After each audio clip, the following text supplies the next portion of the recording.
An excruciating headache, as if an electric drill was savagely boring into his temples. Countless fragments of memories not his own were violently flooding into Kia's mind. High school student. Parents dead, living alone. Suicide. Kia's consciousness struggled in chaos, and finally, he snapped his eyes wide open. An unfamiliar ceiling. He looked down and saw a pair of thin, pale teenage arms with thick gauze wrapped around the wrists. This was not his body. Am I? Time traveling. And into someone who shares the same name. Alas, the original owner was also a pitiful soul. Chia, an ordinary office worker, had his last memory of pulling an all-nighter for over 70 hours on a dam project until his vision went black and he collapsed onto the keyboard. The next second, he became this equally ordinary high school student who chose to end his life due to depression. An intense sense of dissonance made him restless. He staggered up, walked out of the cramped apartment, and wandered blankly down the street. The streets were clean, and the architecture had a peculiar rounded style. The air was incredibly fresh. Everything exuded a strange mix of familiarity and unfamiliarity. Just then, whoosh, a sleek sci-fi hovercar silently swooped over his head, its body bearing a prominent red double C logo instantly gripping his attention. Capsule Corp, the Universal Capsule Company. Kia's pupils contracted sharply, his entire body frozen in place, a chill shooting from his soles to his crown. This logo, this world, an absurd guess making his scalp tingle wildly grew in his heart. No way. Don't mess with me. He sprinted, bursting into a corner electronics store, ignoring the staff's stunned stares, and fixed his eyes on the TV wall made of dozens of screens. On the screens, the news was scrolling. Geological activity in the outskirts of Shidu recently, experts preliminarily judge it caused by a massive meteor shower. The news image switched to a huge pit on the screen, alarming. Furthermore, according to this station, the renowned martial artist Mr. Sun Wukong has been confirmed dead in this disaster. Society deeply mourns. Sun Wukong, dead. Kia's mind buzzed, blanking out. His gaze subconsciously drifted to the time in the lower right corner of the screen. Age 761, November 12th. Age 761. Radit's arrival on Earth and his death together with Goku happened in this very year. 1 year later, Vegeta and Nappa, two monstrous warriors with terrifying power levels, would descend upon Earth and launch indiscriminate slaughter. Although in the end Goku would come back and fix everything, that was the end. Who knows how many cities that bald brute Nappa would casually destroy before that? Could he be that unlucky guy walking down the street only to be blasted into dust by an energy wave falling from the sky? He did not want to experience death again. An unprecedented sense of lethal danger turned into an icy large hand tightly strangling his throat, making it almost impossible to breathe. System. Old master. Cheat device. Chia screamed in his heart, trying to grab the last straw. However, only dead silence answered him. No ding. No response. Damn it. A curse squeezed out of his dry throat. This is not a game. Nor a dream. This is Dragon Ball. A terrifying world where planets are casually destroyed, and those with power levels under 10,000 aren't even qualified to be cannon fodder. And he had just survived suicide. Ordinary high school student was as weak as a chicken. Power level 5 would be the max. Back in the tiny bedroom of just over 10 square meters, Chia threw himself heavily onto the bed. An icy, piercing despair drowned every nerve. What to do? 1 year. Less than a year before Earth would face the monster Nappa, who could destroy a city with a flick of his fingers, and the even more terrifying Vegeta. He suddenly bounced up from the bed, walked to the mottled wall, took a deep breath, and then used all his strength to punch it fiercely. Thud. The wall only lost a little paint, while Kia's fist was already bright red, an excruciating pain shooting from his knuckles. He crouched down, holding his hand, cold sweat on his forehead. This was his current state. Fragile, powerless, as insignificant as dust. Before Saiyans, who could annihilate civilizations, he was no different from an ant by the roadside. Collapse. Scream. Like a real teenager trembling in a corner, awaiting the apocalypse. No. Chia slowly stood up, the panic and fear in his eyes replaced by a forced calm. He was an adult. He had been beaten up by society, experienced the cruelty of life. The more desperate the situation, the calmer he must be. He walked to the desk, pulled a pen from the holder, and flipped open a clean notebook. How to survive. He wrote this line on the flyleaf. Then, in an almost absolute logical manner, he began rapidly listing information. Enemies: Vegeta, power level 1800, Nappa, power level 400. Arrival time about 11 months later. Our fighting force: Z Warriors, Piccolo, Gohan, Hirurin, Yamcha, Tenshin, and Chaozu. Plan 1: find the Z Warriors, cling to their coattails. Rejected.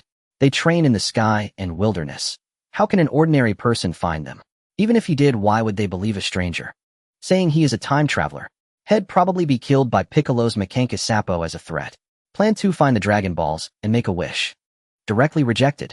No dragon radar, no transportation, the world is too big to search. One by one, unrealistic fantasies were ruthlessly crossed out with red pen. In the end, only one path remained on the paper. Rely on himself. He must become stronger. Not to be a savior, not to save the world like Sun Wukong. His only goal was to survive tenaciously like an indestructible cockroach under the Saiyans' butcher knife 1 year later. Survival. That was his core and only goal. Power. He needed enough power to protect himself. He recalled the root of all power in this world, Qi. A kind of energy existing within all living beings. Through cultivation, one can sense control and even project it outward. Cultivated to the extreme, it can even destroy planets. But the problem returned to the starting point. How to cultivate? His current body couldn't even withstand the most basic martial arts training. He would be out of breath doing a single push-up, and running 100 meters would nearly kill him. How could such a physical foundation allow him to sense Qi or transcend limits? The Z warriors all started training as children, carrying 100-pound turtle shells to deliver milk. And him? He was just a standard weak otaku now. There has to be a breakthrough point. Chia scratched his hair in irritation. A cheat that can transform me in a short time, otherwise everything is empty talk. Just as Kia's thoughts were highly concentrated, and the intertwined desire for power and fear of death pushed his mental pressure to its peak. He suddenly felt an odd sensation. A weak but persistent throbbing came from deep within his body. It was not a heartbeat. The feeling? Deeper, more primal. Every cell in his body buzzed with extreme hunger. An indescribable longing surged from the depths of his soul, frantically screaming for energy. For something to devour, to fill the void. The throbbing became increasingly clear.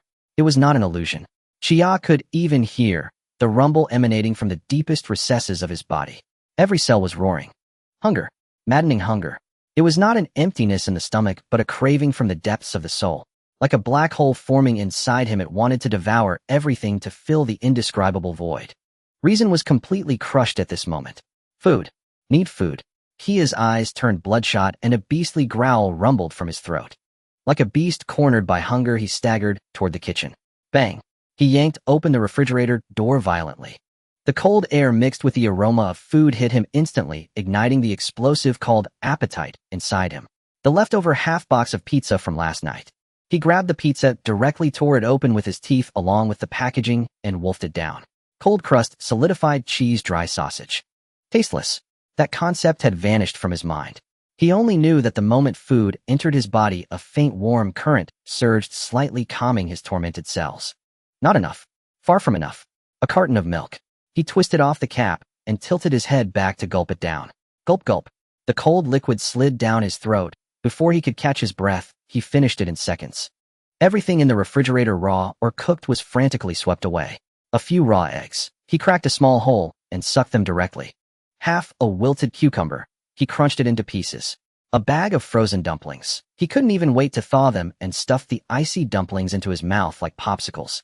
Teeth clashed against ice, producing an ear-piercing crunch, but he was oblivious. The fridge was quickly emptied. Yet that terrible hunger was only slightly alleviated before it surged back with even greater ferocity. Still not enough. Not enough. Kia's gaze swept toward the cupboard. Inside were his last reserves: chips, cookies, instant noodles, canned luncheon meat. He lunged at it, the sound of tearing packages echoing sharply in the quiet room. Like an emotionless eating machine, he frantically stuffed those high-calorie junk foods into his stomach. His mouth was stuffed full, and the chewing motion was so fast it left afterimages. Rice warrior, rice spirit. At the end, he even tore open a 5-kilogram bag of rice. He grabbed a handful of uncooked rice, hesitated for 0.1 second, then resolutely shoved it into his mouth. Crunch, crunch. The texture. Indescribable. But a look of contentment appeared on Kia's face.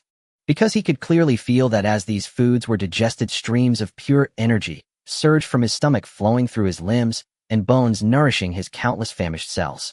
That feeling was more wonderful than anything in the world. He had no idea how long passed. When he finished gnawing on the last bag of seaweed, the entire kitchen was an utter mess.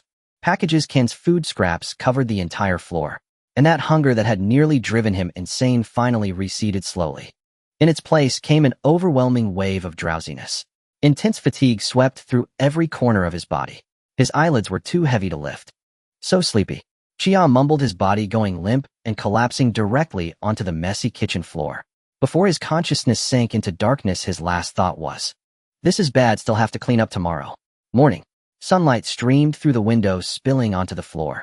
Kia's eyelids twitched and slowly opened. There was none of the expected backache from sleeping on the floor. His consciousness was unprecedentedly clear, his mind exceptionally sharp.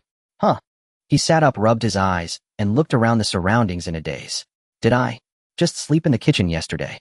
Memories rushed back. The frenzied eating and the irresistible drowsiness that followed. He looked down at his body. His clothes were still stained with rice grains and oil, looking a mess. But the sensation in his body felt excessively good. He moved his limbs, joints emitting a series of crisp, cracking sounds. A feeling of power surged from every muscle. This was definitely not the feeling his feeble body should have had. He stood up and walked lightly into the bathroom. When he saw himself in the mirror, he froze. The person in the mirror had a rosy complexion and clear, bright eyes. The injuries healed. He reached out and examined his body in disbelief. The pain from yesterday was still fresh in his memory, but now there was no trace left. A ridiculous yet extremely tempting idea wildly sprouted in his mind. The abnormal hunger. The mad devouring. And this completely reborn body. Could it be? Kia's heart began to pound violently. He rushed out of the bathroom and back to the living room. He dropped to the floor, placed his hands on the ground, and assumed a perfect push-up position. 1, 2, 3. His movements were precise and powerful. Each descent and rise was effortless. The muscles in his arms were filled with explosive power. 30, 40, 50. He kept going. Sweat began to seep out, but within him surged an exciting warmth. 60, 70, 100. When he finished the 100th push-up, he stopped and slowly stood up. He was panting heavily, but his face wore an uncontrollable ecstasy. Ha ha ha. He couldn't help but burst out laughing. The laughter was filled with long-suppressed release and the relief of survival. So that's it. He finally understood. This was his golden finger. His soul from Earth combined with this body had undergone an unknown mutation in this world full of chi. His cells could convert food into energy with extremely high efficiency, repairing and strengthening his body. Yes, cells. He could feel the cells inside working. Supercells. Chia murmured, giving his ability a simple and direct name. He saw the hope of survival. After the ecstasy, Chia forced himself to calm down. His thoughts were incredibly clear. Supercells solved his problem of poor physical foundation.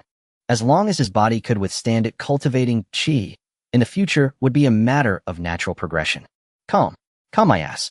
Kia stood before the self-service terminal, holding the bank card left by his parents, his heart ablaze as he stared at the balance displayed on the screen. This money, intended by his parents to cover his college tuition and living expenses, was originally enough to sustain him comfortably for several years. But now he had a new purpose for it. Like a nouveau riche who had just won the lottery, he charged straight into the city's largest shopping mall. "Boss, give me 100 kilograms of all the high-energy meat you have in your store. And that, yes, the nutrient solution, the highest grade. Give me as much as you've got. And that weighted vest in the equipment section, the heaviest one. Wrap it up for me." The shop assistants stared at this boy with gleaming eyes, wondering which spendthrift son he was. But no one tried to dissuade him. After all, who would turn away money? Kia's spending speed rivaled a rocket launch. In half a day, a third of the inheritance from his parents had evaporated. In exchange, he got a mountain of food and a few pieces of training equipment that looked incredibly heavy.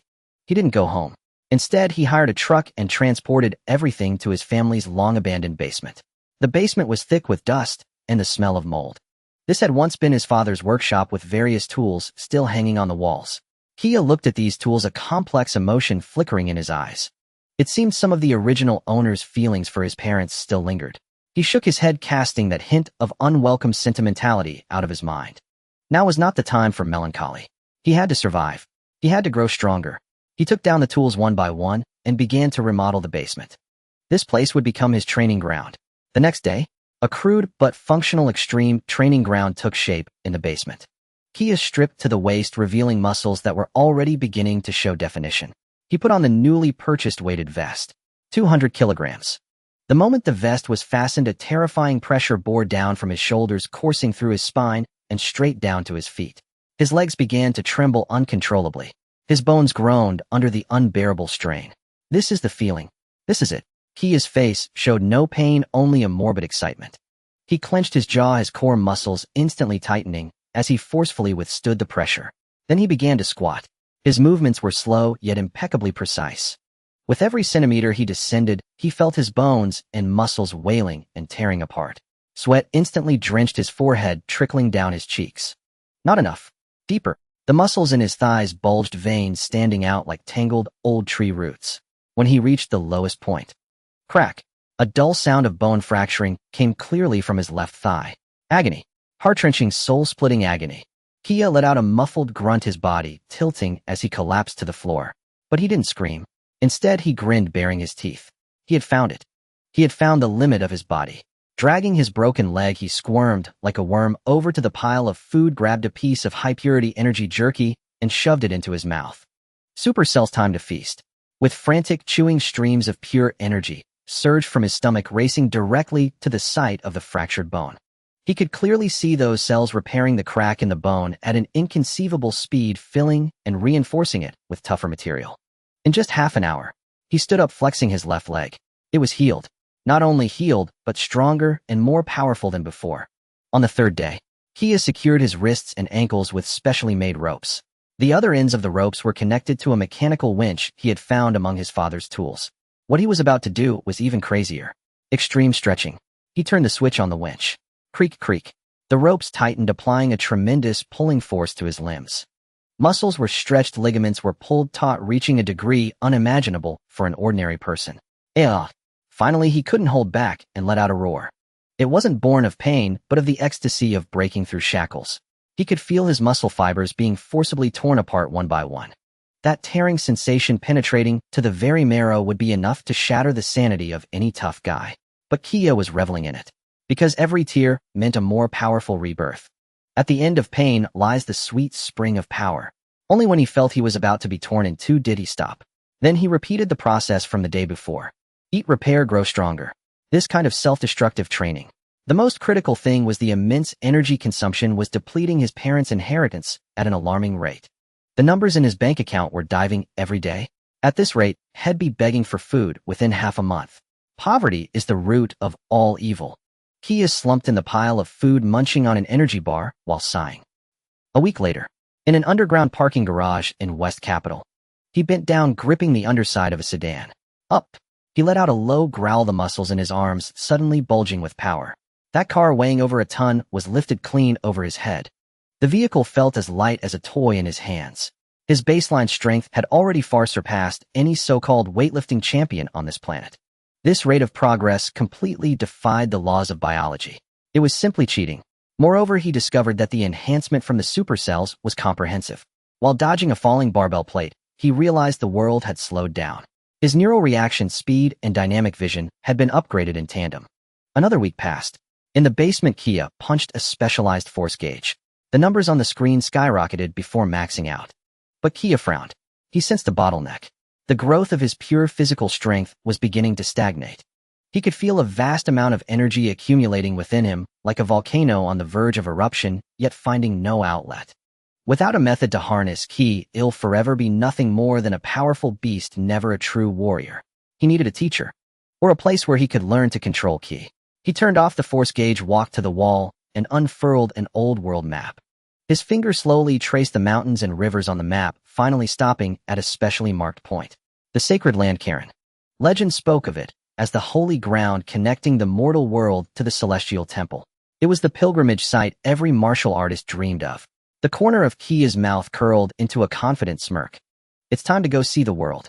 Karen the Immortal, the cat sage who dwells atop the sacred Karen Tower. Not only does it house the most orthodox method of cultivating chi, but more importantly, it holds senza beans. Those things are practically an official cheat code. One bean restores full health and energy, bringing you back from the brink. For his self-destructive training style, the value of senza beans is immeasurable. With senza beans, he could push his training intensity to lethal levels only to be revived by a single bean. Just thinking about it gets him pumped. I choose you, Karen the Immortal. Kia pulled out an old world map located West City and then slid his finger westward. According to his memory, the sacred land of Karen was about 800 kilometers west of West City. 800 kilometers. For an ordinary person, that was a long journey requiring transportation. But for him, it was merely a warm-up. He packed a few simple things. There wasn't much to pack anyway. In this world, he was alone with no ties or attachments. He changed into a lightweight, durable tracksuit, pocketed the few remaining bank cards, then locked away the card bearing his parents' final love and the pile of training equipment that witnessed his insane transformation in the basement. Goodbye, my starting village. As he stepped onto the streets of West City again, watching the bustling traffic, there was no trace of nostalgia in his heart. This world was both familiar and strange to him. His only goal was to grow stronger and survive. Finding a secluded corner, he slightly crouched, the muscles in his legs instantly tensing like two springs compressed to their limit. The next second, bang! The ground beneath his feet cracked apart, and his entire body shot forward like an arrow released from a bow. His figure zipped through the shadows of buildings at high speed. The wind, he kicked up swirling fallen leaves. An ordinary person's naked eye couldn't possibly track his movements. They would only feel a gust of wind. That was his current speed. Running at full tilt, he was faster than cars on the highway. The 800-kilometer journey began. Kia headed westward. Skyscrapers gradually fell behind, replaced by rolling hills and plains. The wind roared past his ears, and the scenery blurred as it receded. He didn't need a map. His Bodhi's instinct and judgment of the sun's position were his best guides. Hours later, a vast primeval jungle sprawled before him. The air was thick with the scent of damp earth and decaying vegetation. Towering ancient trees blotted out the sky, and the roars of unknown beasts echoed from deep within the forest. This was a forbidden zone for humans, but a paradise for beasts. Interesting, Kia muttered with a grin, instead of taking a detour and plunged straight into it. To him, this jungle wasn't a death trap, but an excellent combat training ground. Less than half an hour into the forest, he encountered his first welcoming party. A giant python as thick as a barrel silently descended from the canopy, attempting to crush Kia with its terrifying coils. For any ordinary person, they would have become the serpent's dinner by now. But Kia merely glanced up at its gaping maw. He didn't even dodge. He let the massive body coil around him layer by layer. The terrifying constriction came enough to instantly crush the bones of a bull. But on Kia it just felt a bit tight. That all you've got? Haven't had dinner. He quipped lightly, then pushed his arms outward and clenched his hands tight. The python's tough body was as fragile as noodles before him. Accompanied by the nauseating sound of bones cracking, the jungle overlord's body stiffened and its massive head drooped limply. Kia casually tossed the snake's carcass aside and pressed deeper. Soon he met another companion. A saber-toothed tiger the size of a small elephant had marked him as prey. Its sharp fangs glinted with cold light in the dim forest. Let's see who's faster. Kia's playful side emerged. Instead of fighting, he turned and ran. The saber-toothed tiger roared and gave chase. A primal hunt unfolded through the woods. The saber-toothed tiger was the king of speed in the jungle with explosive power. But it quickly realized in despair that the two-legged creature ahead was far faster.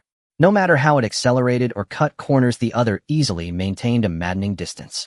Kia weaved and dodged between trees and vines, his figure elusive. He was toying with the beast. More than that, he was using it to hone his evasive skills and reaction time.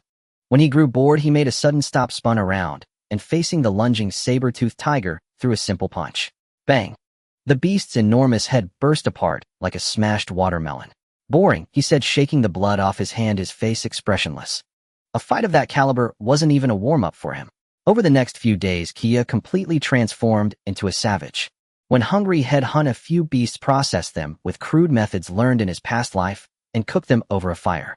The taste was mediocre, but it filled his stomach. When thirsty, he'd find a clean water source. When tired, he'd crash in a tree or a cave. He even found a massive waterfall. The water cascading down from 100 meters overhead carried a terrifying force. He stripped off his shirt, walked under the falls, and let the violent torrent pound his body. Boom, boom, boom. Every second his body endured tons of impact. Muscles screamed, bones trembled. But he reveled in it. This constant external pressure maximized the activation of his supercells. Pain yet pleasure. In this confrontation and coexistence with nature, he could clearly feel the power within him growing again. The bottleneck he'd faced was gradually being worn away. His combat power steadily climbed without him even noticing. 2 days later, when Kia emerged from the vast primeval jungle covered in dust and bloodlust, his clothes had been reduced to tatters. But his eyes were brighter and sharper than ever before. He lifted his head and gazed at the horizon. There, the silhouette of a massive tower loomed faintly through the clouds. Its base was unseen, its top invisible. It pierced straight into the sky, as if connecting the mortal realm with the heavens. This was Cairn Tower. After considerable effort, he had finally reached this sacred ground of martial arts. Kia bared his teeth in a wild grin. He could feel that after this primal baptism the power within him had accumulated to a new critical threshold. Chia was about to step forward when he caught sight of several moving figures out of the corner of his eye. There were at least a dozen people lurking there, their skin dark-clad in crude beast-hide garments, clutching sharpened spears. They were the guardian tribe of the sacred land. Before Chia could react, the ambushers surged from all directions, encircling him. The spear tips gleamed with a cold metallic sheen, all aimed at him. At the forefront of the encirclement, an exceptionally burly man stepped forward. He was bare-chested, his bronze skin stretched over muscles knotted like rock, exuding explosive power. An Indian-style feather headdress adorned his hair, and his eyes were as sharp as an eagle's. He gripped a spear thicker than the others, glaring at Chia with every muscle taut. Bora, the guardian of the Karina sacred land, father of UPA. Chia praised him. A formidable fighter indeed. Among ordinary people, he would be a top-tier martial artist. But in this world, he was far from enough. Outsider. Bora spoke, his voice deep and resonant, laced with wariness. State your purpose. His gaze swept over Kia's tattered clothes and lingering bloodstains, his brow furrowing deeper. This young man gave him a chilling sensation. Even standing calmly, he felt as if he faced not a person, but a prehistoric beast in human skin. This feeling was 100 times more terrifying than any beast he had encountered. Yet he did not retreat. Guarding the sacred land was his duty until death. Chia paid no heed to the spears aimed at him, betraying not a hint of tension. He simply brushed the dust off his clothes and flashed a friendly grin. Don't worry, I'm not here to cause trouble. My name is Chia, a traveler. I want to climb that tower and take a look. Climb the tower. Bora and the other warriors were stunned. But Bora's vigilance did not wane. The Karina Tower is a sacred site, not something anyone can climb. Please leave immediately. He feared the man might not be trustworthy, so he issued an eviction order. Though his instinct told him this man was far stronger, duty compelled him. Leave? Chia raised an eyebrow, then pulled 2 items from his equally tattered backpack. A bottle of sealed mineral water. A sealed energy bar.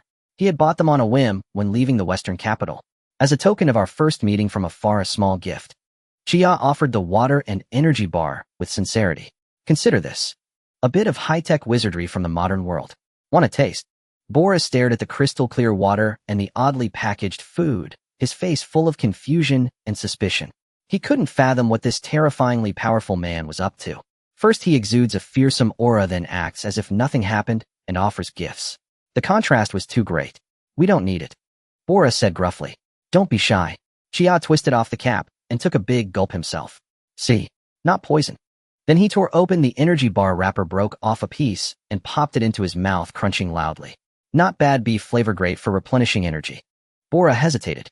He could sense that the suffocating pressure from Chia was gradually receding. The man seemed genuinely devoid of hostility. He took the half-eaten energy bar and brought it to his nose.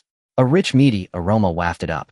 What truly struck him was the pure, unfamiliar energy he could sense within this small item, unlike any food he knew. His wariness toward Chia began to soften. However, just as the atmosphere eased, a sharp, piercing cry split the sky. A massive shadow suddenly loomed from above. Not good. Bora's face turned ashen as he looked up sharply. A colossal prehistoric pterosaur with a wingspan exceeding 10 meters folded its wings and dove like a black lightning bolt toward the tribal camp. In that direction, a little boy with a bowl cut, dressed in tribal attire, was chasing butterflies in the grass. It was Polu, his second son, Yupa's younger brother. Polu, run! Bora let out a heart-wrenching roar, spinning around and sprinting toward the camp without a second thought. The other warriors panicked, drawing bows and firing arrows at the pterosaur. Arrows rained like a storm, but they only sparked against the creature's iron-hard skin, failing to even pierce it. Damn it! Bora's eyes were bloodshot. The pterosaur was too fast, he couldn't make it in time. Helplessly, he watched the enormous, gleaming talons reach for his young son. Icy despair flooded his heart. It was over. The faces of all the warriors mirrored that same hopelessness. Polu stood frozen in terror, unable to even cry, staring up at the descending claws of death. In that critical moment, a figure moved with speed beyond visual perception. With a loud crack, the ground beneath Chia exploded, spiderweb cracks spreading outward. He transformed into a blur, vanishing instantly. The next second, he stood before little Polu. Facing the descending giant claw capable of tearing apart a truck with ease, he simply extended his right hand and grabbed it. The massive pterosaur's devastating dive came to an abrupt halt. Its terrifying claw was firmly seized by an ordinary-looking human hand. It could advance no further. The pterosaur screeched in shock and pain, flapping its wings wildly to break free, but the hand held it like a divine iron vice, immovable. Everyone present, including the sprinting Bora, was petrified. Their eyes bulged like brass bells, mouths agape, minds blank. Was this something a human could do? Perhaps only Goku could match him. So noisy. Chia frowned, apparently displeased with the pterosaur's cries. His arm muscles tensed slightly, and with a flick of his wrist, the multi-ton behemoth was swung like a sack of rags, traced a massive arc through the air, and was hurled away with nonchalant force. The pterosaur let out a pitiful scream, tumbling until it became a tiny speck on the horizon and vanished. The world fell silent. Chia dusted off his hands as if he had done something trivial. He turned, knelt down, and looked at Polu, whose face was pale with fear, then ruffled his bowl-cut hair. "Little one, when you play, don't stray too far from the adults." His tone was gentle, creating a stark contrast with the earlier display of sheer violence. Only then did Bora snap out of his profound shock. He rushed to Polu, hugging his son tightly, his body still trembling from the aftermath of fear. After checking that Polu was unharmed, he looked up at Chia with an expression reserved for a deity. He released Polu, walked up to Chia, and dropped to his knees with a thud. The iron-willed, tribal leader, guardian of the sacred land, knelt prostrate before him. "Thank you. Thank you for saving my son." He performed the tribe's highest honor. All the warriors behind him cast aside their weapons and knelt in unison. Their eyes toward Chia were filled with awe and fervor. The strong are respected everywhere, and a being of godlike power who also harbored kindness was worthy of their worship. Rise, it was just a small favor. Chia waved his hand, helping Bora to his feet. Bora stood, his earlier wariness and hostility completely gone, replaced by boundless gratitude and reverence. "Honorable Strong One, please forgive our earlier rudeness. You must come to our tribe and allow us to properly entertain you." He extended his most sincere invitation. Chia thought for a moment and nodded. It was getting late, and he could rest and learn more about the Karina Tower from them. Treated as an honored guest, Chia learned the legend of the Karina Tower from Bora. It was not merely a tower, but the ultimate test of a climber's strength, will, and spirit. Throughout history, countless self-proclaimed powerful martial artists had come to challenge it, but most couldn't even ascend 1% of the tower, eventually succumbing to exhaustion or falling to their deaths. The tower itself is the harshest teacher. Bora looked at Chia with profound solemnity. Only those with immense strength and unyielding will can reach the top. Chia took a sip of the tribe's strong fruit wine. He thanked Bora for the warning and turned his gaze to the window. Under the night sky, the tower's silhouette remained starkly visible, like a spine supporting heaven and earth, silent and majestic. Seeing it in the anime and in reality were entirely different experiences. Countless failures. A test of will and spirit. Perfect. If it were easy to climb, it would be truly boring. His body craved a new challenge. The next morning, as dawn broke, wisps of smoke rose from the tribe. Chia politely declined the grand farewell ceremony prepared by Bora, choosing instead to bid farewell to Bora and his young son Bolu at the edge of the tribe. "Mr. Chia, please make sure to take this food and water." Bora's demeanor was exceedingly respectful, holding a bulging beast skin bundle in his hands. His eyes were filled with respect for Kalinta. Chia waved his hand, a relaxed smile on his face. "I appreciate the sentiment, but I won't be needing these things." He extended his hands, shaking them in front of Bora, his long fingers and distinct knuckles appearing no different from an ordinary person. "I prefer to travel light. Carrying too much is a burden." Standing by Bora's leg, little Bolu, devoid of yesterday's fear, looked up with his signature watermelon head, his big eyes full of admiration. He gathered his courage and pulled out a small bird carved from wood, carefully handing it over. "Big brother, this is for you." The wooden carving was rough, but one could see the carver's dedication. Chia took it, weighing it in his hands before ruffling Bola's hair. "Thanks, little guy, it's quite well made." He said no more, turning to face the towering giant tower.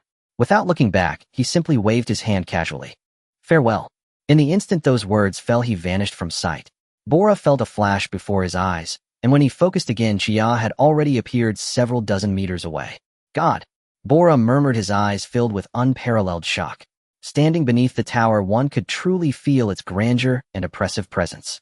The tower pierced straight into the heavens, its upper portion completely obscured by thick clouds, the end entirely unseen. The tower walls were not smooth like glass. They were covered in mottled marks left by time, with some barely noticeable small protrusions. For ordinary people, he shot upwards like a cannonball, instantly soaring dozens of meters high. In midair, his hands expertly gripped the edge of the tower. His fingers exerted force like iron claws firmly grasping the tower. The climb began. The first few hundred meters were merely a warm-up for him. He didn't even need to alternate his hands and feet. Relying solely on his terrifying arm strength, he swiftly traversed the vertical tower wall like an agile monkey. The tribal camp below rapidly shrank in his view, eventually becoming an inconspicuous. The wind howled past his ears, and the thrill of speed made the blood within him begin to heat up. However, just as he passed through the first layer of cloud, everything around him changed. The howling wind suddenly turned bone-chillingly cold. It felt as though half of the air had been sucked away, making each breath somewhat laborious. Even more bizarre was the heavy, indescribable pressure that suddenly bore down upon him. It felt as if an invisible mountain had suddenly appeared on his back, with every part of his body, shoulders, spine, leg, bones, bearing this terrifying force. His ascent speed drastically decreased. Just moments ago he was racing at lightning speed, now it felt as if he were trudging through a swamp. Every upward motion required him to engage all his muscles, exerting several times more strength than before. Now this is getting interesting. Chia grinned, his eyes not heavy, but rather ignited with excitement. He continued to climb. As he ascended, the invisible pressure grew stronger, the air became thinner, and the cold was frightening, causing the white mist he exhaled to instantly condense into frost on his eyebrows and hair. The tiny protrusions on the tower wall became razor-sharp under the immense pressure. His fingers had already been ground to a bloody pulp. But the bleeding didn't last long. These small wounds quickly began to crawl and heal at a visible rate, only to be ground open again, then heal once more. This process continued to cycle. His supercells were being stimulated madly in this extreme environment. If any ordinary martial artist were in this situation, they would have likely fallen long ago due to exhaustion and the intense pain in their fingers. Yet Chia discovered the secret within. Although this pressure was consuming his stamina, it was also tempering his body. Every tear and regeneration of muscles, every struggle and adaptation of cells in a low-oxygen environment. Chia no longer viewed this pressure as an obstacle, but actively sought to feel and adapt to it. His climbing became a unique form of cultivation. When the fatigue of his body reached a critical point, the test of his spirit followed. Oxygen deprivation and fatigue caused his brain to start hallucinating. Everything before him began to twist and blur. He saw the office from his past life, his colleagues' expressionless faces in the cubicles. He saw the late-night convenience store, his weary reflection in the glass window. A shift in the scene. He then saw this world, the bloody battlefield of the future, the grotesque monsters, and Beerus' face filled with gratitude. Fragments of memories surged like a tide, crashing against his consciousness. Following that, a sinister voice, devil-like in its tone, echoed directly in the depths of his mind. That voice was identical to his own. Are you tired? Look below, jump down, and you will be free. What are you striving for? What meaning is there in staying here? Just give up. All of this is merely an illusion from dying at work. The haunting voice tempted him to let go, to plunge into the abyss. In the face of this illusion and haunting voice that could shatter any strong man's spirit, Kia's gaze remained calm. Shut up. He squeezed out 2 words between his teeth. The resilience of his soul, infused with the memories of 2 lifetimes, was no longer that of an ordinary person. He actively blocked out all distractions and illusions. In his perception, the entire world was reduced to 3 things: the next support point above, the solid sensation in his hands, the rhythm of each heartbeat in his chest. Left hand grip, exert strength. Right hand grip, exert strength. Breathe in, breathe out. His movements became mechanical, yet carried a unique rhythm, as if merging with the very breath of the tower. In this battle against his own will, his soul was tempered through countless trials, growing purer and more indestructible. He didn't know how long it had been. Perhaps a day, perhaps longer. Suddenly Chia felt a lightness across his body. The mountain-like heavy pressure had not vanished, but he had fully adapted to it. The thin air was no longer a burden. Each breath became deep and prolonged, his lung function pushed to a whole new level. He looked down at his hands.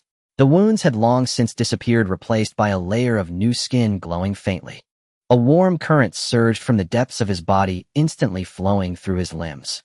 The power within him after this extreme pressure broke through an invisible bottleneck, completing yet another leap. He felt stronger than ever. His climbing speed stabilized once again, steady and powerful, each step solid and sure. Just as he felt the energy within him gradually settle, a familiar sense of fatigue was about to wash over him. A strange fragrance wafted in with the cold wind from high above, entering his nostrils. That scent. Was it roasted fish? The rich, mouth-watering aroma of food instantly stirred the long-dormant appetite in his belly. Chia suddenly looked up. Passing through the swirling clouds above his head, he finally saw it. A massive platform floating above the sea of clouds. The summit of Kalinta. That enticing aroma was coming down from the top of the tower. The destination had been reached. With a sudden burst of force from his arms, every bone in his body groaned under the unbearable strain. Chia used the last shred of his strength to heave himself over the tower's edge, crashing heavily onto the cold, hard white floor. He gasped for air, his chest heaving violently, his lungs burning like fire. Every muscle in his body screamed in frantic protest. Exhaustion. An unprecedented wave of fatigue engulfed him like a tide. Yet the rich aroma of grilled fish forcefully invaded his nostrils, sharpening his consciousness. Chia struggled to lift his head, his vision slowly focusing. The first thing that met his eyes was not some ethereal immortal sage. It was a rear end. A particularly plump and sturdy rear end clad in loose samurai attire. A fat man, his back to Chia, was crouching suspiciously beside a waist-high earthenware jar. His hand fished something out of the jar, then quickly stuffed it into his mouth, his cheeks bulging like a hamster's. The indistinct sound of chewing, accompanied by satisfied murmurs, drifted clearly over. Delicious. Really delicious. Chia was a bit bewildered. Was this Yajirobe, that lazy genius of Earth who with a single cut could sever the tail of the great ape Vegeta? The faint noise he made as he turned to sit up startled the fat man engrossed in his meal. The man flinched violently, spinning around like lightning. The moment he saw Chia, his expression shifted through a spectacular array of emotions. First shock, then panic, finally morphing into the fierce anger of one protecting his food. He clutched the large earthenware jar tightly to his chest, glaring at Chia with the wary eyes of someone watching a thief about to steal his meal. You, who are you? The fat man blustered. Don't even think about stealing my senzu beans. Before Chia could speak, an aged, yet vigorous voice came from another direction. Yajirobe, be quiet. A figure approached slowly, leaning on a staff. It was a cat. A pure white cat that stood on two legs. It wore a dark vest and held a wooden staff nearly as tall as itself. Its eyes half-lidded yet gleamed with a wisdom that saw through the world. Corin. Its gaze fell upon Chia, and in those seemingly languid eyes flashed a trace of barely perceptible gravity. It could sense it. Within this young man's body lay a unique life force. That power was immense, yet as silent as the deep sea. Unlike any martial artist it had ever seen, he did not master ki. It was pure physical strength. Since Son Goku's group, no one had climbed this tower on sheer physical power alone for a long time. Corin stood still, tapping the floor lightly with its staff. Who are you? Its voice carried a peculiar authority. And what do you seek by pursuing the martial way? The fat samurai Yajirobe, still clutching his jar, felt bolder now that the sage had appeared. He shifted the jar behind him, freeing one hand to rest on the hilt of his katana. Faced with the cat and the man, Chia calmly rose to his feet, brushing the dust from his clothes. The wounds from the climb had long healed, though his clothes were somewhat tattered. He completely ignored the blustering fat man beside him, his gaze fixed directly on Corin. Then he gave a slight bow, a simple gesture of respect. His demeanor was neither humble nor arrogant, his eyes clear and honest. My name is Chia. I came to become stronger. His voice was steady, stating a simple truth. He paused, then continued. And also to have some means of self-defense when the Saiyans come. As his words fell, an eerie silence descended upon the entire tower top. Corin's half-lidded eyes snapped wide open. Yajirobe's hand froze on his sword hilt, his face a mask of bewildered "How do you know?" But Kia's matter-of-fact tone inexplicably ignited a fire in Yajirobe's heart. This guy hadn't even looked him in the eye from start to finish. What was this? Disdain. A samurai could bear it no longer. You bastard. You're too arrogant. Yajirobe's anger meter hit its limit instantly. Though lazy, his skills were genuine. Being so dismissed by a stranger of unknown origin shattered his meager samurai pride completely. Of course he didn't know Chia did it on purpose. Having just achieved a breakthrough, what better sparring target was there than the prodigy Yajirobe? Stop your tricks. Yajirobe roared, drawing his katana in a flash. A cold gleam shot forth as the blade whistled sharply, swift and fierce, aiming for Kia's nape. Yet, Chia didn't even turn his head. He remained facing Corin, as if oblivious to the lethal strike from behind. Just as the blade was about to touch his skin, he casually reached back with his right hand, extending two fingers. Clink. A crisp sound of metal on metal. The ferocity on Yajirobe's face froze into utter disbelief. His eyes widened, staring incredulously at the scene before him. His sure-hit strike was caught firmly between two fingers. It could advance no further. What? Yajirobe felt his worldview shatter. How is this possible? He strained with all his might to pull the sword back. But those 2 fingers were like the world's strongest vice, locking his beloved blade in place. Kia's fingers twisted slightly. An irresistible subtle force traveled up the blade. Yajirobe felt a sharp jolt in his palm, his wrist went numb, and he could no longer hold the hilt. The katana flew from his hand. Before Yajirobe could react, the disarmed blade traced an elegant arc through the air, spinning several times. Swish! A soft sound. With pinpoint accuracy, it slid back into the empty sheath on his back. The entire motion was fluid and seamless. Yajirobe, he was completely dumbfounded. He stood frozen in his striking pose, hands empty, yet the familiar touch of the hilt returned to his waist. Where's my sword? Oh, it's back. Was that magic? No, this was far more absurd than magic. This masterful display of power control, so exquisitely subtle, left even Corinne stunned. In its feline eyes, an emotion called shock surfaced. It shed all trace of underestimation. This young man named Chia, his strength, his talent, might far surpass even Son Goku of old. The dead silence at the tower top was broken by the sound of Yajirobe gulping. The anger on his face was long gone, replaced by awe and a hint of fear. This guy is a monster. Corinne gave Chia a deep, complex look. Leaning on its staff, it took 2 steps forward. Saiyans. It spoke slowly, its tone profoundly grave. Where did you learn of this? Chia turned, finally giving the legendary sage cat his full attention. I have my sources. He offered no explanation, nor did he need to. Corinne was silent for a moment, as if digesting the immense information. Finally, its feline face broke into an inscrutable smile. Very well. Your strength is indeed extraordinary, unlike any I have seen in my lifetime. But strength alone is not enough. If you wish to grow stronger, you may. But first you must prove to me that you are worthy. Corinne winked slyly. A classic trial. Corinne's voice carried a tone of deliberate mystique echoing through the empty tower top. His cat-like eyes narrowed into slits, seemingly pleased with the profound atmosphere he had crafted. Yajirobe wore an expression that screamed, "You're in for it, kid," arms crossed, ready to enjoy the show. However, Chia's reaction shattered their expectations once more. Growl.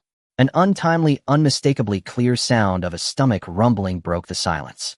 Chia pressed his stomach without changing his expression, meeting the stunned gazes of the cat and the man with remarkable composure. Before that, I'm starving right now. Can I get something to eat first?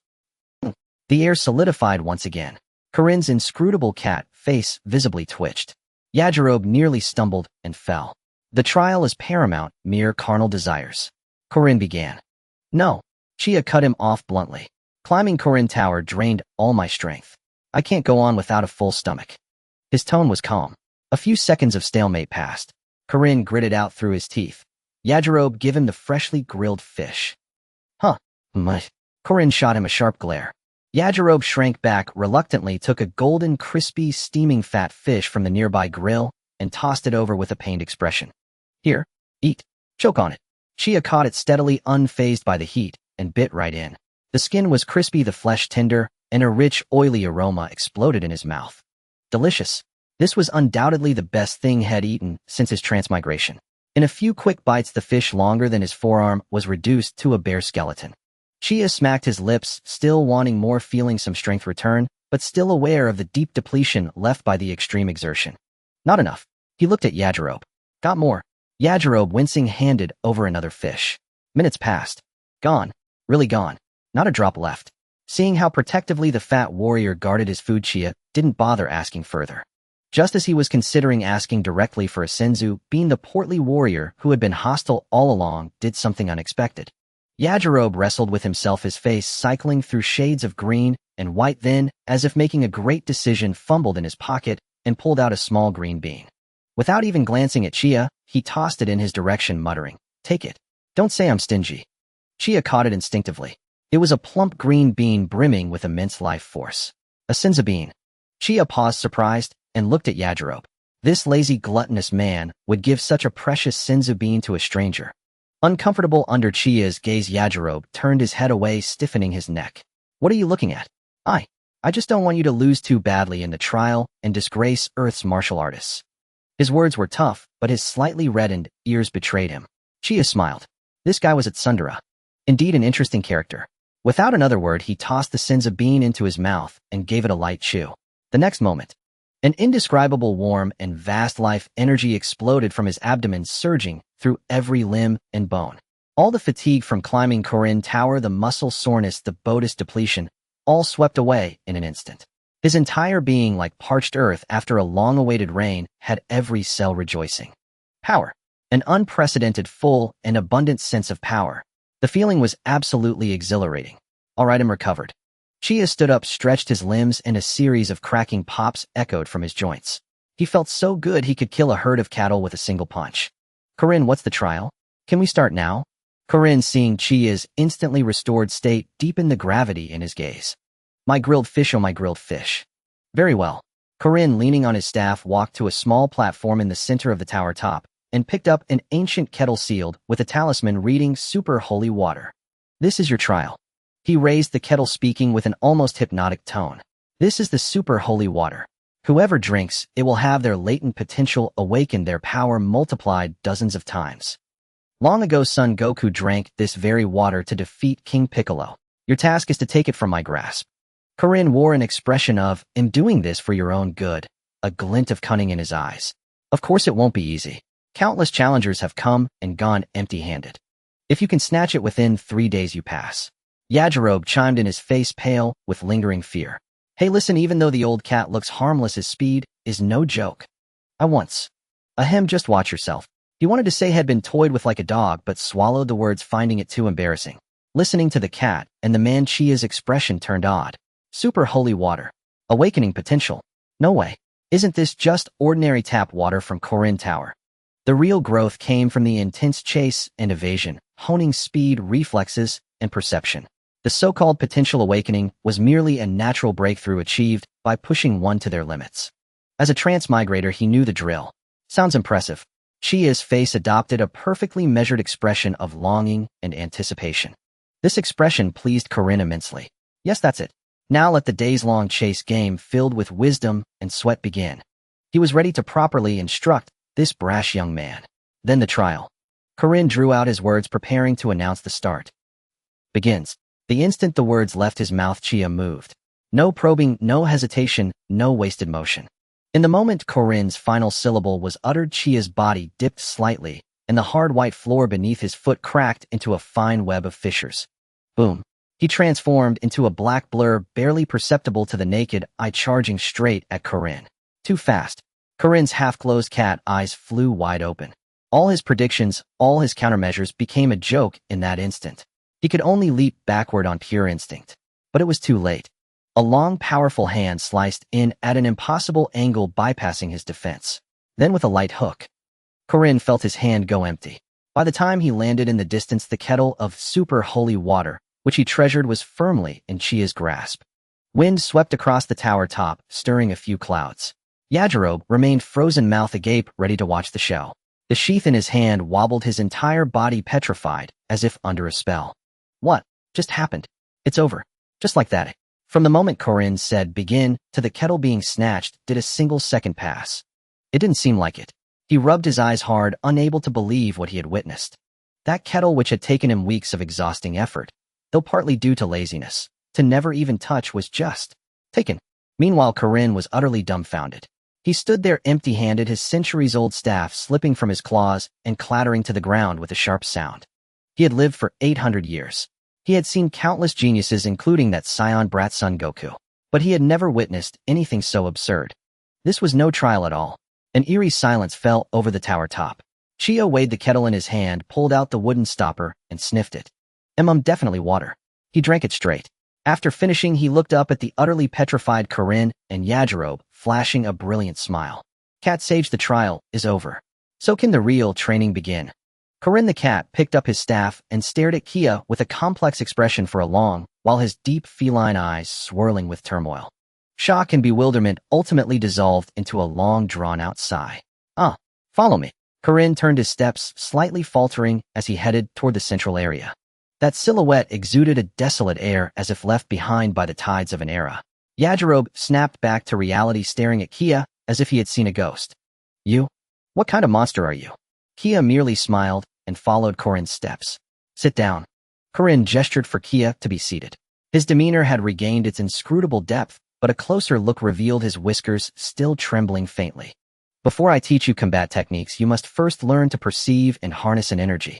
We call it ki. Corinne's voice grew solemn. Ki is the latent energy within all living beings. It is the fusion of spirit and flesh, the root of power. A powerful martial artist can utilize this energy to strengthen the body or release it with devastating force.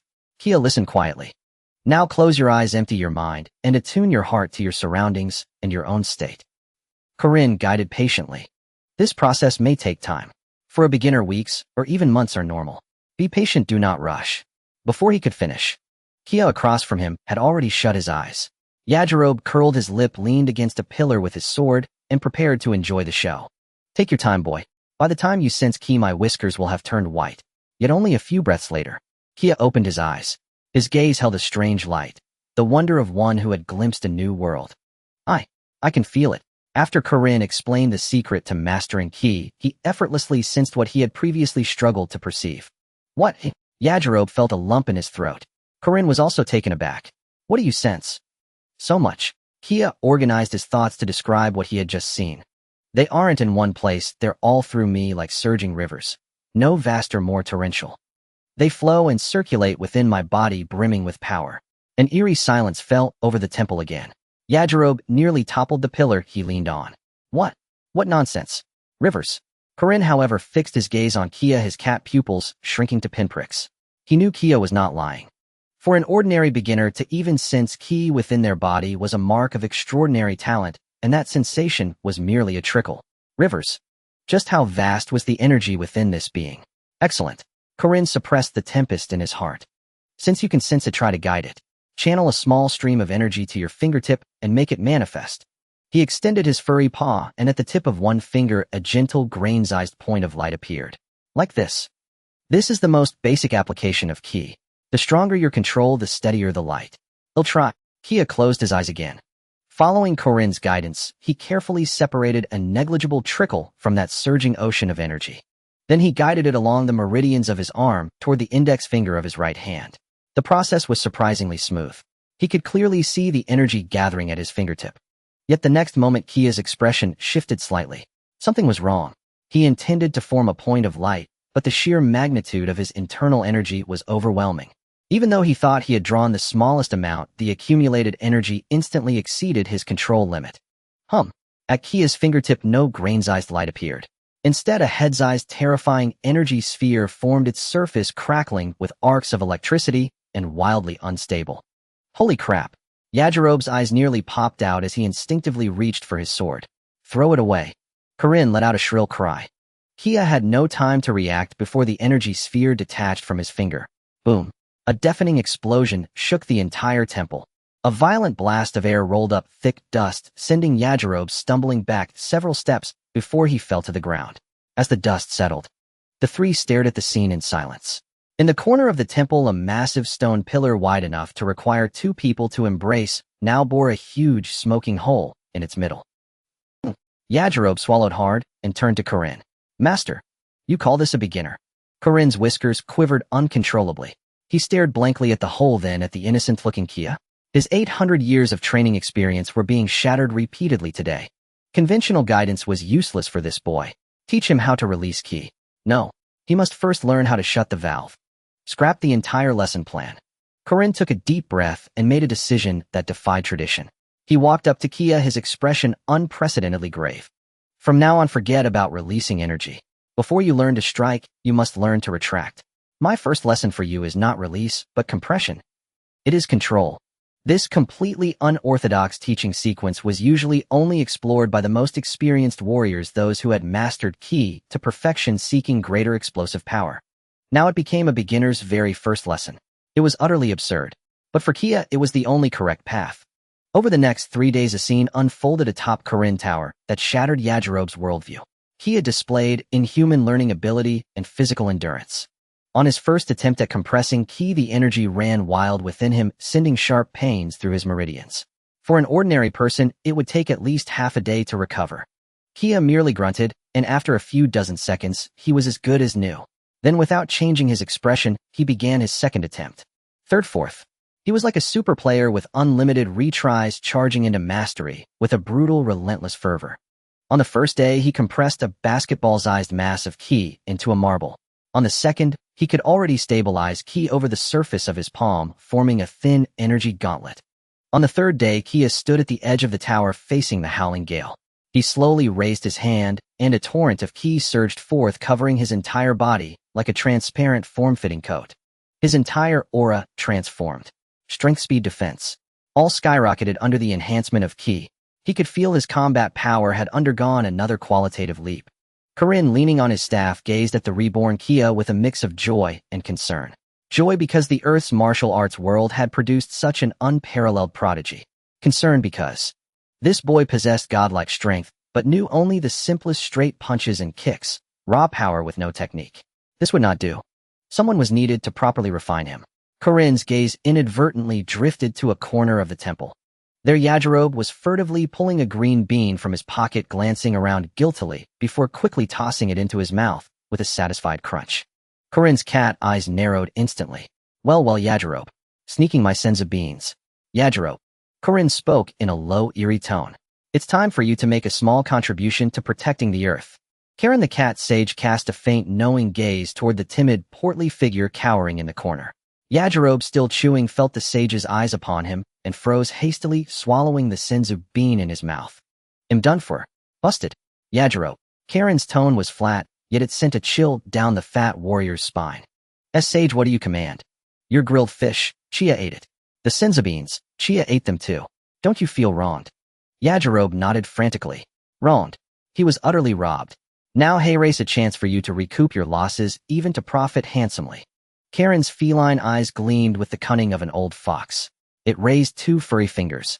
Double the senzu beans. Just be Chia's sparring partner until I'm satisfied. Yajirobe's breath quickened, his eyes bulging wide. Double the senzu beans. But he glanced at Chia, who stood tall with a completely transformed aura, and his heart wavered. Spar with this monster.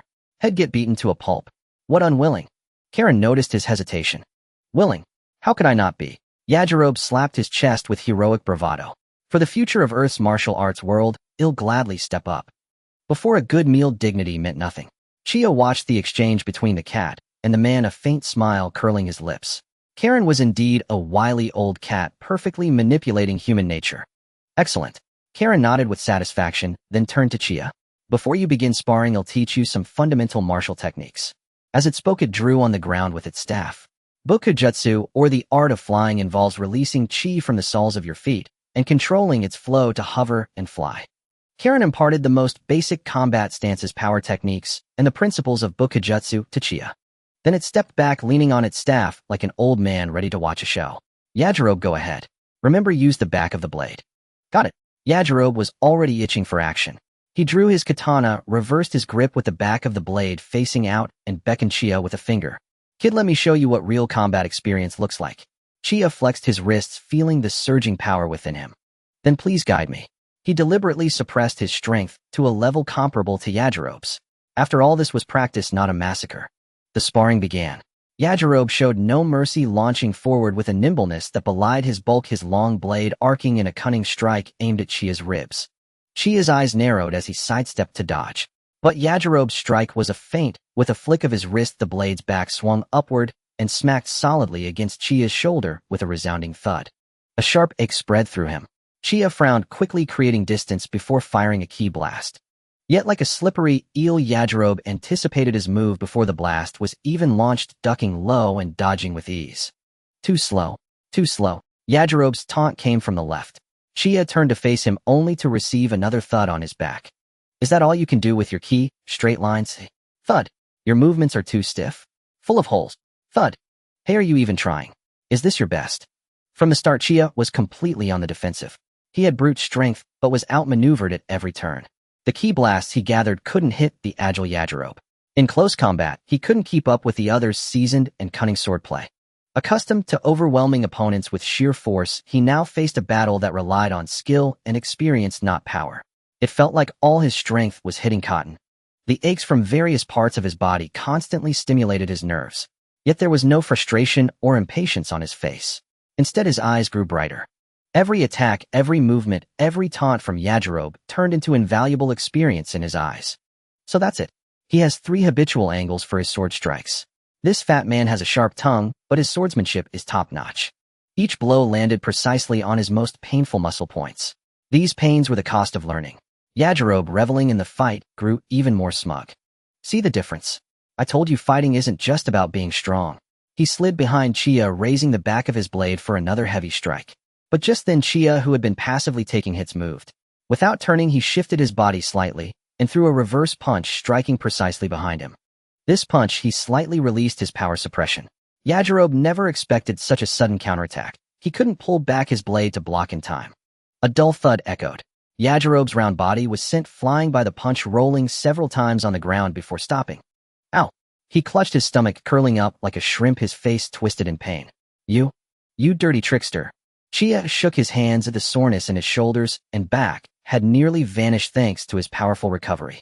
But Yajirobe hit just once, was writhing in pain, unable to get up for a long time. That was the gap. He looked at the groaning Yajirobe and offered a gentle smile. Tit for tat. The first day's sparring ended with Yajirobe's cries of pain.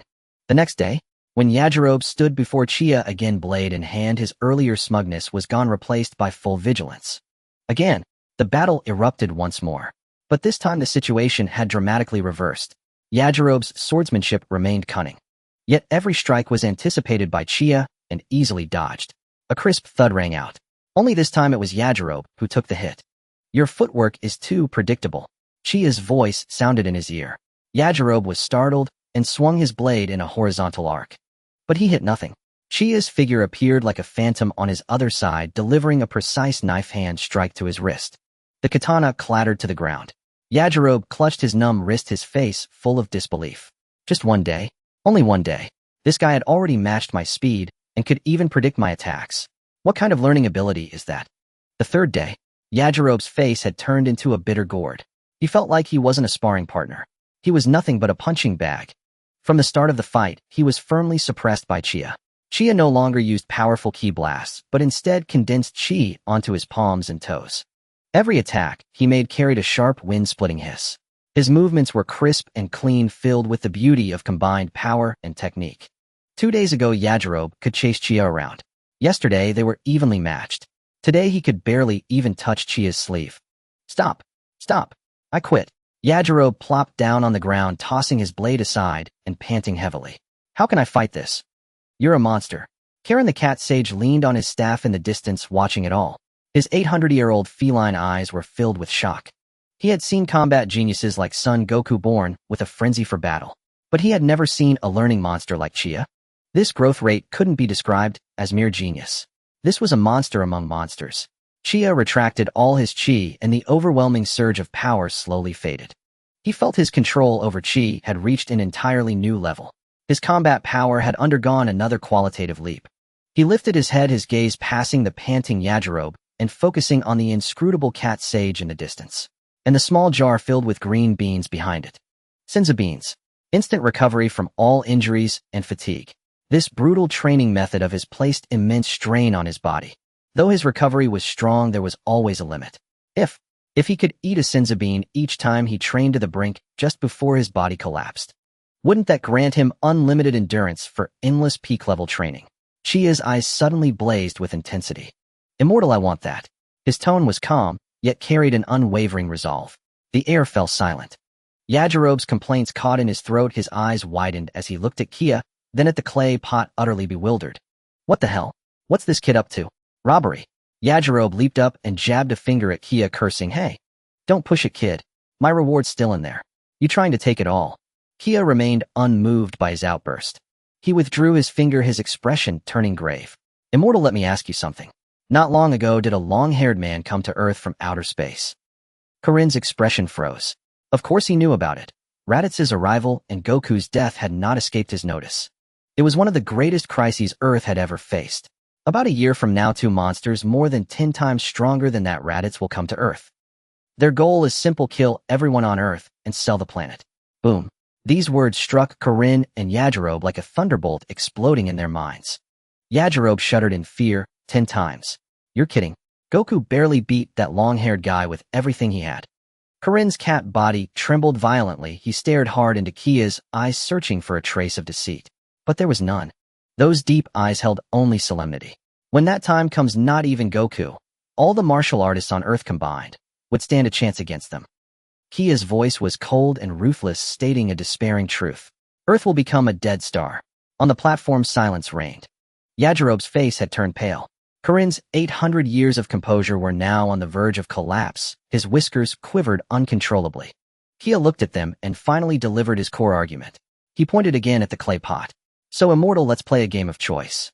Would you rather let that fatso squander these beans now, and then watch us all get crushed like ants by those two Saiyans? Or, a mad grin curled at the corner of Kia's mouth. Invest them in me now. Let me grow stronger as fast as possible to stop that catastrophe. The choice is yours. This seemingly absurd reasoning left Corinne utterly stunned. In 800 years, he had seen countless seekers of sins of beans, some weeping, some kneeling, some offering treasures. But never had anyone framed asking for sins of beans as giving him an investment opportunity. This kid was manipulating this 800-year-old cat. Yet, damn it, he couldn't argue. The crisis Kia described with its suffocating realism felt too tangible. And then there was Kia himself, a prodigy whose learning ability bordered on monstrous. If anyone on Earth could work a miracle, it might just be him. Placing hope in such a reckless kid, that was a gamble in itself. Corinne's knuckles whitened as he gripped his staff. A fierce battle raged within him. On one side stood 800 years of rules and tradition. On the other, the terrifying prospect of Earth's annihilation. Yajirobe was on the verge of tears, immortal. If what he says is true.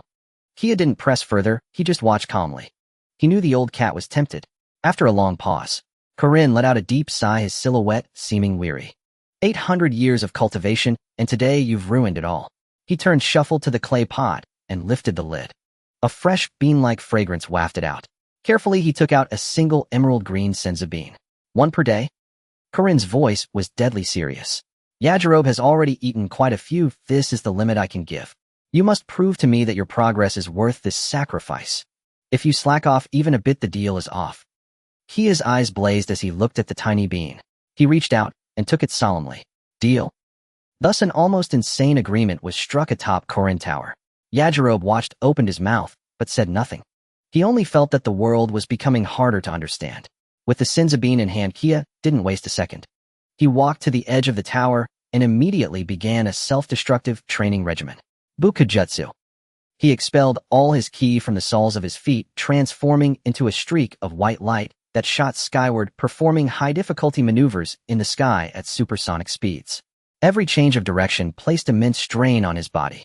He practiced compression and release of ki thousands of times until his energy was completely depleted and his meridians burned with pain. Exhausted, he fell from the sky, crashing heavily onto the tower roof. Blood spurted from his mouth. Kia felt as if every bone in his body had shattered. His consciousness began to fade. Yajirobe, watching in alarm, was about to rush over. But he saw the man lying in a pool of blood raise a trembling hand and shove a green bean into his mouth. The bean entered, he chewed. The next moment, a miracle occurred. A warm, vast life energy surged through Kia's entire body. All pain and fatigue vanished in an instant. His depleted ki, like parched land after a rain, was replenished, even more robust than before. Kia sprang up like a carp, leaping to his feet. He stretched and his joints cracked with a series of pops. He could clearly feel his battle power had increased. Thus the cycle repeated. Day 1, Kia neared death, once ate one senza bean. Day 2, neared death, once ate one senza bean.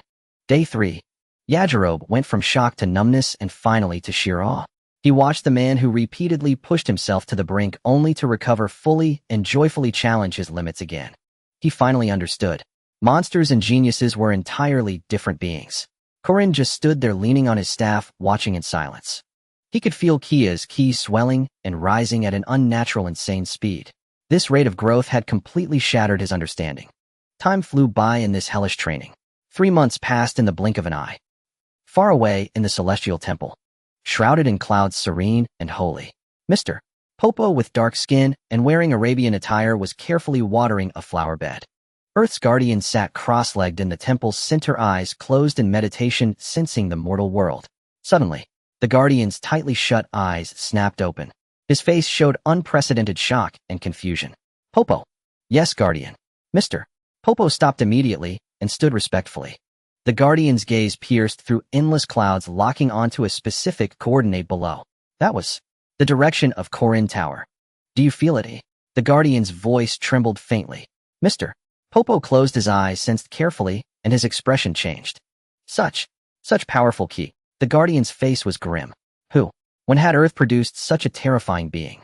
On the temple the wind surged and the clouds rolled.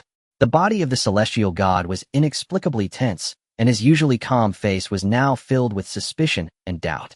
Bobo, are you sure? His voice was deep, carrying a suppressed tension he was not even aware of. The aura emanating from the direction of Kalinta had been growing in an astonishing manner over the past 3 months. It completely defied the common principles of cultivation. Yes, my Lord Celestial. Mr. Bobo's tone was equally grave, and a crack appeared in his eternally calm expression. That aura. Each surge is accompanied by a moment of weakness teetering on the edge of dissipating only to instantly recover and grow stronger. Who exactly is he? The celestial god murmured, a strong sense of unease rising within him. Ever since he became a celestial god and expelled the evil thoughts from within him, giving birth to the demon king Bick, he had been extremely wary of uncontrollable powers appearing on Earth. Just one Bick had plunged the world into years of darkness. One Raditz had cost Sun Wukong his life. And now this. The celestial god dared not think further. Meanwhile, at the top of Kalinta, boom. The figure of Chia descended like a cannonball, smashing a shallow pit into the dome of the tower, spiderweb-like cracks spreading outwards. Cough, cough, cough. He knelt on the ground, coughing violently, each breath bringing forth a hot metallic taste of blood. The chi within him had been drained to the last drop. His meridians felt as if they were being burned by fierce flames, and every limb and bone was crying out in unbearable strain. Yakalob was squatting nearby, holding a roasted fish. He had gone numb. Completely numb. For the past 3 months, he had witnessed miracles, or rather madness. The man before him was not merely cultivating, he was gambling with his life against the heavens, betting that he could shove a senzu bean into his mouth before dying. Chia spat out a mouthful of blood foam, struggling to pull out a senzu bean from his pocket and tossed it into his mouth. Crunchy. In the next moment, a surge of life force swept through his body once more. His injuries healed instantly, the drained energy sea refilled, even more vast and pure than before. He stood up, feeling the roaring power within him, a satisfied smile appearing on his face. Awesome. Yakalob rolled his eyes. You freak. The Kalan elder leaned on his staff, standing at the edge of the tower. Chia's progress made him feel a surge of alarm. This kid was no longer satisfied with merely increasing the total amount of chi. In the last half-month, he began attempting some astonishing feats. For example, compressing all his chi to a single point at his fingertips at maximum speed, then exploding it instantly, simulating the principle of a ki blast to refine the efficiency of chi release. Or at the moment of exhaustion, forcibly maintaining the flight technique, using mental energy to perceive the flow of chi, attempting to find a more agile method of flight. This monster was actually self-learning at such a rapid pace. His understanding of chi was deepening at a rocket-like speed. This immortal who had lived for 800 years probably had nothing left to teach him. In the celestial temple, Mr.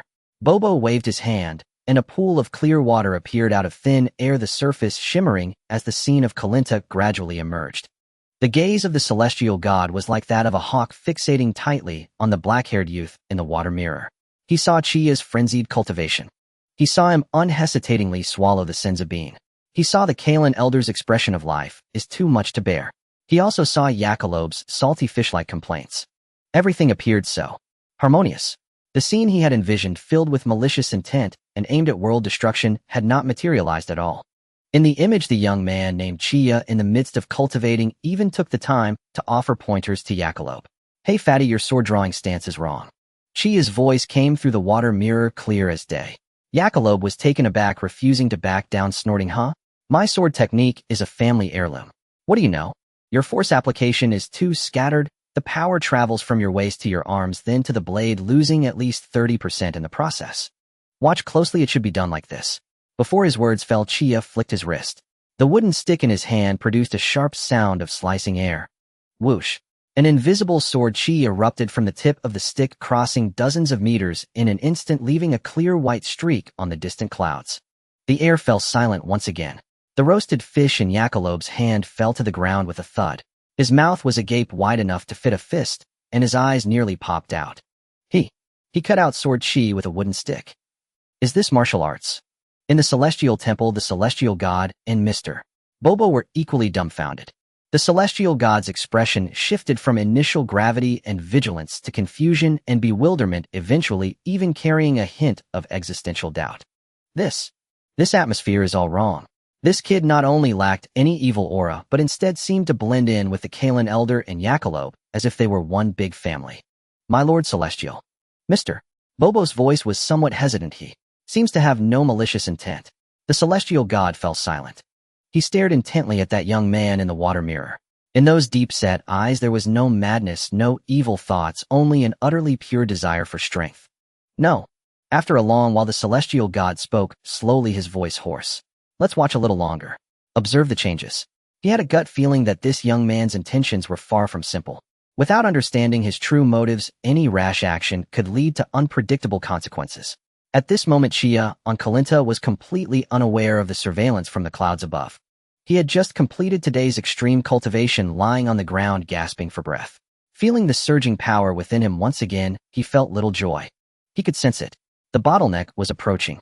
The enhancements brought by the supercells were gradually diminishing. The environment of Kalinta no longer provided him with sufficient pressure. It was time to consider changing locations for cultivation. Kia rose from the ground, dusting off his clothes as his gaze drifted toward the distant sea of clouds below. His eyes were calm, yet a fire burned fiercely within his heart. Become stronger. Even stronger. This level is far from enough. He stood up, stretching his limbs that ached from extreme training, a series of crisp crackles echoing from his bones. He strode directly toward the white cat sage who always carried a wooden staff and dozed lazily. Corinne didn't even lift his eyelids, his whiskers twitching slightly. What stumbled upon some earth-shattering martial truth again? His tone carried a hint of mockery. These days Kia, this monster, had nearly shaken his feline confidence to its core. Sage. Kia approached him, cutting straight to the point. I've hit a bottleneck. Corinne finally opened his eyes, those small orbs gleaming with wisdom far beyond his appearance. Oh, the pressure here is no longer enough. Kia spoke with utter frankness, holding nothing back. The training environment of Corinne Tower had become a hothouse for him now. Corinne fell silent. He stared fixedly at Kia, those deep black eyes devoid of any impurity, holding only the purest yearning for power. This ability of yours is truly unheard of. Corinne spoke slowly, his tone complex. Teetering on the edge of life and death to provoke potential, pushing yourself to the limit every time. This training method, one misstep, and it's utter ruin. I know. Kia nodded, his face devoid of expression. But it's the fastest way. The fastest is also often the most dangerous. Corinne looked at him and suddenly sighed. This young man, though not old, possessed a maturity far beyond ordinary people. He knew exactly what he was doing and what risks he had to bear. More commendably, he had never concealed his special ability from the start. This candor shifted Corinne's perception of him from initial wariness to present appreciation and a hint of concern. Since you've decided, I won't say more. Corinne fumbled behind him. Where do you plan to go? Kia's gaze turned westward. Back to West City. There's something I need there. Packing his sparse belongings and changing into clean clothes, Kia prepared to bid farewell to Yajirobe. Before he could speak, the portly samurai stood blocking his way, hugging his sword with a sour expression. Hey, you're leaving?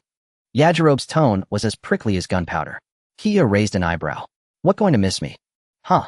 I can't wait for you, monster, to get lost. Yajirobe stiffened his neck and snorted, but his eyes shifted uneasily. With you around, even my grilled fish doesn't taste good. Watching you torture yourself every day is bad luck. His mouth spewed curses, but his actions were the opposite. Thud. A small cloth pouch was tossed over.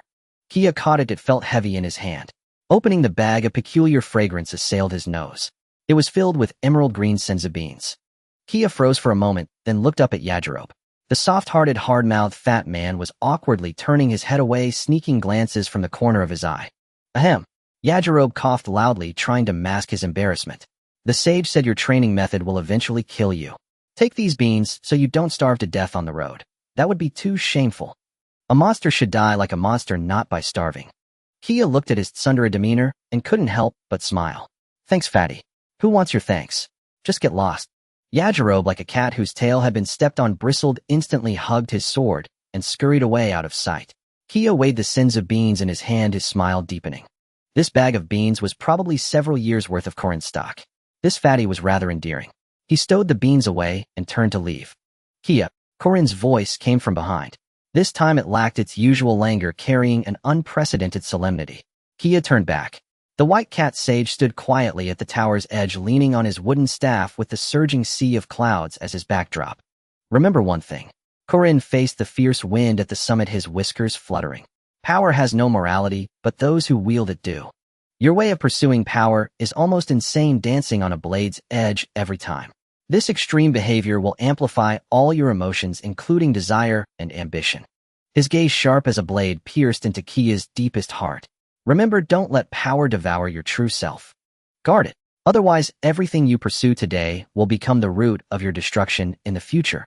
The air grew still. On the high tower, only the howling wind remained. Kia listened quietly, saying nothing.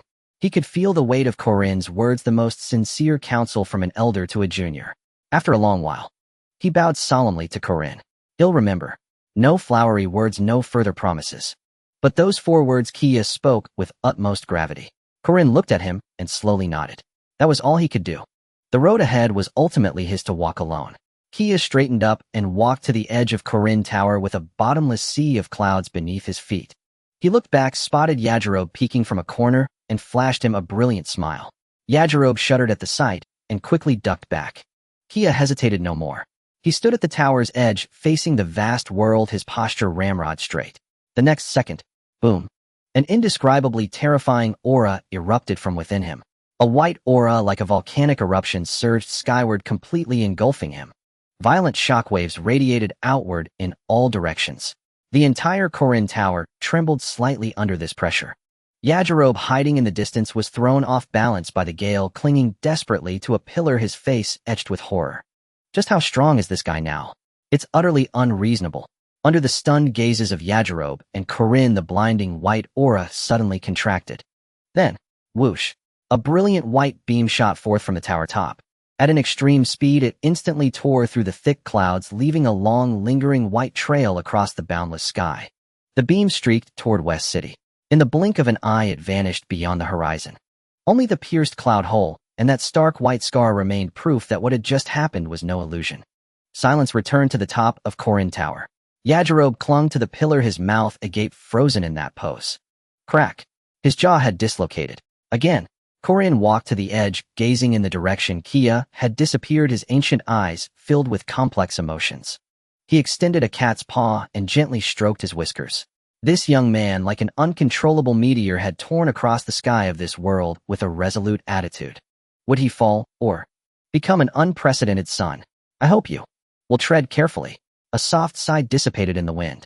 In the western capital, Chia descended from the sky and stood atop a skyscraper, the fierce wind tousling his black hair.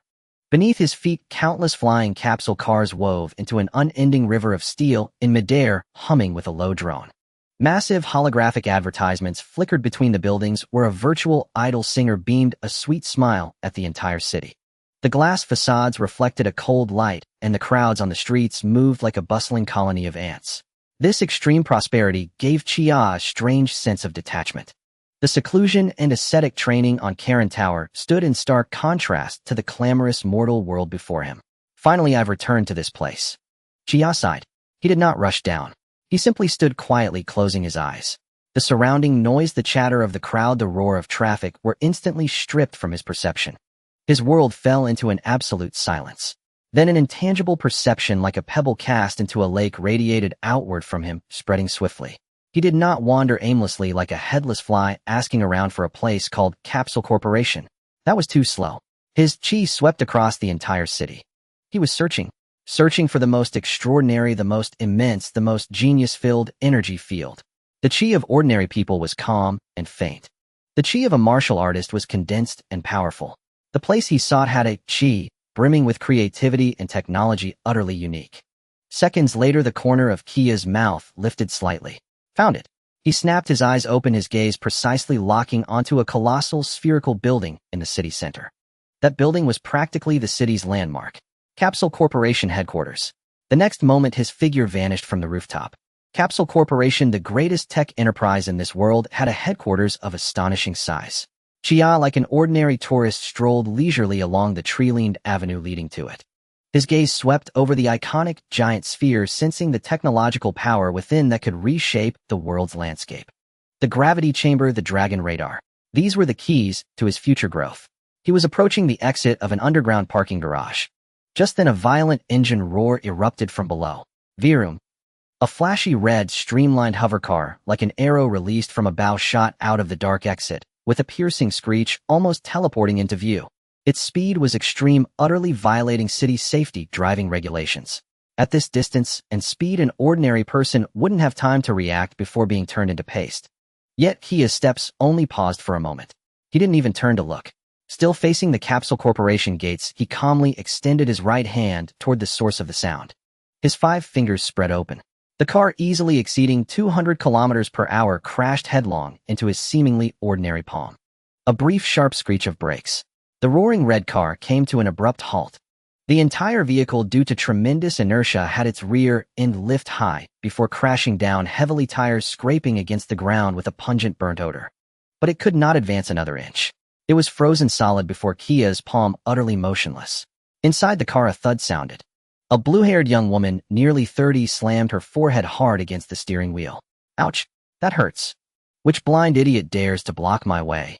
Holding her forehead, the girl stormed out of the car, fuming. She had just finished tuning a new anti-gravity engine and wanted to enjoy a thrill ride, and now she nearly rear-ended someone. But as she angrily stomped to the front of her car, all the curses she had prepared stuck in her throat. What she saw first wasn't the idiot blocking the way. It was her car. Her crimson flame stream, forged from the latest high-strength alloy and embodying her countless efforts. It was perfectly intact. The car's front was as smooth as a mirror, not even the faintest scratch. No dents. No deformation. Not even a speck of extra dust. Bulma was dumbfounded. She rubbed her eyes and leaned in for a closer look. Really nothing at all. How? How is this possible? At that speed, even a 10-meter thick steel wall would have been blasted into a massive hole. How did this person do it? To perfectly dissipate such terrifying kinetic energy in an instant without damaging the car. What kind of insane control over force was that? This had left the realm of physics and entered the domain of metaphysics. The genius girl's mind experienced its first crash. Her brain frantically calculated the energy formula for that instant, but every result it produced told her impossible. Filled with countless question marks and an incomprehensible shock, she finally lifted her head to look at the instigator. Then she was stunned again.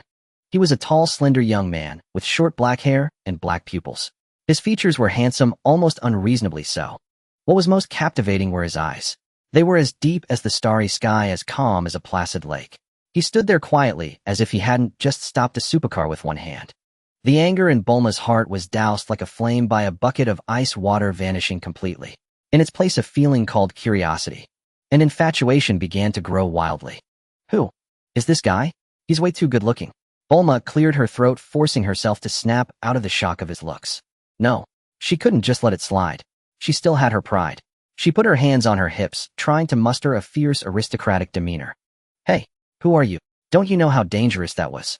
If you damaged my car, how would you pay for it? Her voice was loud, but anyone could hear the bluster and the barely concealed excitement. Yet his reaction surprised her once more. Chia withdrew his hand, not even sparing a glance at the valuable car. His gaze fell calmly on Bulma's face. There was no apology, no explanation, no panic at her aristocratic air. He spoke directly, cutting to the core. You are Miss Bulma Briefs, aren't you? Bulma was taken aback, her hands frozen on her hips. He knows me. I need your help to save the Earth. Kia's second sentence left Bulma completely bewildered. What the hell? Save the Earth?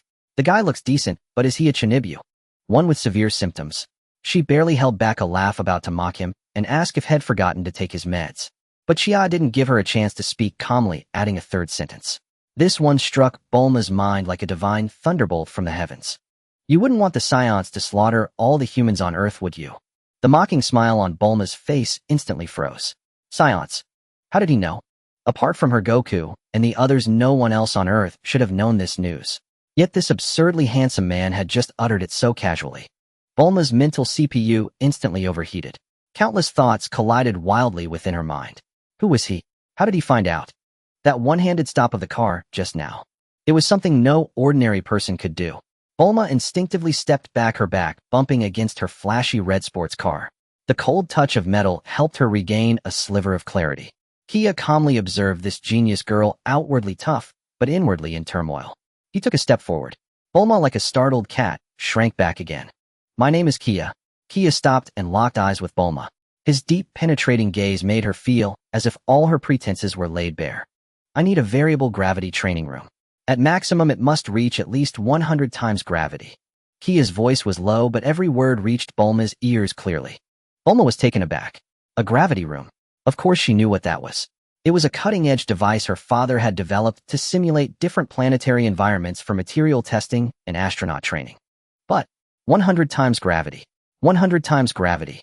Bulma blurted out, her voice shrill and breaking. Her gaze at Kia was no longer that of someone looking at a Chinibu, but at a complete madman. Do you have any idea what that means? What kind of ridiculous joke is this? Bulma waved her arms excitedly like a math teacher whose authority had been challenged by a student claiming 1 + 1 = 3. Any carbon-based life form under 100 times gravity would be instantly crushed into a two-dimensional biological coating. What would you use that for? Suicide. Her scientific rigor temporarily made her forget her fear of the term Saiyan, instinctively launching a fierce critique against such anti-physical claims. This was no longer a matter of boldness. It was a matter of sanity. Yet Kia remained as unflappable as ever. He didn't even bother to refute Bulma's scientific theory, because she was right. For an ordinary person, that was indeed the case. Kia simply changed the subject, asking a question that sent another chill down Bulma's spine. You should know what information Raditz sent through the scouter on his face before he died, right? The excitement and mockery on Bulma's face froze once more. Kia watched her rapidly changing expression and continued calmly. Those two Saiyans, one has a power level. That is the number displayed on the scouter, close to 8,000. 8,000. Bulma's heart clenched violently. Raditz had a power level of 1,500, and it took Goku and Piccolo risking their lives just to barely take him down together. 8,000. What did that even mean? And the other? Kia's gaze grew a bit deeper. A prince not tall in stature, but with immense pride. His power level far exceeds 18,000. When he arrives, no one will be able to stop him. Boom. Bulma felt something inside her mind completely collapse. 18,000. This number was entirely beyond her comprehension. If what Kia said was true, then Earth's doomsday was already on a countdown. Her proud technology, her father's world-changing inventions were as fragile as paper before absolute power. Tanks, missiles, even nuclear weapons. Before a power level of 18,000, they were probably nothing but a joke. Her inner defenses were shattered in that moment. She leaned against the sports car behind her to keep from collapsing. Pale-faced, lips trembling, she stared at the terrifyingly calm man before her. You? Who the hell are you? She had already asked this question more than once, but this time it carried deep fear and a sliver of last hope. So, I need the gravity room. Kia didn't answer who he was, but brought the topic back to a final conclusion. You saw how I stopped your car just now. I'm not an ordinary person. I need that device to raise myself to a level capable of opposing them within 8 months. He pointed at Capsule Corporation's spherical building, then at himself. That's my sole purpose. To survive. And incidentally, to protect this world. To survive. Those 3 words were so simple, yet so heavy. No grand declarations of saving the world, no heroic self-sacrifice. The core driving force was merely the most primal instinct for survival. But this paradoxically gave Bulma an unprecedented sense of authenticity. Her mind raced. She was a genius, a scientist of extraordinary intellect. After the initial shock and fear, reason began to return quickly. She analyzed the situation. First, this man, named Kia, possessed superhuman strength. Stopping a supercar with one hand was solid proof. Second, he held top-secret intelligence of apocalyptic proportions. Third, his goal was clear: to use Capsule Corporation's technology for extreme training to counter the powerful enemy arriving in a year. Weighing everything, trusting him was the only and possibly correct version answer. Not trust him. Then everyone would be finished a year later, turned into interstellar barbecue by the Saiyans. Trust him, and there might be a glimmer of hope. This choice wasn't hard at all. Bulma took a deep breath, her chest heaving violently. Finally, she lifted her head. In her blue eyes, for the first time, there was no spoiled heiress willfulness or genius arrogance, but a desperate resolve to stake everything. Fine. The gravity room, I can find a way to get it for you. I can even have my dad customize one specially. Her words came out rapidly, revealing her inner urgency. Kia's eyebrow raised almost imperceptibly. As expected of the world's richest man's genius daughter, her decisiveness was truly remarkable. But Bulma's tone shifted sharply. She pointed a finger directly at Kia's nose, her gaze turning piercing. You must agree to one condition. You have to tell me everything. Where do you come from? How do you know all this? I want to know it all. She stared at Kia, speaking each word deliberately. After all, staking Earth's fate on some mysterious character. Am not that naive. Facing Bulma's finger that was almost poking the tip of his nose, Kia's expression remained unchanged. He merely gazed quietly at the genius girl before him, who appeared outwardly fierce but was inwardly shaken to her core. Those blue eyes were filled with doubt, fear, and a trace of anticipation she herself had yet to acknowledge. She was gambling on the fate of Earth. My story is long. Chia finally spoke, his voice calm and devoid of emotion, yet carrying a strange magic that silenced the surrounding clamor. And it's not a pleasant one. Are you sure you really want to know? Bulma choked on his words, her handsome hips demeanor instantly deflated by a third. What did he mean by not pleasant? This guy always said the most terrifying things in the most indifferent tone. But the words were already out, there was no way she'd back down now. Cut the crap. Bulma puffed out her chest, forcing herself to appear more confident. I've seen it all. I've even dealt with aliens. Spill it. All right. Chia nodded, as if he had anticipated her reaction.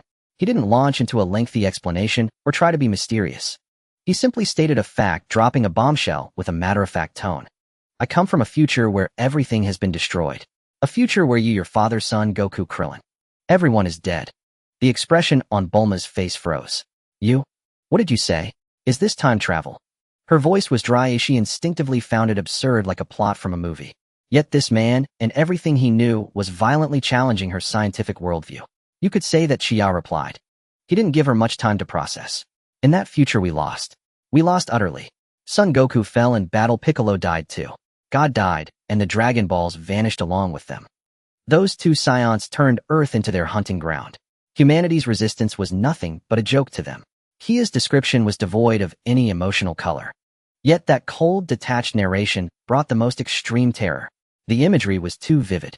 Bulma could even picture that apocalyptic scene. Cities burning, people wailing, and two monsters in battle armor laughing wildly in the sky. Her body began to tremble uncontrollably. This is impossible. How can you prove it? She grasped at her last straw. Proof. The corner of Kia's mouth curled into a faint mocking smile for the first time. I know Son Goku isn't from Earth. He's a Saiyan from planet Vegeta. Kakarot is his birth name. Is that proof? I know he had a tail as a child and turns into a giant ape when he sees a full moon, losing his mind. Is that proof? I know you invented the Dragon Radar to find the Dragon Balls. Is that proof? I even know you secretly collected the Dragon Balls and wished for a Prince Charming boyfriend. Stop. Bulma's face flushed bright red like a cat whose tail had been stepped on. She shrieked to cut him off. Forget everything before. What was that wish about? That was even more horrifying than knowing the Saiyan's secret. Seeing Bulma's mortified expression, Chia wisely chose not to continue. But if he pissed off this young lady too much, the gravity chamber might really be out of reach. Bulma's chest heaved violently as she gasped for air. It took her a long time to recover from the shock of having her privacy exposed. The way she looked at Chia had completely changed. She was fully convinced now. No explanation other than from the future could account for everything happening before her. Get in the car. Bulma yanked open the door and shouted at Chia. Her attitude had done a complete 180. Her previous interrogation and doubt had turned into an urgency, as pressing as a fire singeing her eyebrows. Chia calmly settled into the passenger seat. The flashy red hovercar let out a soft hum, turned around, and sped toward the Capsule Corporation headquarters at a velocity far exceeding legal limits. This time Bulma drove even faster and more aggressively, because she knew time was running out for them. 3 days later, deep within the lowest secret experimental zone of Capsule Corporation. This was the area with the highest security level in the entire company. Bulma's father, Dr. Brief, a middle-aged man with a mustache who looked somewhat disheveled and carefree, was chewing on a cigarette, eyeing Chia with astonishment. Say, my dear daughter, where did you find such a handsome young man? Dr. Brief circled Chia twice, clicking his tongue in admiration. Young man, you've got a good physique. But let me warn you, this thing is no joke.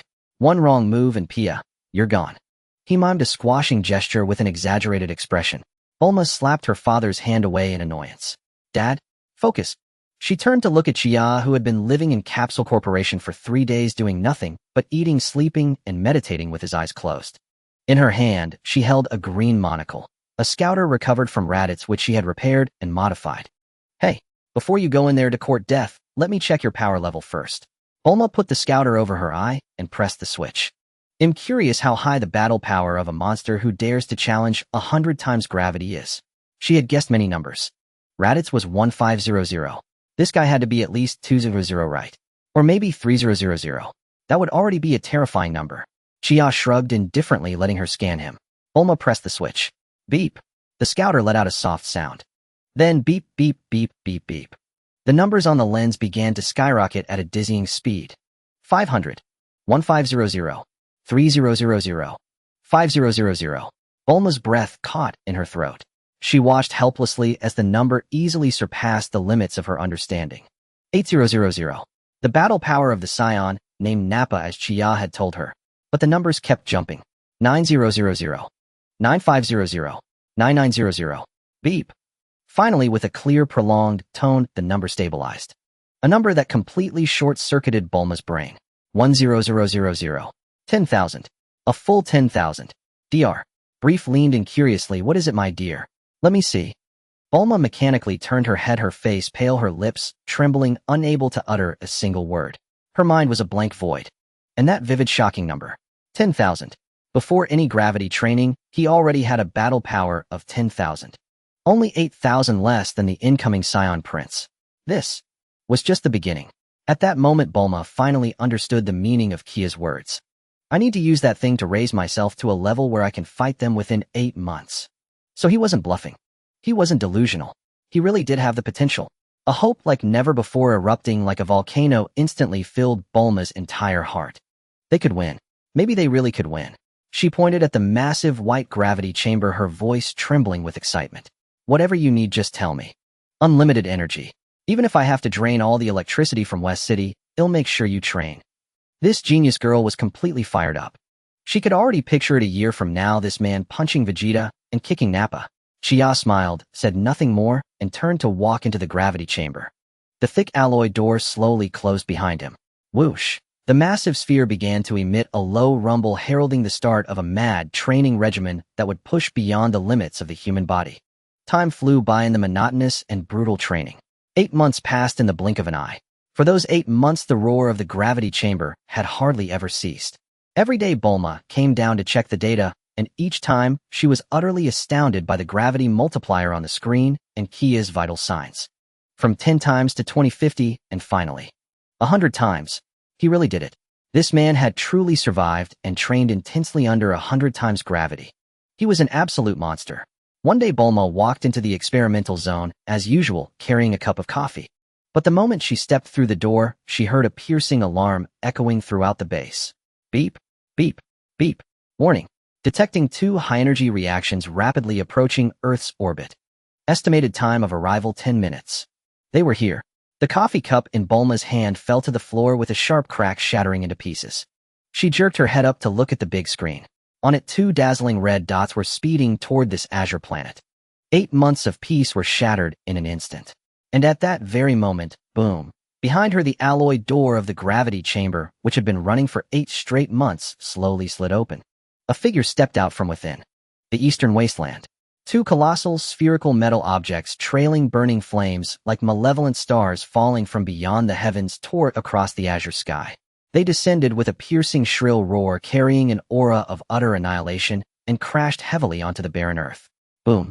The ground trembled violently, as if groaning in agony. 2 bottomless craters instantly formed, and the shockwaves sent vast clouds of dust billowing into the air. After a moment, crack. From within one of the pits, a metal hatch slowly opened, venting a plume of white steam. A man of terrifyingly imposing stature stepped out. He was bald with a fierce countenance, clad in a black and blue battle suit, a cruel smirk curling at his lips. It was Nappa. Then the other hatch opened as well.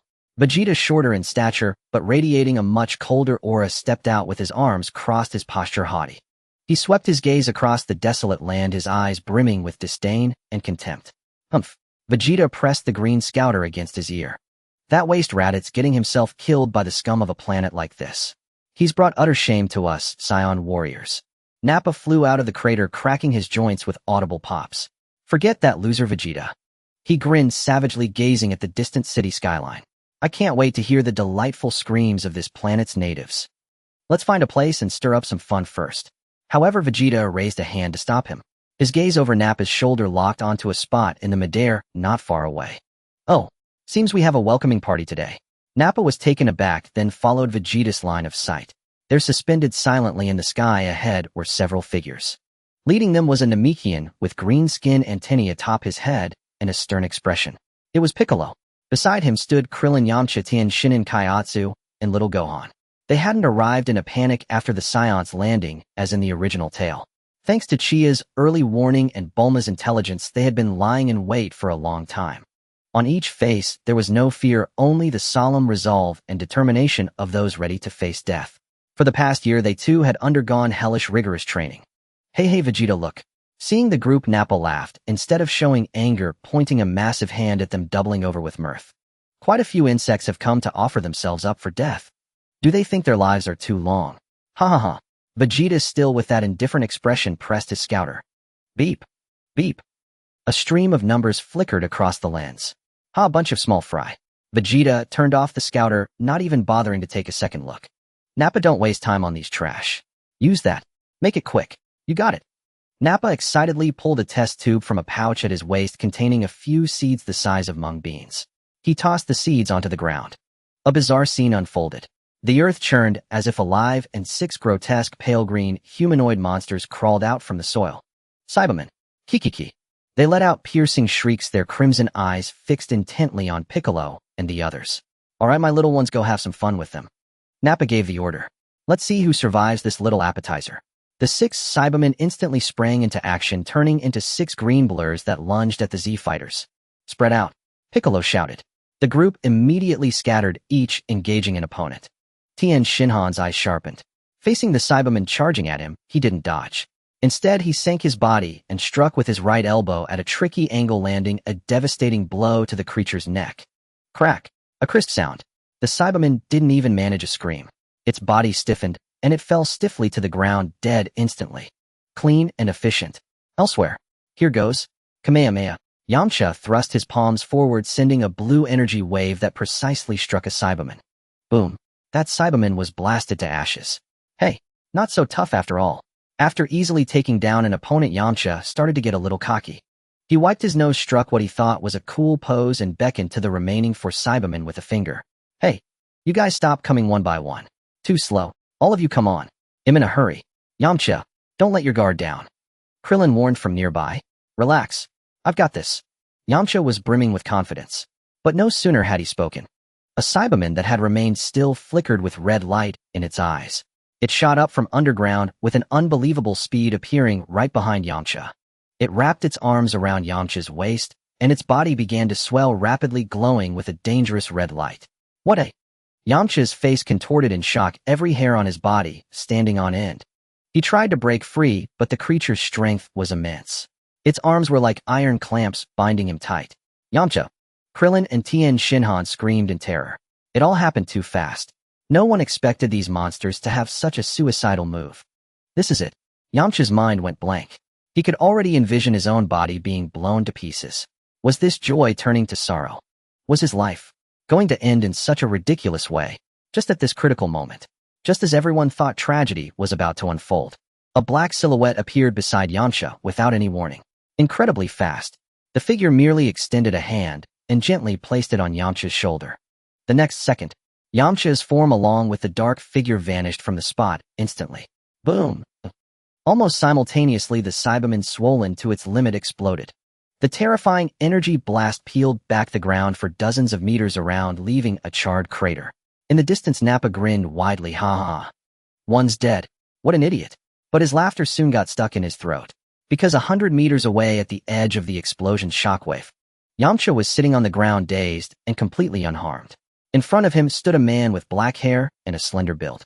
The man had his back to him, calmly gazing at the center of the battlefield. Wah! What just happened? Yamcha muttered to himself, his brain unable to process the information. Who am I? Where am I? Wasn't I supposed to be blown to bits? Piccolo, Krillin, and the others had their pupils constricted, staring intently at the back that had appeared so suddenly. It's him. Chia from the future. Kiki. The remaining 3 Cybermen spotted a new target and with shrill cries lunged at Chia from 3 directions. Chia didn't even look at them.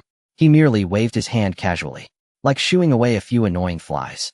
3 tiny golden energy blasts shot from his fingertips faster than their charge. Pow! Pow! Pow! The three ferocious Cybermen in midair were instantly reduced to 3 puffs of dust scattered by the wind. The entire battlefield fell into an eerie silence. Everyone was stunned by this display. The smile on Nappa's face froze completely. He pointed at Chia, his expression as if had seen a ghost. That guy, who the hell is he? Beep, beep, beep, beep, beep. Beside him, the scouter on Vegeta's ear suddenly emitted an unprecedented, piercing, heart-wrenching alarm. The numbers on the lens skyrocketed at a rate that made even the Saiyan prince's heart race. 1,000, 5,000, 10,000, 15,000, 20,000, still rising.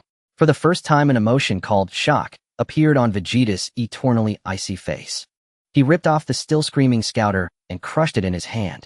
No way. He glared at the calm and composed figure in the distance, forcing out the words through gritted teeth. On this planet, how could there possibly be a monster like this? Whether it was the Z fighters or the Saiyans in the distance, all eyes converged upon the black-haired man. With a snap of his fingers, he annihilated 3 Cybermen, each boasting a battle power of 1200. What terrifying strength was this? Yamcha collapsed to the ground, gasping for air. A mix of relief at his narrow escape and profound shock left him utterly stupefied. He had truly brushed with death moments ago, and the one who pulled him back was this very man. Inwardly, Kia regretted not witnessing Yamcha's iconic look of despair. You? Krillin swallowed hard, staring at Kia's back as he spoke with difficulty. Just who? Kia cast a faint glance at the 2 Saiyans in the distance who were completely stunned. Then he turned his gaze sweeping over Piccolo, Yamcha, and Shinhan and the other warriors poised for battle. Leave the remaining 2 to you for practice. What? The moment those words were spoken, shock rippled through everyone. Every single Z fighter was baffled. Practice. Using those monstrous Saiyans for practice. Piccolo narrowed his eyes, stepping forward first. As the Demon King of Earth, he could not retreat. Moreover, he faintly sensed that Kia's words carried a deeper meaning. Fine. Leave it to us. Piccolo's declaration ignited the flames of defiance in the others. Yes. Since they were already here, could they really run away? Behind them were their families, the entire Earth. That's right. Let's do this. Tien Shinhan's 3 eyes gleamed with sharp resolve. Kaiatsu, stay behind me. Got it, Tien. Hung Fu's afraid of who? Yamcha assumed his stance, his recent brush with death igniting a fierce aggression within him. Gohan, don't be scared. Stay behind Krillin, Piccolo said to the trembling Gohan beside him. Yes. Gohan nodded firmly, his small face set with determination. Their combined aura instantly coalesced into a single force. They might not win, but they would never back down. On the other side, Nappa and Vegeta had snapped out of their shock.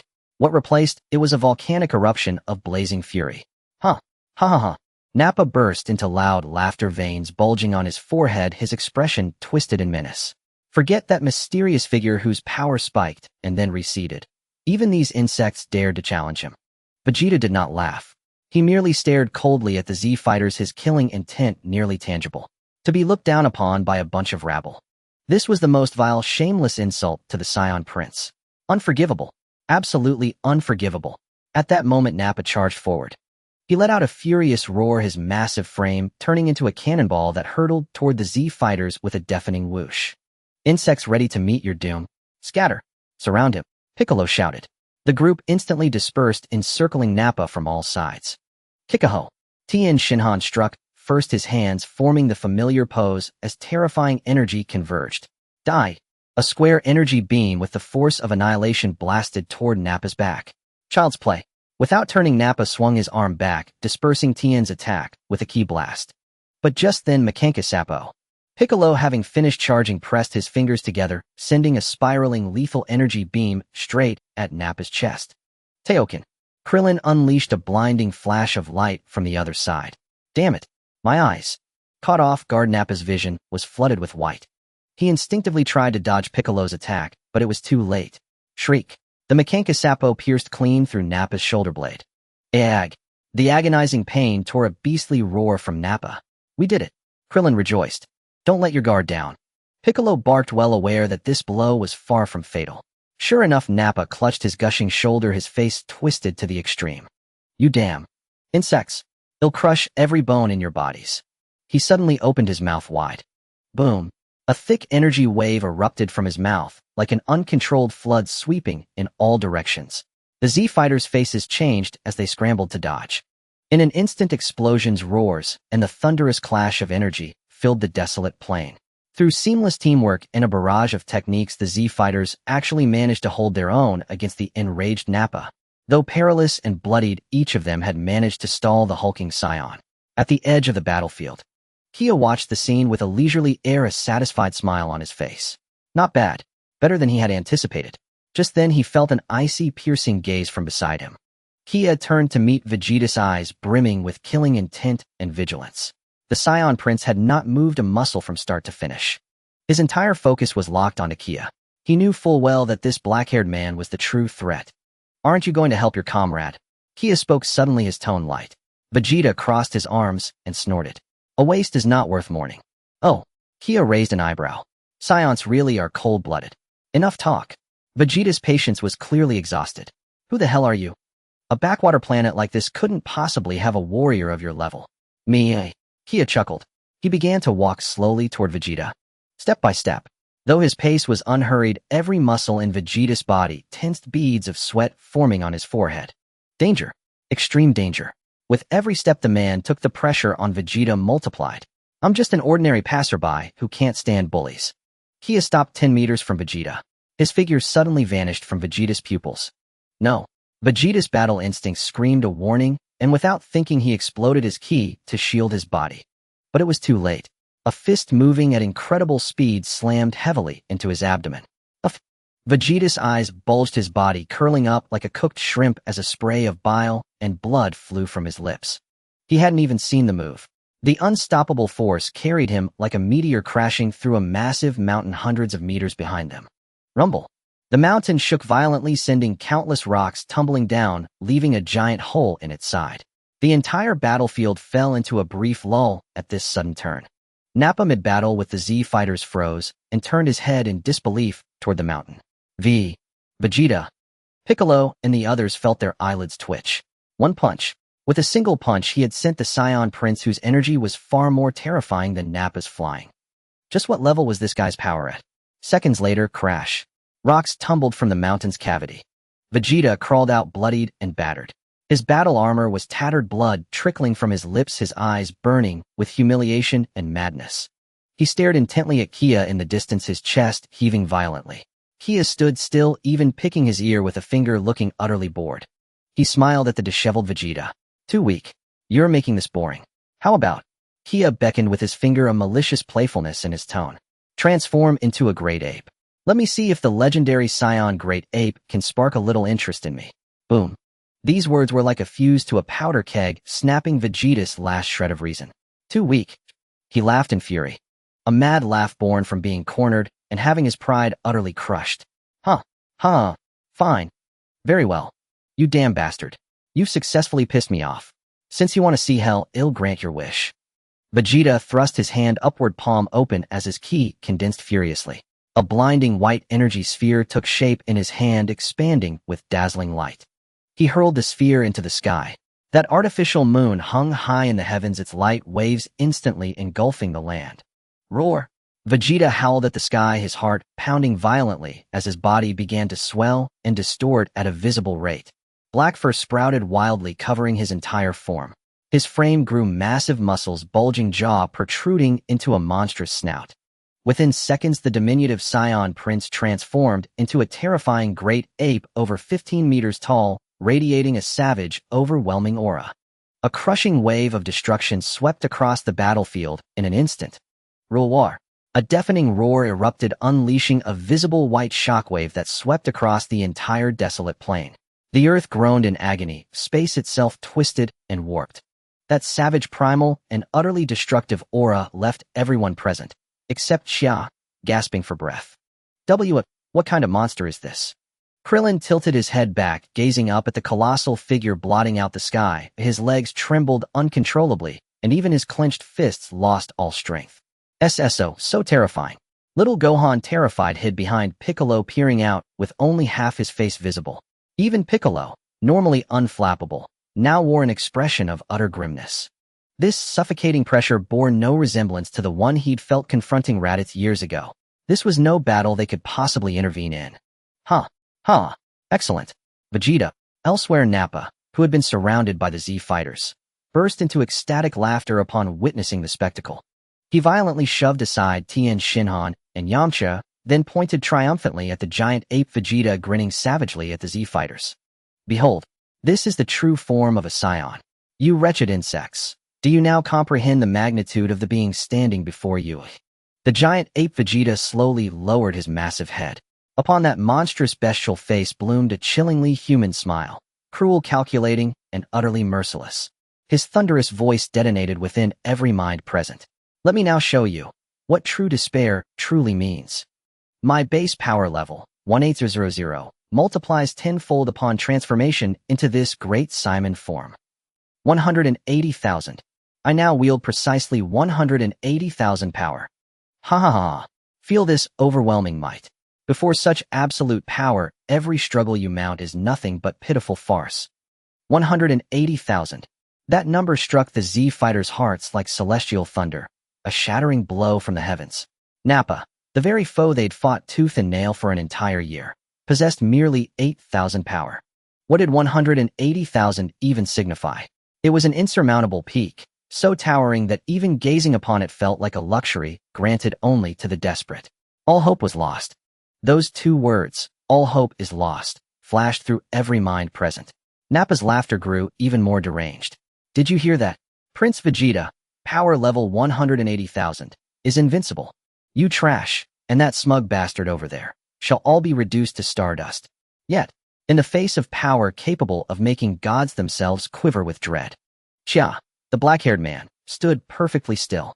Not a single muscle twitched upon his face. He simply lifted his gaze calm and unwavering toward the looming colossus before him.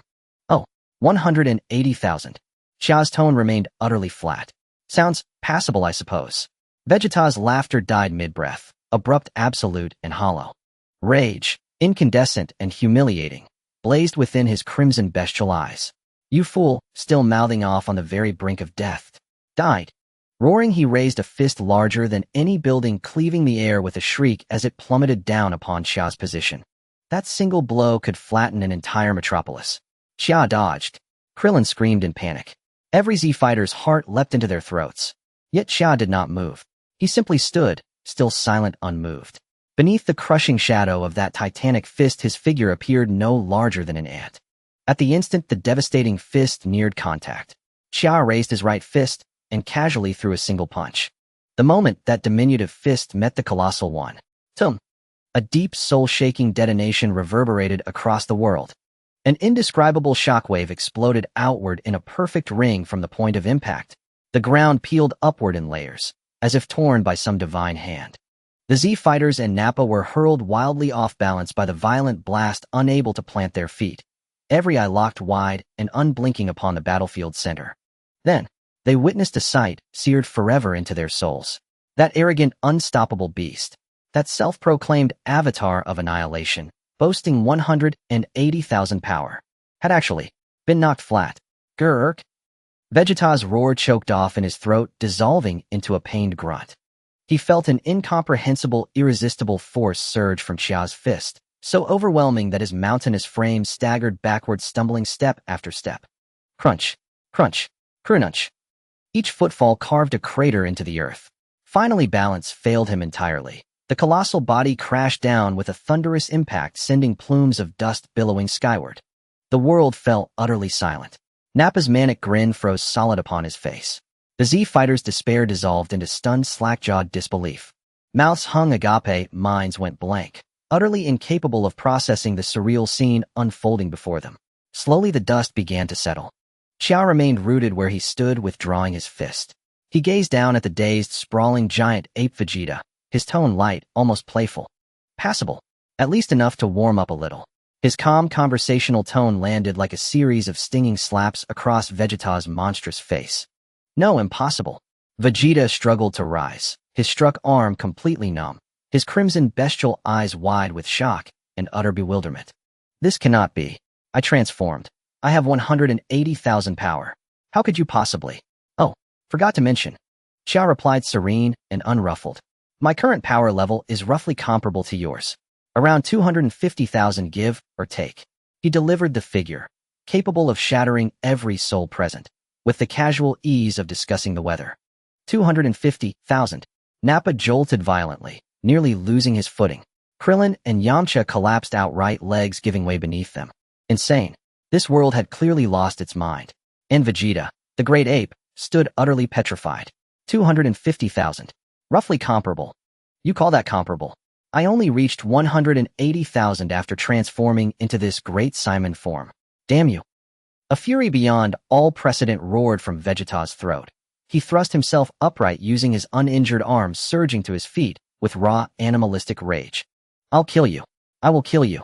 He bared his fangs and a torrent of monstrous energy coalesced violently within his maw. A thick violet beam, vast as a celestial river, erupted forth roaring toward Chia with apocalyptic force. Chia vanished from sight, instantly. The beam missed entirely, striking a distant mountain range instead. Boom! An entire mountain chain was erased from existence, scoured clean from the map by that single sweeping blast. Where did he go? Vegeta whirled his massive head, frantically scanning the sky for Chia's trace. Right here. A cold, quiet voice whispered beside his ear. Chia had reappeared, hovering effortlessly beside Vegeta's enormous face level with those vast, furious eyes. Danger! Alarm blared in Vegeta's mind. He swung his colossal fist without hesitation. Too late. Chia flickered aside, then in the next heartbeat stood atop the giant ape's skull. He raised his foot and brought it down with crushing finality. Thud! Vegeta's massive head slammed violently into the earth. Kerkum! The ground convulsed anew, a colossal spiderweb of fractures exploding outward from the point of impact. See cursed. Vegeta's vision spun, consciousness blurred at the edges. His dignity, his pride, his very identity as a Saiyan prince, shattered utterly beneath that single contemptuous foot. Too slow. Chia's voice slithered like a demon's whisper. Thump! Thump! Thump! Thump! Thump! His fists rained down like a merciless storm, each blow landing with brutal, unrelenting precision upon Vegeta's colossal frame. Each strike carried cataclysmic force. Each strike sent the giant ape's body into violent, spasmodic convulsions. This was no longer combat. It was a one-sided savage beating. Far away, the Z fighters watched, numb and hollow, their worldview shattered, remade, and finally pulverized beyond recognition. Meanwhile, Nappa stared, hair bristling on end as Vegeta was pummeled like a ragdoll. A wave of icy terror surged up from his soles, piercing straight through his skull. Run. He had to run. Any second later would mean certain death. What kind of planet was this? How could such a monster possibly exist? Without hesitation, he flared his aura and shot skyward, fleeing with desperate, panicked speed in the opposite direction, trying to escape. Piccolo reacted first, his eyes turning glacially cold. Though the celestial duel above was beyond their reach, this prey was well within their grasp. Don't let him get away. After him. At Piccolo's command, Krillin, Tien, Shinhan, Yamcha, Katsu, even Gohan, sprang into motion, instantly streaking across the sky like radiant comets in pursuit of Nappa's fleeing form. Across the barren wasteland, only the thunderous echoes of Chia's relentless assault upon the great ape continued to resound. Vegeta lay broken, bloody, battered, his consciousness slipping into oblivion. Chia ceased his assault, hovering before the near-lifeless giant ape, gazing down with detached, sovereign calm. He extended a single finger, golden energy swirling softly at its tip. The game is over. Golden energy gathered at Kia's fingertips, transforming into a blade of energy several meters long, sharp beyond compare. The brilliance emitted by the energy blade reflected in the crimson beast eyes of the giant ape Vegeta. His pupils constricted violently. A fear originating from the depths of his soul gripped his heart. What does this man intend to do? The giant ape Vegeta struggled, wanting to roar, wanting to resist. But at this moment, even moving his body was a daunting task. He could only watch helplessly as that finger gently swiped towards him. Whoosh! A golden thread flashed through the air in an instant. The tail connected to the source of the Saiyans' rage was severed with a single stroke. Roar! Oh! The giant ape Vegeta let out his final piercing scream. That colossal body which obscured the sky and sun began to shrink rapidly before the eyes like a balloon that had been punctured, shrinking at a visible speed amidst the blinding light. Muscles atrophied, bones restructured, black hair fell away, revealing the original skin underneath. Boom. A naked figure covered in blood and dirt crashed heavily to the ground. Vegeta lay on the ground, his body twitching from immense pain and weakness, lacking even the strength to lift his head. The once proud face now bore only humiliation and confusion. I lost. After transforming into a giant ape with a battle power of 1/8 of 0, I actually Lost. And lost so miserably. Chia slowly descended from the sky, standing before him looking at this defeated prince. Wouldn't it have been better to behave this way from the start? Kia's tone was reminiscent of a parent scolding a disobedient child. You forced me to take action. Uft. Upon hearing these words, Vegeta could no longer hold back and spat out a mouthful of old blood. Humiliation. This was 1,000 times more cruel than physical beating. As the proud Saiyan prince, a warrior elite of the universe, how could he be scolded in such a manner? You? Who are you?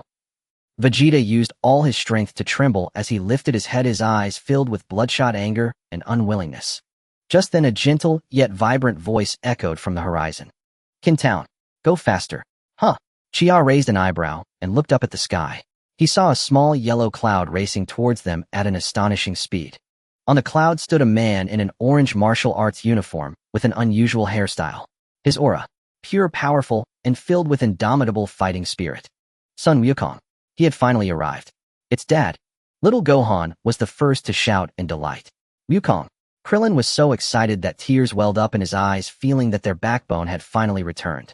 Piccolo also let out a sigh of relief, although Chia was incredibly strong, Wukong was still their most familiar ally.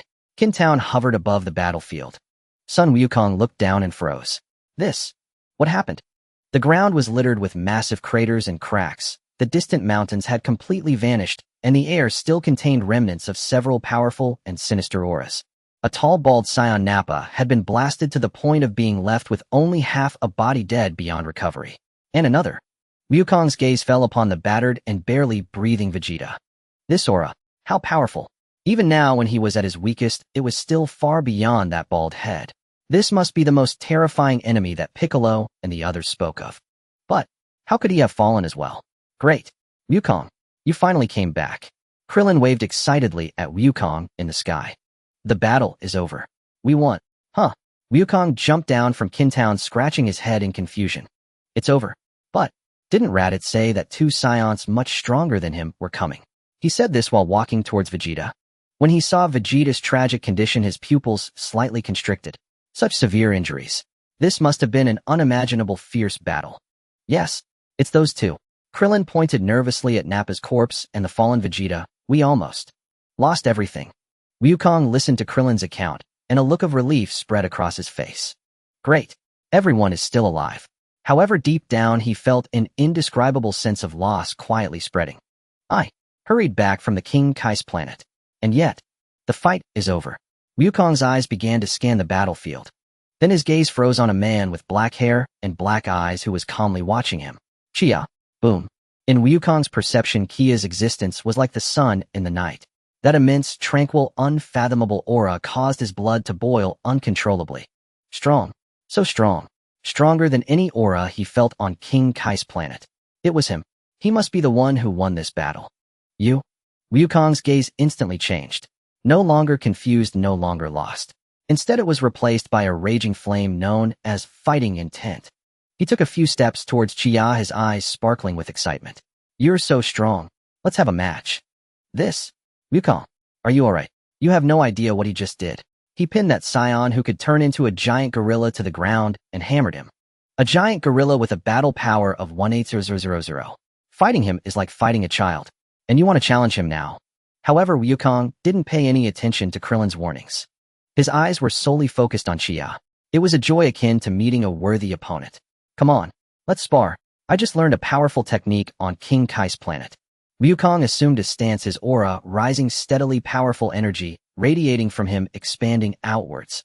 Piccolo, Krillin, and the others were pushed back a few steps by this powerful aura, their faces filled with shock. Wukong had only been away for a year, yet he had become this strong. Chia looked at the invigorated son Wukong before him, a slight smile forming at the corner of his mouth.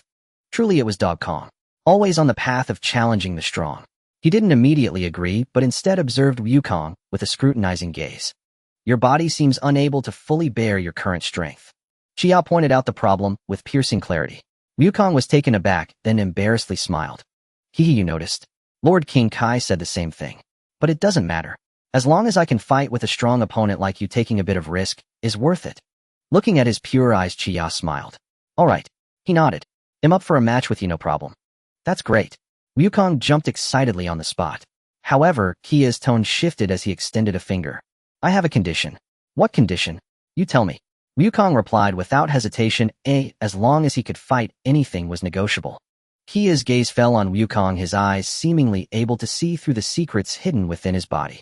You mentioned you learned a powerful technique on King Kai's planet. It should be called the Kaioken, right?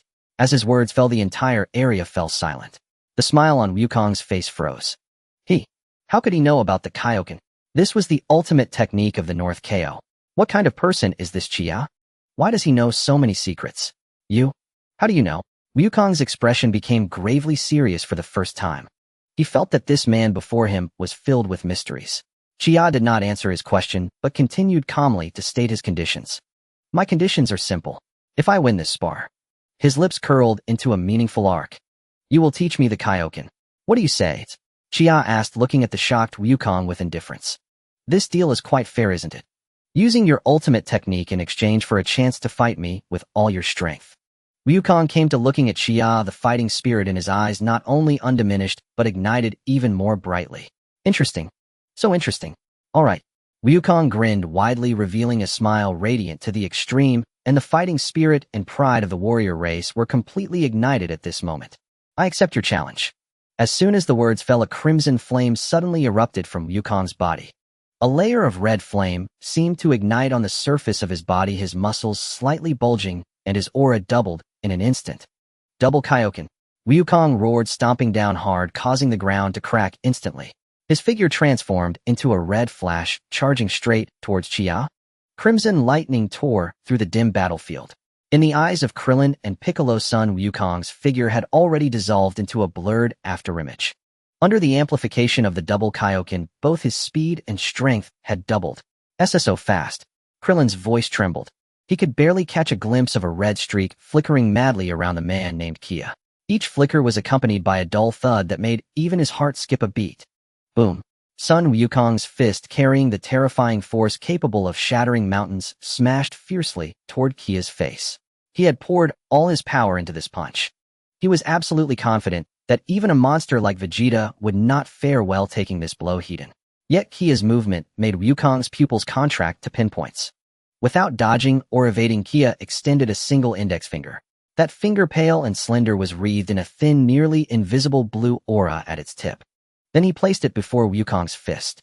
Son Wukong's violently surging, unstoppable punch simply halted. Stopped midair by a single finger effortlessly. The force enough to crush mountains and shatter peaks upon colliding with Kia's fingertip vanished like a stone sinking into the sea, dissipating without a trace. Wukong's mind went blank. How is this possible?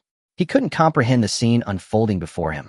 With a faint smile, Kia looked at the utterly bewildered Wukong.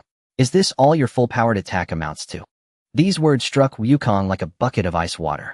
But in the next second, within his Saiyan blood, that cold water was boiled into towering rage and fighting spirit. Damn it all. Wukong roared, his ki churning within his body at an unprecedented speed. Bang, bang, bang, bang, bang. His figure vanished entirely, transforming into countless crimson fists and kicks that enveloped Kia from all sides like a raging storm. Each strike carried the full force of the double Kaioken. Yet facing this apocalyptic onslaught, Kia still used only that one finger. Thud, thud, thud, thud, thud. A dense series of muffled impacts echoed across the battlefield. Kia's finger seemed to possess a life of its own. It always appeared at an inconceivable angle, at an inconceivable moment, precisely intercepting Wukong's attack path. Whether it was a punch, a kick, an elbow strike, or a knee blow. No matter how fast Wukong's attack or how tricky the angle, that finger always struck later, yet arrived first, a gentle block, dissolving all violent onslaughts into nothingness. Throughout the entire process, Kia's feet hadn't moved an inch. His expression remained relaxed and effortless. Oh my God. Krillin rubbed his eyes, then fiercely pinched his own thigh. Is this real? He really? With just one finger? Suppressed Wukong. Beside him, Piccolo's face darkened as if about to drip water. He saw more clearly than Krillin. This was a complete and utter crushing, from power speed technique to battle awareness. The two of them were not even in the same dimension. Bang! Son Wukong's figure was once again repelled by a surge of force, sliding dozens of meters across the ground before barely stabilizing. He panted heavily, sweat soaking through his martial arts uniform. The double Kaioken placed immense strain on the body. This brief tens of seconds of fierce assault had already left him visibly exhausted. In contrast, Kia remained standing in place calm and composed, his breathing not even slightly disturbed. It's not over yet. Wukong gritted his teeth, veins bulging on his forehead. A far more violent aura than before erupted from within him. The crimson ki transformed into blazing flames engulfing his entire being. He stared fixedly at Kia, forcing out words through clenched teeth. Triple Kaioken. Boom. The ground could no longer bear the pressure. Massive spiderweb-like cracks instantly split open, centered around Wukong's feet. His muscles swelled an entire size. His entire aura surged once more in an instant. Hiya! With a roar, Wukong's figure vanished again. This time his speed was more than double the previous. Now that's a bit interesting. Kia still hadn't moved, but the index finger he had casually extended became just a little more serious. Clang! A metallic clashing sound 10 times louder than before exploded. Wukong's fist was firmly blocked, but he didn't stop. Leveraging the terrifying, explosive power of the triple Kaioken, he launched an even more frenzied barrage of attacks. Clang! Clang! Clang! Clang! Each collision erupted with dazzling sparks and visible shockwaves. The entire battlefield trembled continuously under this terrifying clash. Vegeta, lying on the ground, crawled weakly and lifted his eyelids to watch the two figures battling in the sky. His eyes were filled with disbelief. That Kakarot, that low-class warrior, could actually unleash such immense power. But why? Why couldn't his powerful attacks even break through that man's defense? Damn it. Damn it all. Sun Wukong roared furiously in his mind. Every punch felt like striking an unyielding mountain range. The recoil sent excruciating pain through his finger bones and numbed his arms. Meanwhile, his opponent remained as serene as ever. The Kaioken is a strain on the body. Every second you use it brings you closer to collapse. If this is all you have. Kia's voice rang clearly in Wukong's ears. As he spoke, his fingertips suddenly exerted force. Boom. An irresistible immense force surged forth, and Wukong was sent flying like a cannonball. He tumbled dozens of times through the air before awkwardly steadying himself, a trace of blood seeping from the corner of his mouth. Kia watched him slowly lowering the finger he had used all along. He'll gladly take that Kaioken. No, I haven't lost yet. I still have. One last move. Sun Wukong suddenly leaped back hundreds of meters, positioning his hands at his waist in a pose familiar to everyone. Ka. Me. Huh. Me. Huh. A blue energy sphere rapidly condensed in his palms, radiating a terrifying, heart-stopping fluctuation. That guy. Is he trying? Piccolo's face twisted in shock. He wants to use the Kamehameha combined with the Kaioken. Come on. Take my ultimate technique. Wukong's body trembled violently from the excessive concentration of power, but the fighting spirit in his eyes blazed to its peak. This is my everything. He let out a final roar at the energy sphere in his hands. Quadruple Kaioken. The crimson aura around Wukong surged wildly into the blue energy sphere in his palms. Blue and red merged perfectly. In an instant, the sphere's volume and energy level swelled several times over. A terrifying power enough to destroy this planet brewed within. Huh. With Wukong's roar, an immensely thick Redan blue energy beam tore through the earth, howling as it surged toward Kia, devouring everything in its path. This was Sun Wukong's ultimate Allor-Nothing strike. Facing this cataclysmic attack, Kia finally stopped using just a single finger. His expression also grew a bit more serious. As a token of respect for your fighting spirit. With those words, he didn't counter the beam, block it, or dodge. Instead, just as the Kamehameha wave was about to touch him, he extended his right hand and gently deflected the massive energy beam. The next moment, a scene that made everyone's eyes nearly pop out occurred. That quadruple Kaioken Kamehameha wave capable of vaporizing mountains and piercing planets was, with that casual flick, completely redirected. Boom! The colossal energy beam skimmed past Kia and shot into the boundless sky, leaving a brilliant, deadly trail that eventually vanished into the depths of the universe. The entire scene fell into dead silence. Krillin's mouth hung wide open, his jaw nearly dislocated. Piccolo's face had turned green with shock. Even the dying Vegeta forgot the agony in his body because of this unimaginable sight. And Sun Wukong, who had unleashed this ultimate attack, was now at the end of his strength. The immense strain of the quadruple Kaioken had torn his muscles and wrecked his internal state. He floated in midair, lacking even the strength to move a finger. "You're truly incredible," Wukong uttered with difficulty. His vision began to blur. His eyes gradually lost focus. The blazing crimson aura like a candle in the wind abruptly extinguished. His body softened and began to fall. Just then, a figure appeared behind him without warning. It was Kia. He looked at Wukong's faltering back, weakened from exhaustion, and slowly raised his hand. He grabbed the collar of Wukong's tattered martial arts uniform and held him aloft. Kia glanced down at the completely unconscious Wukong, then raised his eyes to sweep over the petrified fighters on the ground. He smiled. Well then, he'll gratefully accept that Kaioken.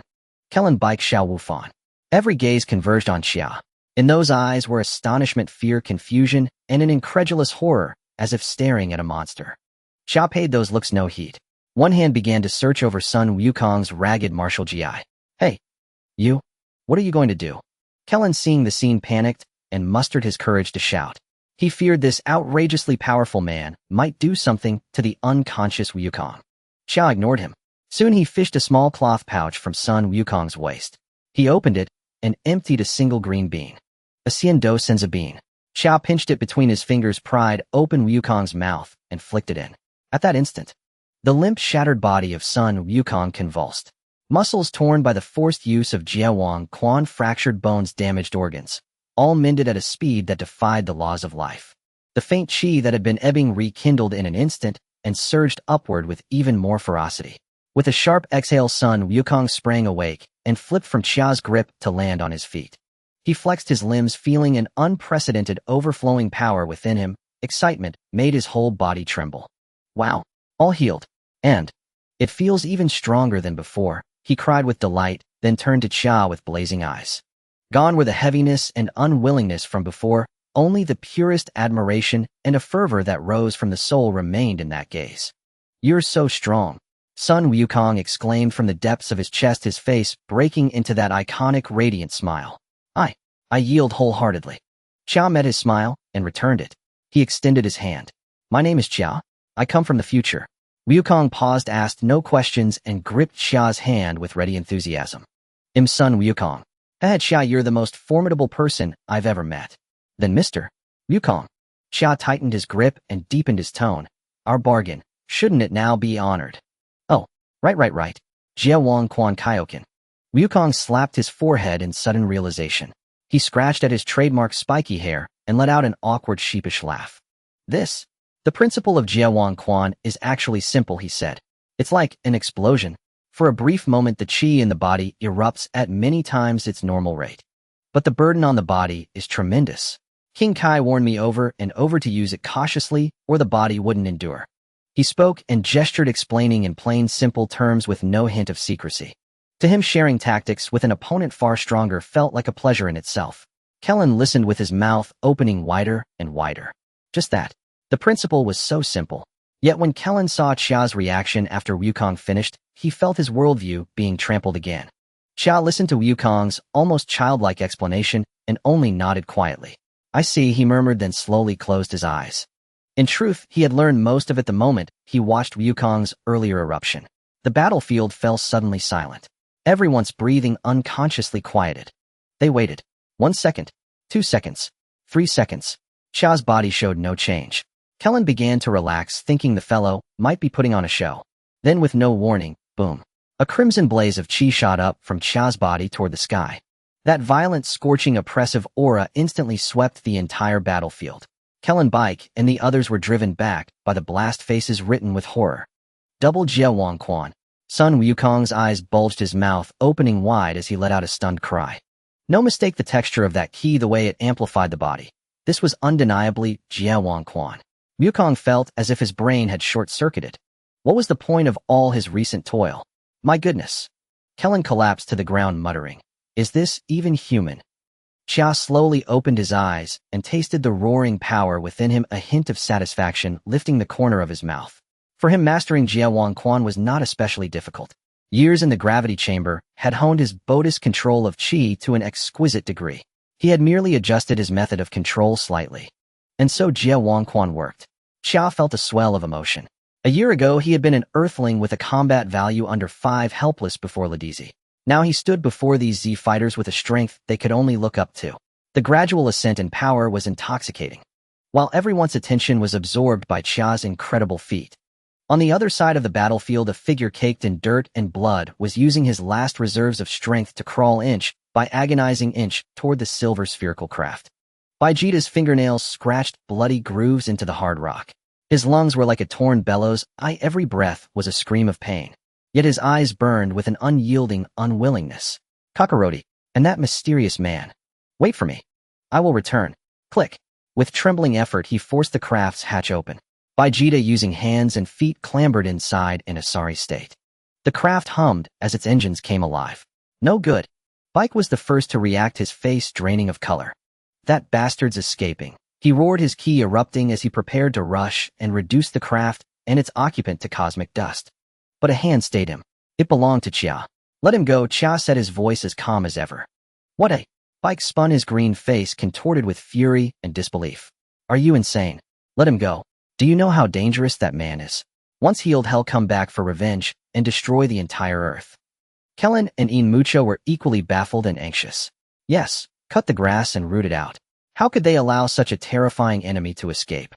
He will not come back, Chia said, uttering something none of them could immediately accept. At least not in the short term. He withdrew the hand that had held back Bike and swept his gaze over everyone present, his eyes so deep they revealed nothing. Compared with a cowering broken dog, we have a far graver matter to confront right now. His gaze fixed on Bike as he spoke. Bike, you've always thought of yourself as the great demon king, the demon of this planet, haven't you? Bike blinked, uncertain why Chia had put it that way.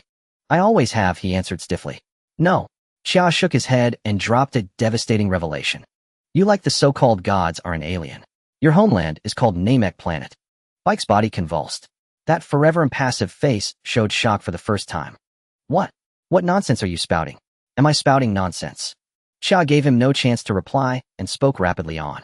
Vegeta, the Saiyan prince who fled, is now driven to find a place where he can grow stronger. That place happens to be connected to Namek Planet. Chia paused, letting the words sink in briefly.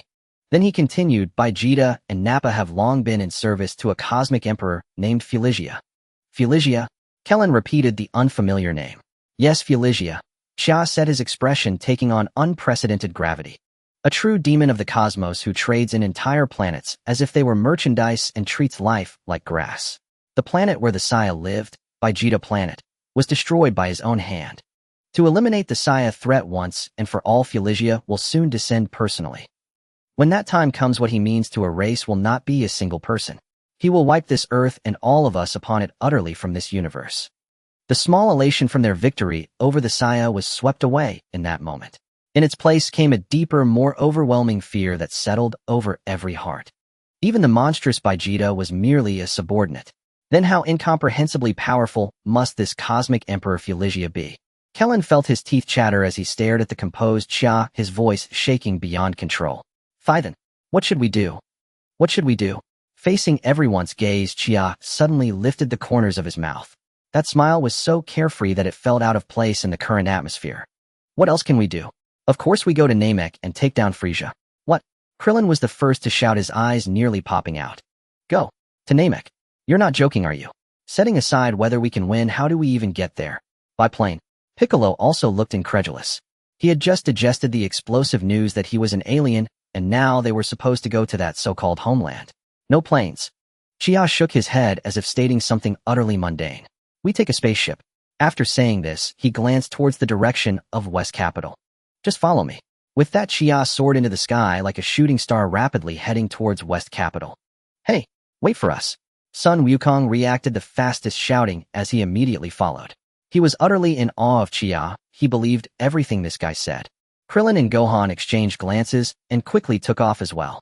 Piccolo paused for 2 seconds, his green face displaying a complex array of emotions, but ultimately gritted his teeth and followed. Namek. This word stirred up turbulent waves in his mind. Capsule Corporation. As Chia and the others descended from the sky and landed on the lawn. Dr. Brief was leisurely holding a cup of coffee, playing with his black cat. Seeing so many people suddenly appear, he merely adjusted his glasses, not at all surprised. Oh, Chia, you're here. The item you asked me to rush has been completed. Dr. Brief pointed to a massive warehouse beside him. Krillin and the others looked in the direction he pointed. In the next moment, everyone dropped their jaws, collectively petrified. They saw the giant doors of the warehouse slowly open, revealing 2 sci-fi styled silver spaceships before their eyes. One was immensely large, resembling a small mountain. The other was smaller, with smooth lines and a sense of delicacy. This is, Krillin stammered, pointing at the two spaceships, unable to complete his sentence. Spaceships. That's right. Dr. Brief took a sip of coffee, his tone as flat, as if he were introducing a new toaster. While speaking, he patted the hull of the large spaceship, producing a crisp metallic sound. These two things, if they go at full speed, can reach an astonishing speed. Chia, you guy. Bulma ran out of the villa, hands on her hips, looking at Chia in astonishment. You even thought ahead about the spaceship. Chia smiled without speaking. He walked in front of everyone, his expression becoming serious again. Time is of the essence, so let me outline the upcoming arrangements. His powerful aura made everyone involuntarily hold their breath. This trip to Namek is fraught with danger. It's not a vacation.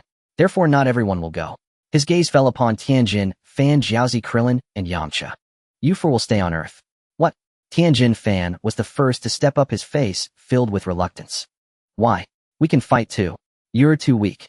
Kia's words were simple and direct. Right now, if you go to Namek, it would be no different from seeking death. Tianjin Fan and Krillin's faces instantly turned pale, their lips moved, but they couldn't utter a single word. Yamcha even lowered his head in shame. Staying on Earth doesn't mean you can't do anything. Chia pulled out a small notebook from his pocket and tossed it to Tianjin Fan.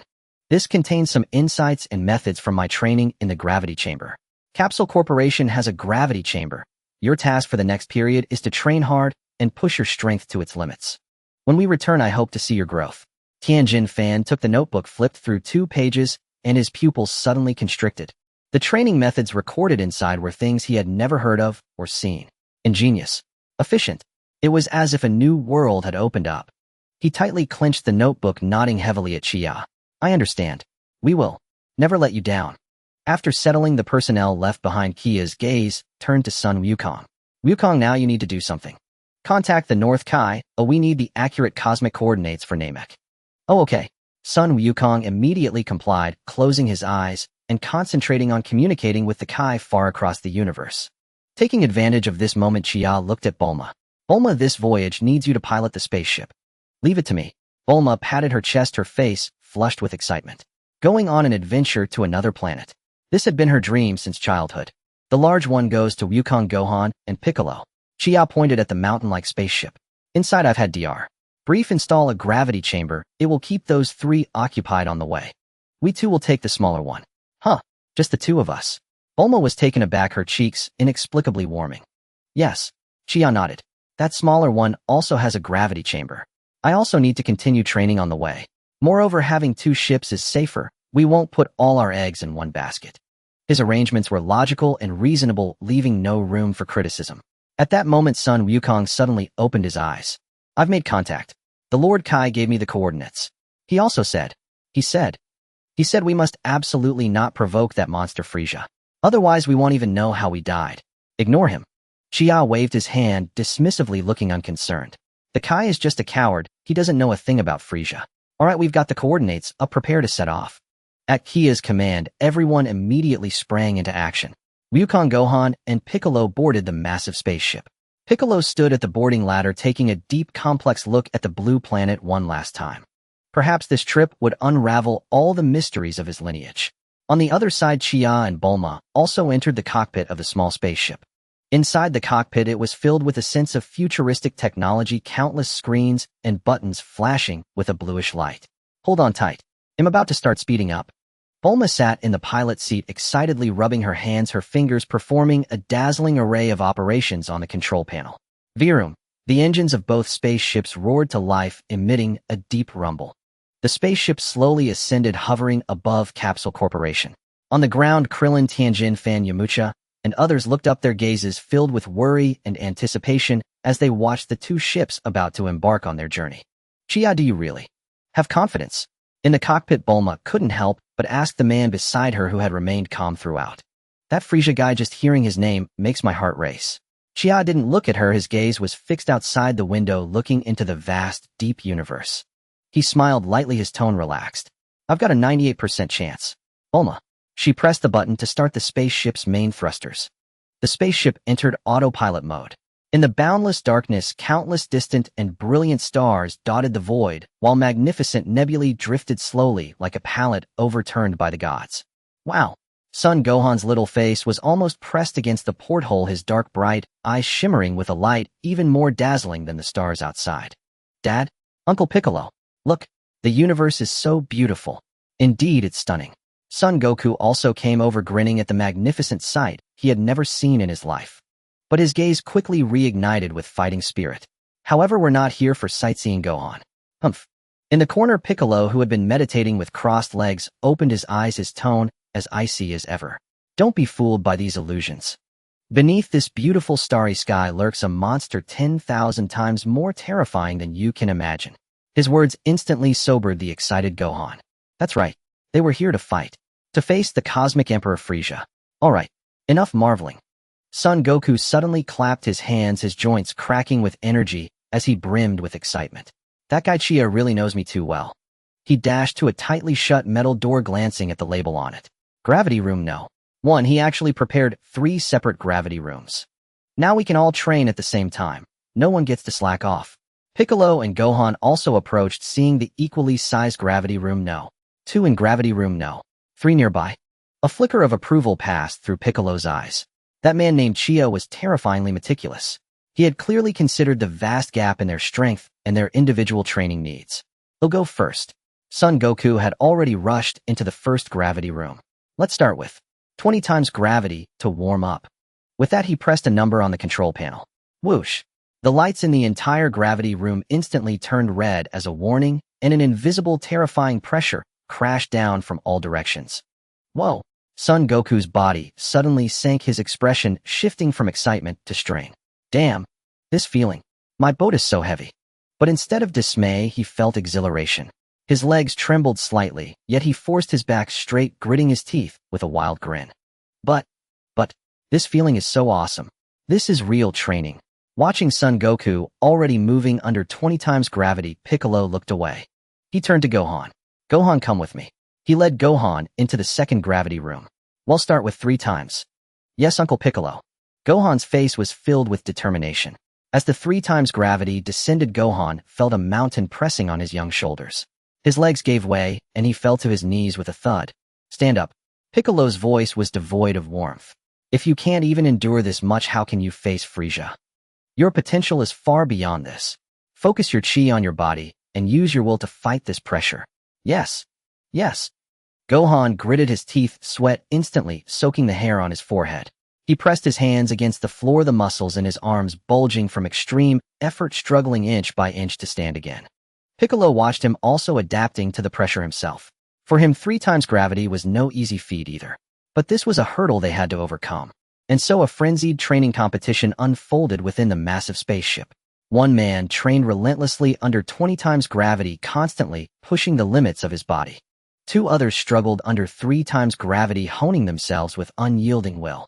Meanwhile, on another small spacecraft, the atmosphere was entirely different. Day 1. Bulma hummed a tune, carrying a glass of freshly squeezed orange juice to the gravity room door. She cleared her throat and called into the intercom, "Hey, Chia, you training maniac. Want something to wet your whistle? Freshly squeezed by yours truly." The only response was the low hum of machinery from within the gravity room. "TCH ignoring me." Bulma pouted and took a big gulp herself. Day 2. Bulma brought a plate of fragrant grilled meat. "Time to eat, handsome Chia. I grilled top-grade Kobe beef. If you don't come out soon, I'll be mine." She pressed her ear to the door, listening intently. Still no response, only the humming sound which seemed heavier than yesterday. What the heck? I made this with my own hands, and he won't even eat it. Such an unromantic, dense blockhead. Bulma poked at the beef on the plate in frustration. Day 3. Chia want me to tell you a joke. Once upon a time, there was a mountain. Day 4. The backup power system seems to have a small issue. Can you come out and check? Day 5. Bulma had completely given up on communication. She stood with her hands on her hips, staring in exasperation at the unmoving metal door. Is this guy planning to cultivate immortality in there? 5 days. 5 whole days. Not a single word. Not even a fart. The more she thought about it, the more uneasy she felt. Acting on impulse, she walked to the external control panel of the gravity room. There, a small display showed the current gravity multiplier in real time. When her eyes landed on the string of numbers, Bulma's pupils contracted to the extreme. Her mouth slowly fell open. 1, 10, 100. She raised a trembling finger to point at the number. 200 times. Are you kidding me? Bulma felt her worldview shatter. This guy had been in a 200 times gravity environment for 5 days. Was he even human? She suddenly recalled Chia's arrangement. The big ship for Goku and the other 2 fighters. The small ship for him and herself. She had thought Chia wanted some alone time with her, the genius beauty. Now she understood. He hadn't thought that way at all. He thought Goku and the others were too weak and would disturb his training. He was the ultimate overachiever. Bulma walked to the pilot's seat dejected. Just then, whoosh, the door behind her suddenly hissed with a pressure release. With a burst of white steam, the gravity room door slid open slowly. A figure stepped out. Chia was wearing only a pair of black training shorts, his skin glistening with beads of sweat that traced down the chiseled lines of his perfect abs. He casually grabbed a towel hanging nearby and wiped the sweat from his face. His aura was entirely different from 5 days ago. Now just standing there, he exuded a terrifying pressure that could stop a heart. Bulma even had an illusion. Had the ship's gravity system malfunctioned? Why did the air feel so thick? What's wrong? Chia spoke, his voice a bit hoarse, but carrying a strange magnetism. You look like you've seen a ghost. You. Bulma pointed at him, stammering, before finally blurting out, "You're still alive." Chia raised an eyebrow at that, then chuckled lightly. Yes, alive and well. His gaze fell on the main screen, which displayed the ship's navigation chart and long-range life detection radar interface. Almost there. Huh. All right. Snapped back to reality by his reminder, Bulma pointed at the screen. Look. We've entered the star system where planet Namek is. The radar. The radar has detected so many huge energy signatures. Her voice trembled with tension. On the radar screen, dozens of red dots of varying sizes appeared. Some of them were already alarmingly bright. And at the center of these dozens of dots, there was one. It didn't flicker violently, just sat there quietly, but the energy value it displayed was beyond the word huge. It was an astronomical number. Frisia? Bulma's voice quivered. However, Chia's face showed no fear or solemnity. Instead, as he stared at the massive energy source on the screen, a flicker of intrigued flame ignited in the depths of his calm dark eyes. Through the porthole of the spacecraft, the colossal green planet was rapidly expanding in their field of vision. It was entirely unlike Earth. Its surface was a pale green. We have arrived. Bulma's voice trembled uncontrollably as she gripped the control yoke, her palms slick with sweat. The terrifying energy source representing Frisia on the radar weighed on her heart like a mountain, making it hard for her to breathe. Yet beside her, Chia remained unnaturally calm. He simply gazed at the planet, his dark eyes devoid of any ripple. It wasn't until the spacecraft began to vibrate slightly from friction with Namek's atmosphere that Chia's gaze suddenly sharpened. Bulma. His voice was low but carried an undeniable command. Maximize the energy cloaking system. Shut down all non-essential equipment. We're sneaking in. Understood. Bulma instantly snapped into professional mode, her tension suppressed by formidable expertise. Her fingers became a blur across the console. With a low hum, all interior lights went dark and the engine's roar dwindled to near silence. The entire ship transformed into a cold cosmic dust mote, gliding silently toward the green planet. Meanwhile, Chia opened a communication channel with another spacecraft. On the screen appeared Son Goku, Gohan, and Piccolo. Son Goku was bouncing in place, every battle cell in his body screaming with excitement, his face flushed red. Chia, are we there? I can feel it. There are several powerful energies down there. When do we start fighting? Goku. Chia's voice was deep and forceful, instantly quieting Goku.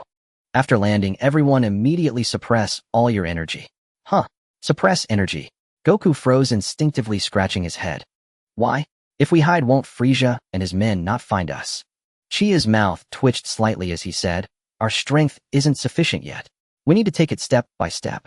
Hearing this, Piccolo's green face showed a look of understanding. I see.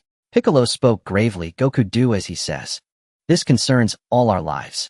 Oh, all right. Though still feeling a bit stifled, Goku acknowledged the gravity of the situation. The communication ended. 2 ghost-like spacecraft guided by Chia passed through a canyon and finally landed silently in the depths of a valley filled with massive blue mushroom-like plants. The ground was soft here, and the air was thick with a strange spore scent. Chia was the first to descend the ramp, his feet stepping onto this unfamiliar soil. He did not act immediately, but closed his eyes. In an instant, the entire planet's pulse seemed to become vivid within his perception. Countless weak life forces of the Namekians were fleeing in terror, then extinguishing one by one. Auras filled with malice and brutality belonging to Frisia's army rampaged across the planet like a virus. And then, Chia's brow slightly lifted. At the other end of the planet, two considerably powerful energies were clashing fiercely. One of them was arrogant, domineering, yet oddly familiar. Vegeta. The other, slightly weaker energy was steeped in extreme panic and confusion. It was Chui. A knowing smile curled at the corner of Chia's mouth. Interesting. It seems we've arrived just in time, and the opening act is already underway. Just then the hatch of the other spacecraft opened. The moment Piccolo set foot on this soil, his body stiffened. He dropped to one knee, clutching his forehead in pain, his face twisted with intense rage. Uncle Piccolo, what's wrong? Son Gohan was startled and rushed over to support him. My people. Piccolo forced out the words through gritted teeth, his voice raspy, like metal scraping. They are being slaughtered. His perception was even sharper than Chia's. It was a wail of bloodbound connection. Each Namekian's death stabbed like a knife deep into his soul. He had never felt any sense of belonging to the Namekian identity. But now the fury and sorrow stemming from his bloodline erupted like a volcano in his chest. Almost as his words fell at the other end of the planet, accompanied by Vegeta's arrogant roar, playing with me. You're still far off, Chui. A massive burst of energy exploded. Immediately after, the panicked energy of Chui ceased abruptly. It vanished completely from this planet. Vegeta's unbridled laughter seemed to echo across the vast distance, ringing in everyone's hearts. Ha ha ha. Frieza, you're next. The Dragon Balls are mine. Then Vegeta's energy quickly retracted, disappearing from perception. Clearly this prince, though arrogant, was no fool. Strike and vanish, a master of guerrilla warfare.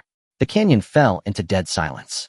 The excitement on Son Goku's face had faded, replaced by unprecedented solemnity.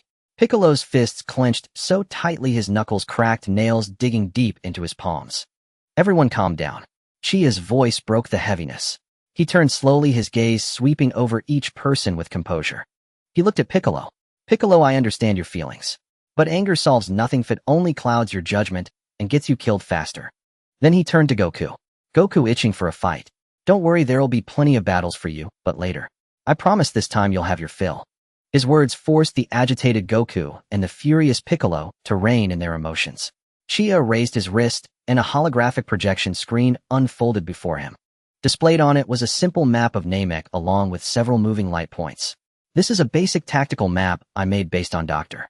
Brief's radar and the energies I just sensed. His finger pointed to the largest, brightest, yet stationary light point in the center of the map. Frieza himself is probably sipping wine and watching the show on his flagship. But he sent out two of his underlings. His finger moved, pointing to two other red light points moving rapidly in different directions with astonishing energy levels. Dodoria and Zarbin. They are the ones slaughtering the Namekians and stealing the Dragon Balls. Everyone's eyes locked onto those two moving dots. Chia's face showed no sign of tension. Instead, it bore the excitement of a hunter spotting prey.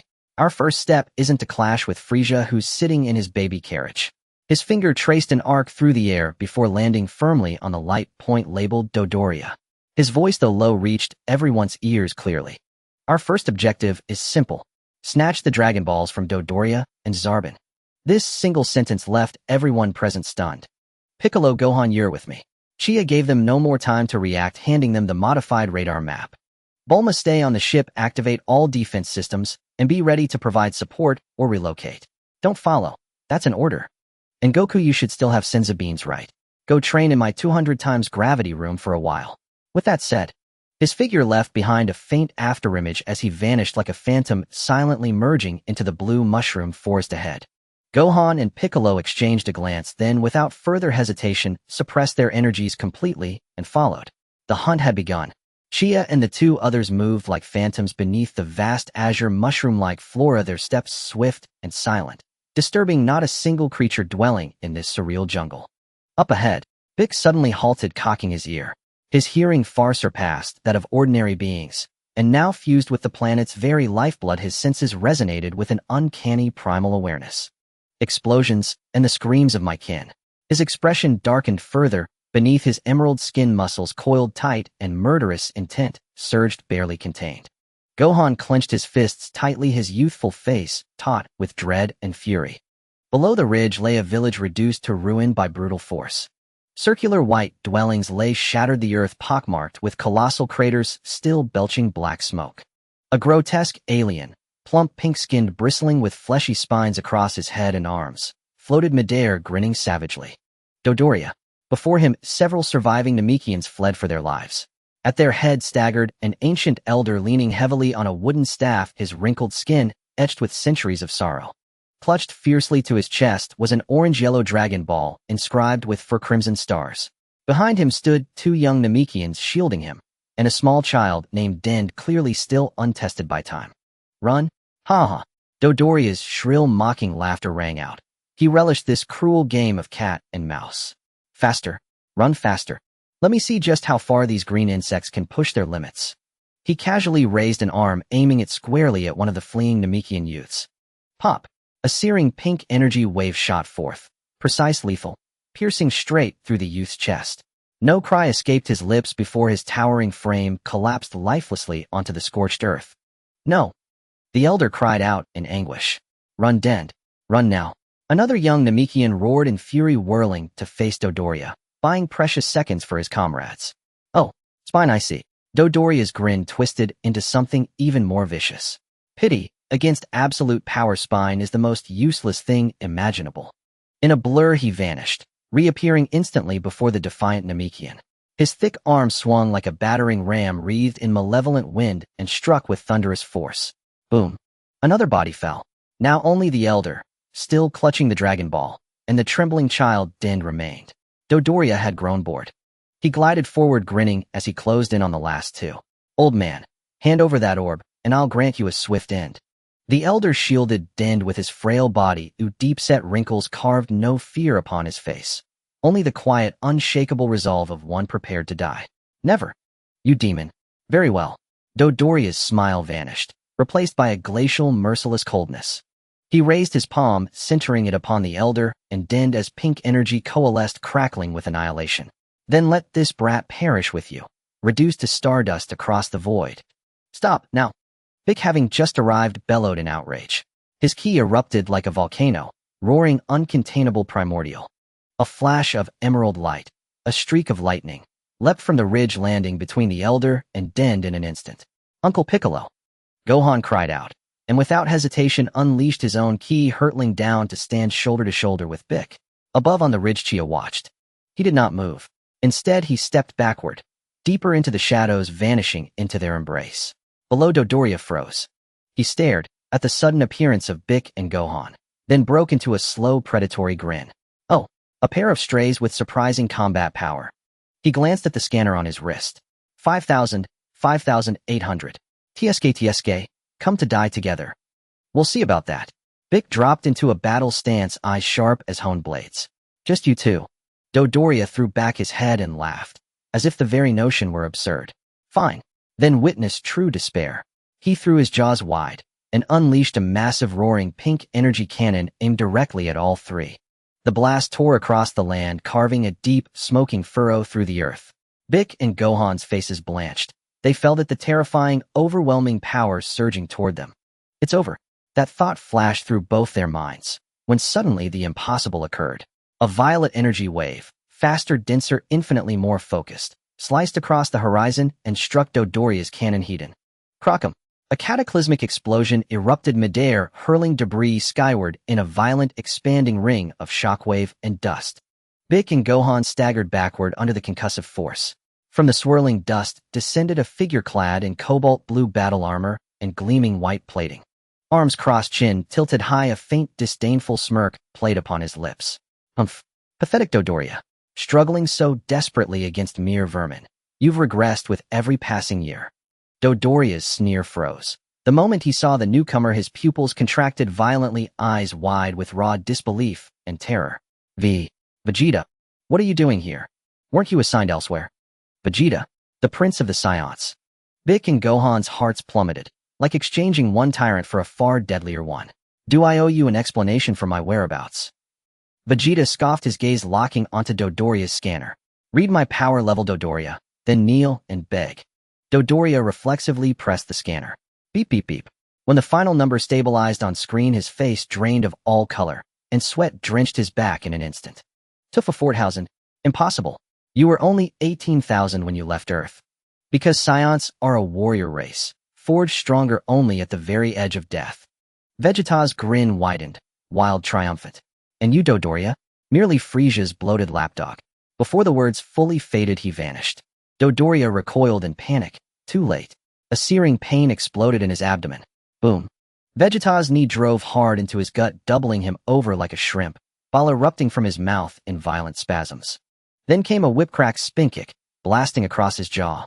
Dodoria flew like a ragdoll, shattering boulders before crashing broken and bleeding into the rubble. Total annihilation. Don't kill me. He clawed himself upright, bloodied, and trembling, eyes wide with abject terror. Vegeta, I know a secret, earth-shattering. A truth about you, about the Saiyans. He screamed the plea raw and desperate. Speak it, and I'll spare your life. Vegeta halted, his advance arms still crossed, gazing down with cool, calculating amusement. Go on then.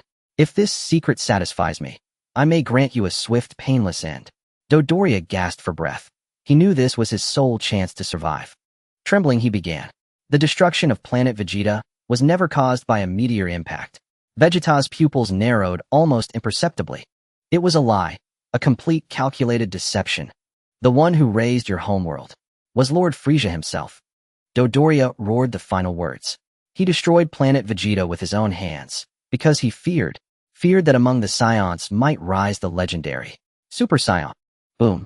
Those words detonated inside Vegeta's mind like celestial thunder. He stood utterly rigid, his arrogance, his contempt, his mockery, all evaporated, leaving only stunned, hollow silence. Deception, lies, his planet, his father, his people, all obliterated, not by fate, but by the very master he had sworn eternal loyalty to.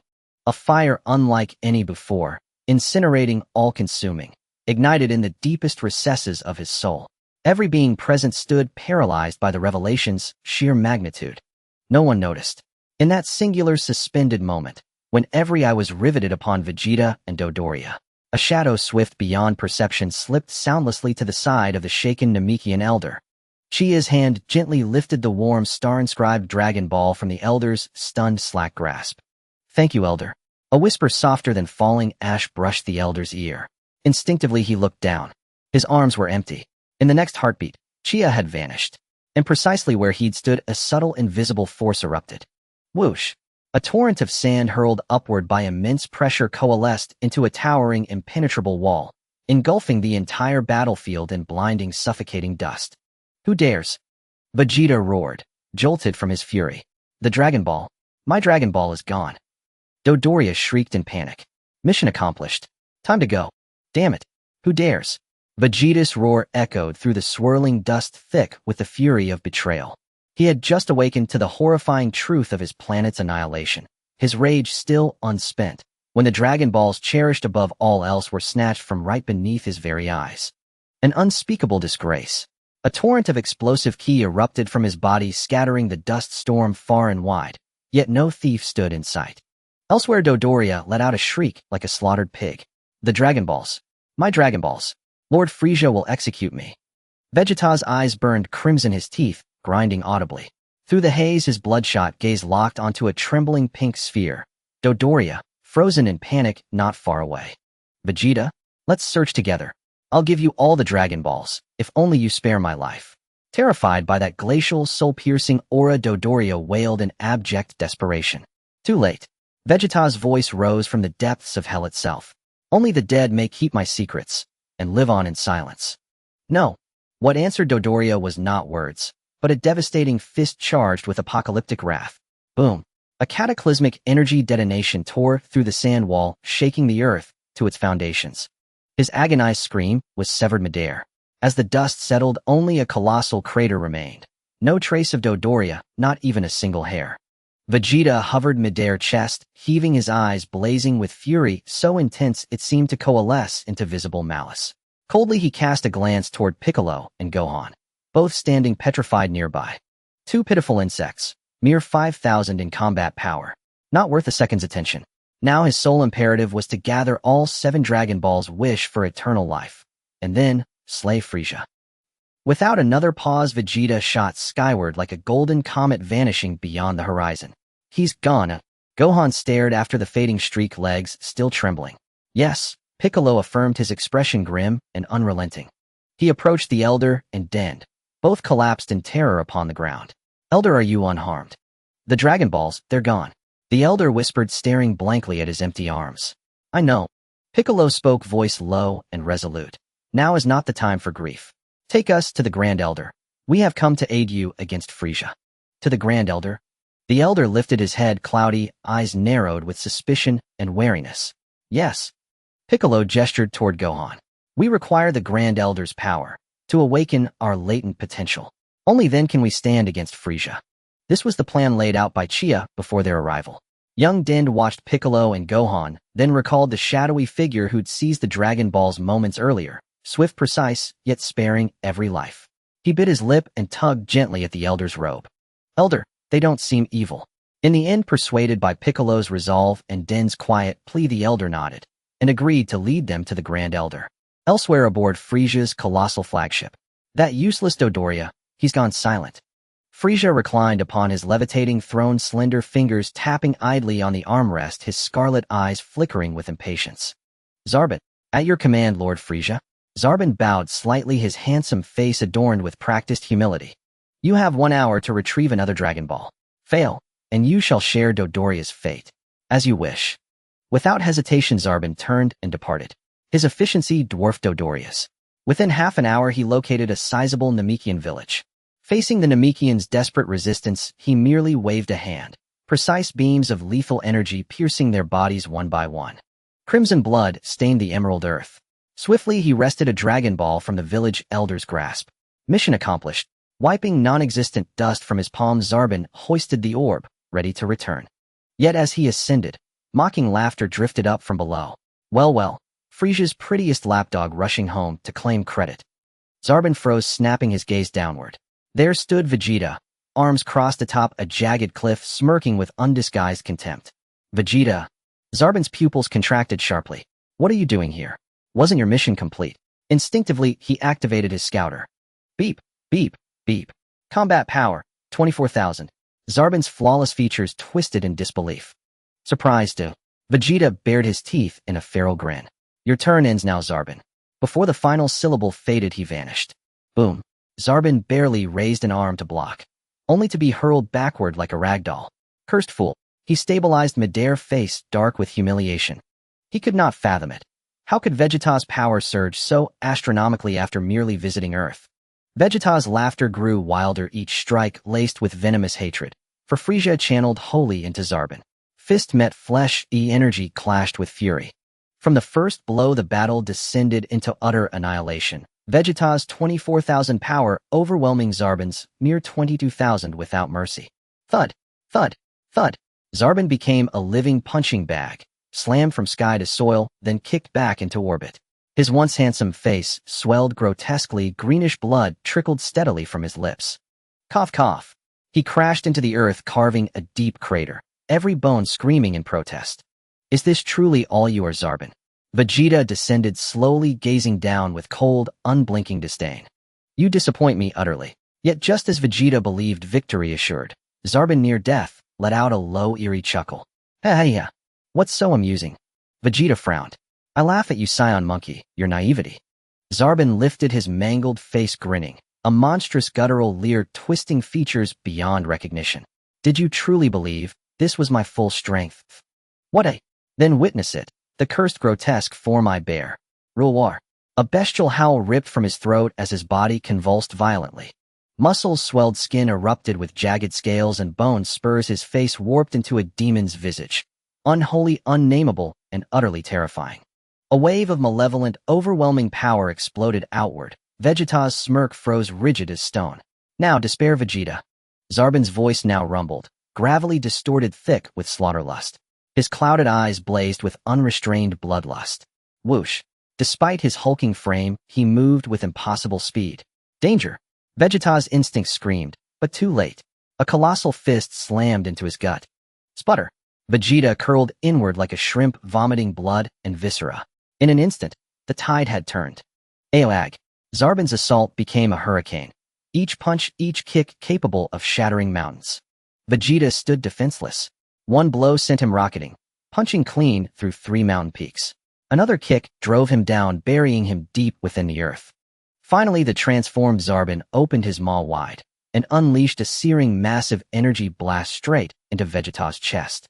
Crocum. Amidst the cataclysmic detonation, Vegeta plummeted like a fallen star, vanishing beneath the surface of a bottomless lake, sending up a colossal geyser before sinking silently into darkness. His fate unknown. Humph. Foolish monkey. Gasping, Zarbon reverted to his original form, pale, drained, visibly shaken by the transformation's toll. He loathed that monstrous visage. Casting a dismissive glance at the placid lake, he retrieved the Dragon Ball dropped during battle. He weighed it thoughtfully in his palm, a satisfied smile playing on his lips, then turned to leave. Suddenly he halted and whirled around. By the lakeshore stood a young man, black hair, black eyes, watching him with quiet, curious amusement. Who are you? Zarbon frowned. His scouter registered less than 5 combat power. Chia smiled. Me, just a passerby. Slowly he raised his right hand, palm upward. A gleaming half-meter-long blade of pure golden energy materialized, razor-sharp, humming with lethal intent. Zarbon's pupils contracted to needle points the moment he saw it, a primal paralyzing dread flooding his veins. What in the— His voice died mid-sentence. Chia casually swept his hand downward. A crescent of golden light flashed, gone in a breath. Schlick. Zarbon stiffened. Slowly he looked down, where a hair-thin crimson line appeared across his waist, widening swiftly. His upper torso slid silently from his lower half. How could this? Bewilderment and incomprehension flooded his gaze, until consciousness dissolved into eternal night. Chia stepped forward, calmly retrieving the Dragon Ball from beside Zarbon's severed halves. Chia weighed the Dragon Ball in his hand, feeling its warm, smooth texture against his palm. He glanced at the 2 twitching corpses on the ground, Sabo's face still frozen in shock and bewilderment from his final moments. Chia's gaze drifted past Sabo's body toward the deep lake. He extended his left hand and made a grasping motion toward the water's surface. Splash. The tranquil lake erupted instantly as a colossal water pillar shot into the sky. Moments later, a blood-soaked, battered figure was forcefully ejected from the lake's depths by the geyser. It was Vegeta. His battle armor was shattered, a horrific bone-deep wound gaped in his chest, and no part of his body remained unscathed. Blood dripped continuously from his body, pooling on the ground. His aura was so faint it resembled a flickering candle in the wind, on the verge of extinguishing at any moment. Yet he remained conscious. The eyes of the Saiyan prince glared fiercely at Chia, churning with endless humiliation, rage, and a trace of undeniable despair. He had lost, defeated by the monstrous form of Sabo, the effeminate man he had always despised. His prideful combat power, his supreme ego, had been trampled and shattered beneath his enemy's feet in the most brutal and direct manner. Now he had fallen into the hands of this mysterious black-haired man. Vegeta's heart sank into the abyss. He stared at Chia, and with his last ounce of strength rasped out hoarse words. What do you want? To kill me, eh? Chia walked before him calmly, gazing into his bloodshot eyes. Kill you? Chia smiled, a faint smile that sent an inexplicable chill down Vegeta's spine. No, killing you would be such a waste. He extended a finger and lightly touched the bloody hole in Vegeta's chest. Vegeta's body convulsed violently, the agony nearly made him faint, but he clenched his teeth and uttered not a single word. Chia's voice, like a demon's whisper, rang clearly in his ears. Do you want to live? Vegeta's pupils constricted sharply. Do you want to take revenge? On Frieza, who destroyed your home planet and treated you like a plaything. Revenge. Frieza. These 2 words like thunderbolts exploded in Vegeta's crumbling consciousness. Overwhelming hatred instantly drowned all his reason. That's right. He couldn't die. He hadn't killed Frieza yet. He hadn't reclaimed everything that belonged to the Saiyans. How could he die here? The will to live and the flames of vengeance now overpowered his pitiful pride. You? Vegeta's lips trembled. What exactly do you want? Seeing the change in his eyes, Chia nodded with satisfaction. Good, the fish had taken the bait. Very simple. Chia slowly withdrew his hand, fumbled in his pocket for a while, and with a reluctant grimace pulled out a small green bean. A Senza bean. This thing was a scarce resource, one less with each use. If Vegeta weren't still useful, he wouldn't have been willing to part with it. Eat it. Chia held the Senza bean to Vegeta's lips. A strange, fragrant scent filled his nostrils. Oh, Vegeta could sense an unimaginable life energy contained within this tiny bean. But he didn't open his mouth. He stared at Chia warily. Why are you saving me? I don't need anyone's pity. Especially from a mysterious strongman. Pity. Chia's expression twisted oddly as he looked Vegeta up and down. You're overthinking it. I told you killing you would be a waste. I saved you purely because. Chia paused, uttering a word Vegeta never expected. This is an investment. Investment. Vegeta was stunned. That's right, investment. Kia's tone was eerily candid. You need power to take revenge on Frieza. And I need a powerful enough combatant to distract him, draw his fire, and buy me time. This purely transactional relationship paradoxically eased a sliver of Vegeta's proud and suspicious heart. How about it? Chia shook the Senzu bean in his hand. Accept this investment. Miss this chance, and there won't be another. Vegeta's eyes flickered intensely. He weighed his options, struggling within. If he humiliatingly accepted this mysterious man's investment, he would become a pawn in his hands. But it also meant a chance to qualify for revenge against Frieza. After a moment's hesitation, Vegeta abruptly opened his mouth and swallowed the Senzu bean. Gulp.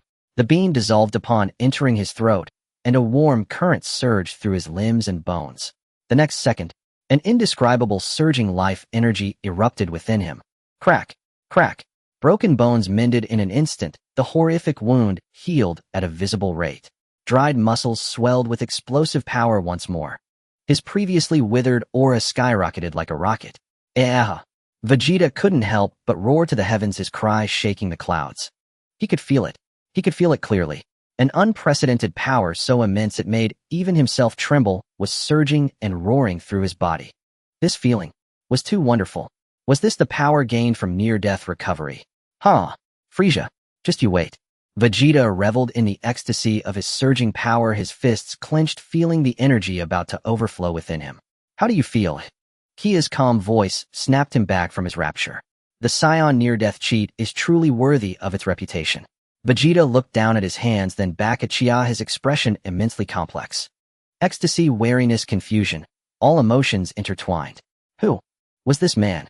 He not only knew the secret of Frieza destroying planet Vegeta, but also the trait of Saiyans gaining power upon near-death recovery. Now your combat power should be over 150,000. 150,000. Vegeta's heart leaped. Though he felt much stronger, he hadn't even had time to gauge the exact level. Yet the man before him spoke the precise number without hesitation. How did he know? All right, I've made my investment. Now it's time for you to show returns. Chia didn't give Vegeta time to think further. He pointed toward the distant sky. Frieza's spaceship is in that direction. He should be looking for the Grand Elder's dwelling now. Your mission is to go to his ship and retrieve all the Dragon Balls he has collected. Oh, and a friendly reminder. Chia added, Frieza's elite force, the Ginyu Force, should be arriving soon. Just stall them. The Ginyu Force. Hearing that name, Vegeta's pupils contracted sharply. That was Frieza's most terrifying monster squad. Every single member possessed power far exceeding his own. Before, just hearing that name would have made him flee. But now, Vegeta felt the surging power within him exceeding 150,000, and a cruel, confident grin uncontrollably spread across his lips. The Ginyu Force. Perfect. They'll test my new power on them. Vegeta shot Chia a profound glance. He wasted no more words. Oomph. Vegeta's body exploded with aura. A white energy flared into the sky, cracking the earth beneath him. The next second, he transformed into a blinding streak of light tearing through the sky at a speed surpassing anything before, charging toward the direction of Frieza's spaceship.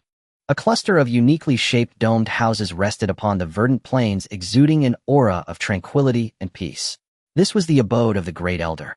Guided by Dend, Piccolo and Son Gohan finally met the legendary progenitor of the Namekians. The Great Elder's form was astonishingly colossal, nearly filling the entire chamber. His aged face was etched with countless wrinkles, the deep marks of time carved upon him, yet his eyes gleamed with an all-seeing wisdom. Warriors from a distant land, and an Earth child with a kind heart. The Great Elder's voice was soft, yet it resonated directly within their minds. I already know of your purpose here. Piccolo's expression turned solemn. He could sense that this ancient Namekian before him harbored an immeasurable spiritual power within. Great Elder, we have come to oppose a wicked invader, Frieza. We need strength. Gohan summoned his courage and declared loudly. Frieza? The Great Elder murmured the name, a trace of sorrow flickering in his ancient eyes. We Namekians have also been suffering under his tyranny. He gazed at Piccolo, his look growing profound. Within you, I sense the aura of a kinsman, yet there is a difference. You are a Namekian raised on Earth, are you not? Piccolo nodded, offering no denial. The Great Elder slowly raised a wrinkled hand. To protect this land, I am willing to unleash the power latent within your bodies. He placed his palm upon Piccolo's head. A warm and boundless energy surged into Piccolo's body like a tidal wave. Piccolo shuddered violently. He could feel every cell within him rejoicing, exulting.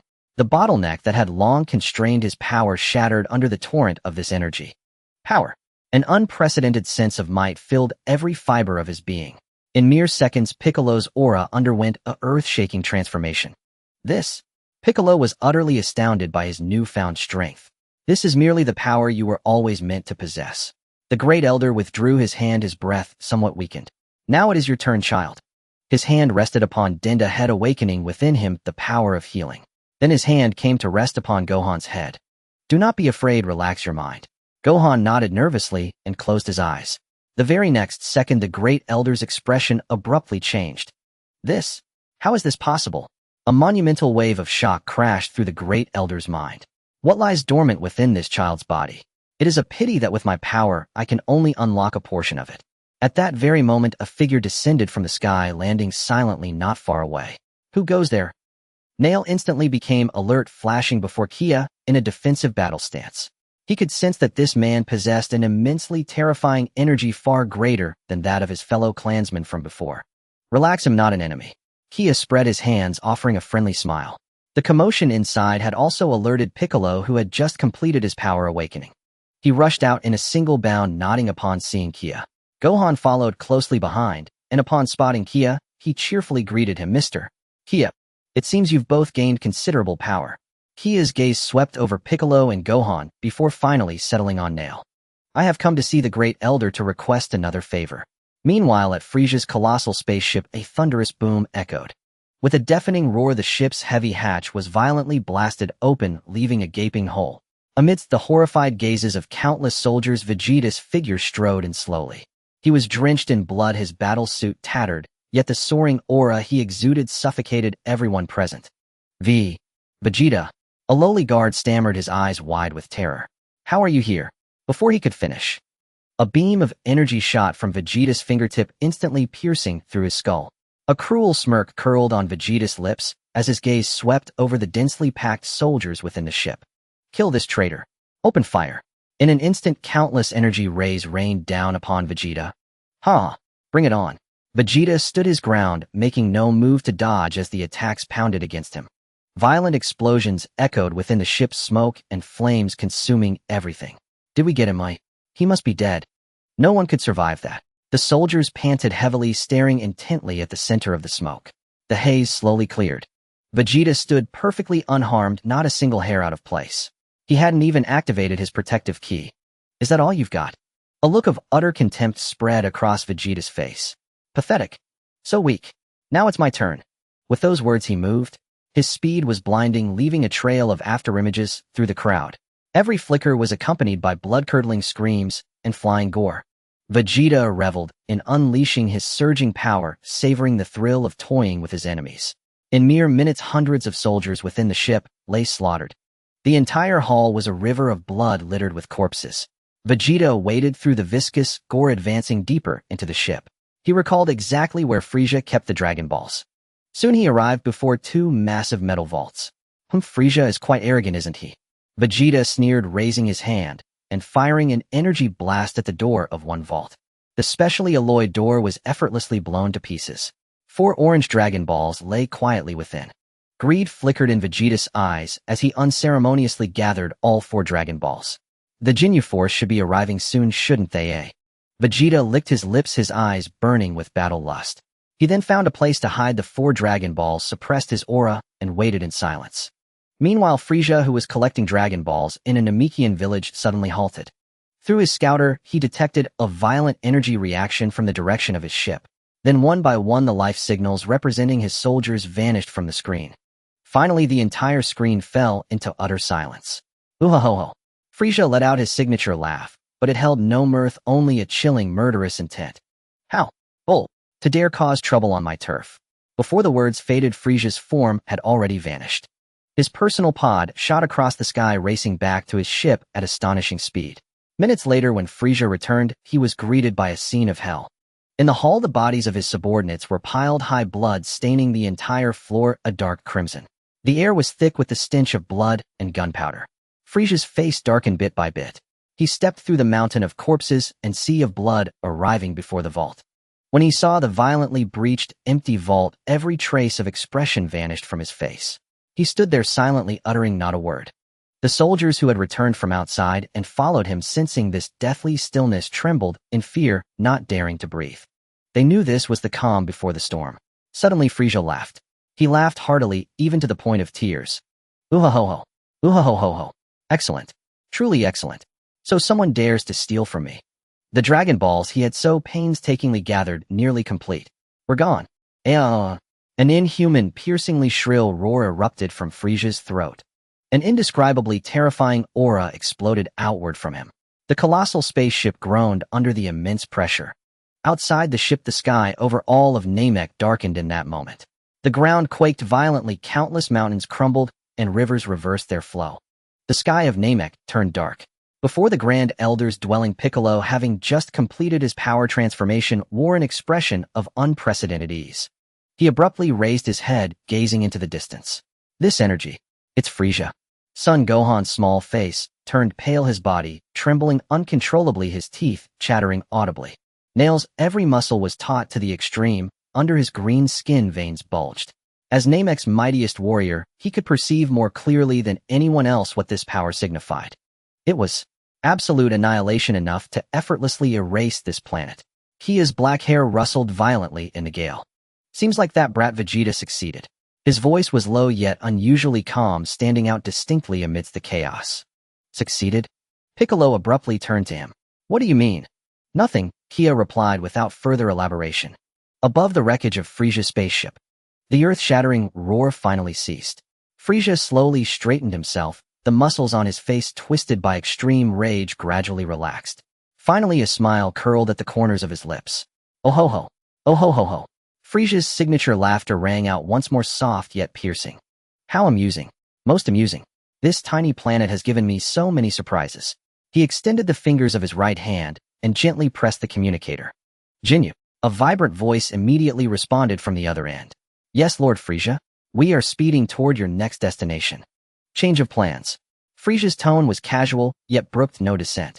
Immediately, right now, bring your men to Namek. There's a pest here that needs cleaning. Jinyu paused for a moment on the line, then shouted with excitement. As you command, Lord Frisia. We guarantee the mission will be completed. Jinyu, force move out. Ending the communication, Frisia slowly turned and looked down coldly at the few soldiers kneeling before him. His gaze was icy, devoid of any emotion. That damn monkey. Find Vegeta for me. Frisia extended his tongue, licked his lips, and his smile grew even more radiant. I will personally, bit by bit, make him experience what true despair means. Yes, my lord. The soldiers, as if granted a pardon, scrambled frantically toward their small aircraft, as if demons were chasing them. Soon dozens of small aircraft rose from various parts of Namek like a plague of locusts, initiating an indiscriminate carpet search. Inside the Grand Elder's dwelling, though the terrifying aura had subsided somewhat, the oppressive atmosphere grew even heavier. All of Frisia's underlings have mobilized, Nail said in a low voice. Just then Kia stepped forward and bowed slightly to the weakened Grand Elder. Grand Elder, I also request your assistance in unlocking the potential within my body. No, Nail immediately interjected. The Grand Elder has already unlocked potential for 3 individuals. His body is at its limit. You cannot burden him further. Nail, stand aside. The Grand Elder's aged voice resonated. His gaze fell upon Kia, and in his all-seeing eyes unprecedented astonishment flickered. Come here, child. Kia stepped forward. The Grand Elder extended his wrinkled hand and slowly placed it upon Kia's head. Your body. The Grand Elder's voice echoed directly within his mind, filled with awe, is simply born for battle. Regrettably, my power may not suffice to fully unleash your potential. Do what you can, Kia replied calmly. The Grand Elder nodded. Open your mind, child, and accept the power that is rightfully yours. Unlike Piccolo's vast ocean-like sensation, the moment the Grand Elder's hand touched Kia, a completely different force awakened within him. Kia's body, as if dormant for eons, finally opened its eyes at this moment. Boom. An indescribably terrifying pressure erupted from Kia. Nail stared at Kia in shock, his eyes filled with utter disbelief. How was this possible? Why was this person's energy so formidable? Even Piccolo, whose power had just skyrocketed, had beads of cold sweat covering his forehead. He could sense that the power within Kia was undergoing a fundamental transformation. It was on an entirely different plane. A faint bluish-white glow began to emanate from Kia's skin. He could clearly see the supercells within his body furiously dividing, restructuring, and evolving. The entire process lasted only a dozen seconds. When the terrifying pressure subsided, the Grand Elder's hand hung limply, his energy diminished to its lowest point. Kia slowly opened his eyes. Grew. A thunderous roar emanated from Kia's stomach. His face instantly fell, he felt darkness closing in, and his body swayed uncontrollably. Hungry. So hungry. He felt completely drained, as if his body had been hollowed out. Kia fished a senza bean from his pouch and tossed it into his mouth, without a second thought. A wave of warmth surged through him, slightly alleviating the hunger. Not enough. 2 more. Kia swallowed again. Boom.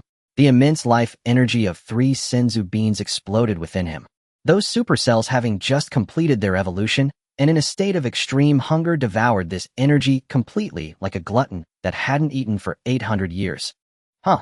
Kia let out a long breath. His previously pale face quickly regained its rosy hue. He stretched, and a series of crackling sounds echoed from his joints. Awesome.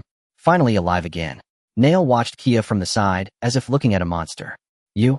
What exactly are you? Kia did not answer. He simply raised his head, gazing at the sky shrouded in evil energy. He could clearly sense dozens of malevolent energies rampaging across every corner of the planet. Meanwhile, in the cosmic space outside Namek, a streak of light pierced through the darkness at astonishing speed, heading straight for the emerald green planet. Inside the spacecraft, a purple-skinned alien with 2 horns and a robust physique was striking an extremely flamboyant pose before a mirror. Boys, are you all ready? Lord Frisia's party must not be delayed. Strike your most perfect poses, and let us make a grand entrance. From the communication channel came 4 synchronized yet distinct shouts of excitement. Roger that, Captain Jinyu. Within a single day, dozens of small scout ships along with their soldiers were destroyed one after another. Somewhere on planet Namek, Chia sat upon a rock, a blade of grass he had plucked from somewhere dangling from his lips, his gaze calm as he looked into the distant sky. These guys sure are putting in the effort. He spat out the grass stalk and clapped his hands. Near the wreckage of Frisia's spaceship, Frisia sat upright in his iconic hovering chair, one hand supporting his chin, his expression utterly blank as he looked down at the several subordinates kneeling before him. So a day has passed. His voice was soft, gentle. And you tell me you found nothing, and all those men are dead. The soldiers were terrified out of their wits, their bodies trembling like sieves, their heads bowed, so low they nearly burrowed into the dirt. Lord Frisia, that Vegeta is too cunning. He has accomplices, we. Enough. Frisia raised a hand, cutting off his subordinate's excuses. He slowly lifted his head to look at the sky. The spaceship was now right before his eyes. Trash is trash, there's no need for excuses. Boom. A spherical spaceship slammed heavily onto the open ground before Frisia, kicking up a blinding cloud of dust. Crack! The hatch popped open. From within the dust, 5 strangely shaped figures emerged, slowly striking poses that were nothing short of spiritual pollution. Red Magma Jinyu. A red-skinned, white-haired alien shouted loudly. Blue Hurricane Birder. A blue-skinned tall alien followed closely behind. Purple Pressure Recomb. A burly muscular man flashed a grin he thought was handsome. Greenbind Guldo.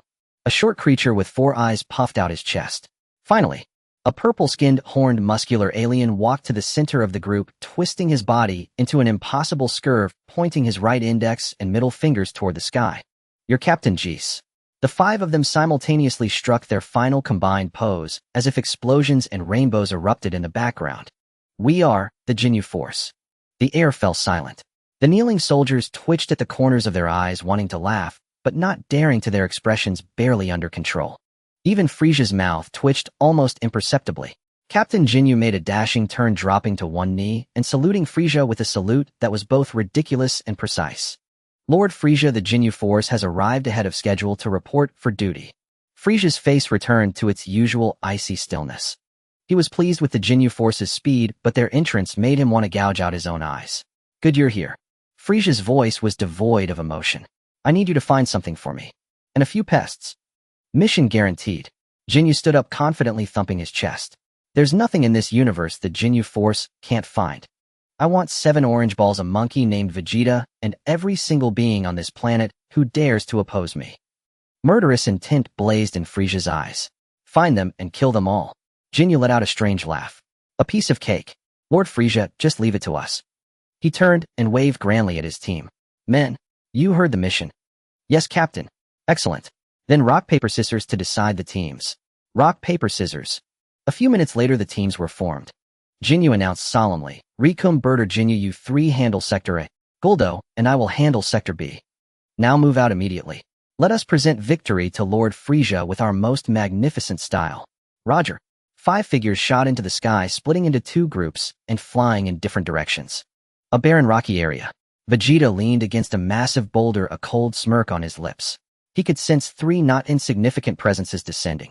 The Jinyu force. I'm finally here. Instead of fear, a blazing fighting spirit ignited in his eyes. Frisia, do you really think these clowns can capture me, Prince Vegeta? He licked his cracked lips, his gaze turning utterly maniacal. Let you all become the stepping stones for me, the Saiyan Prince.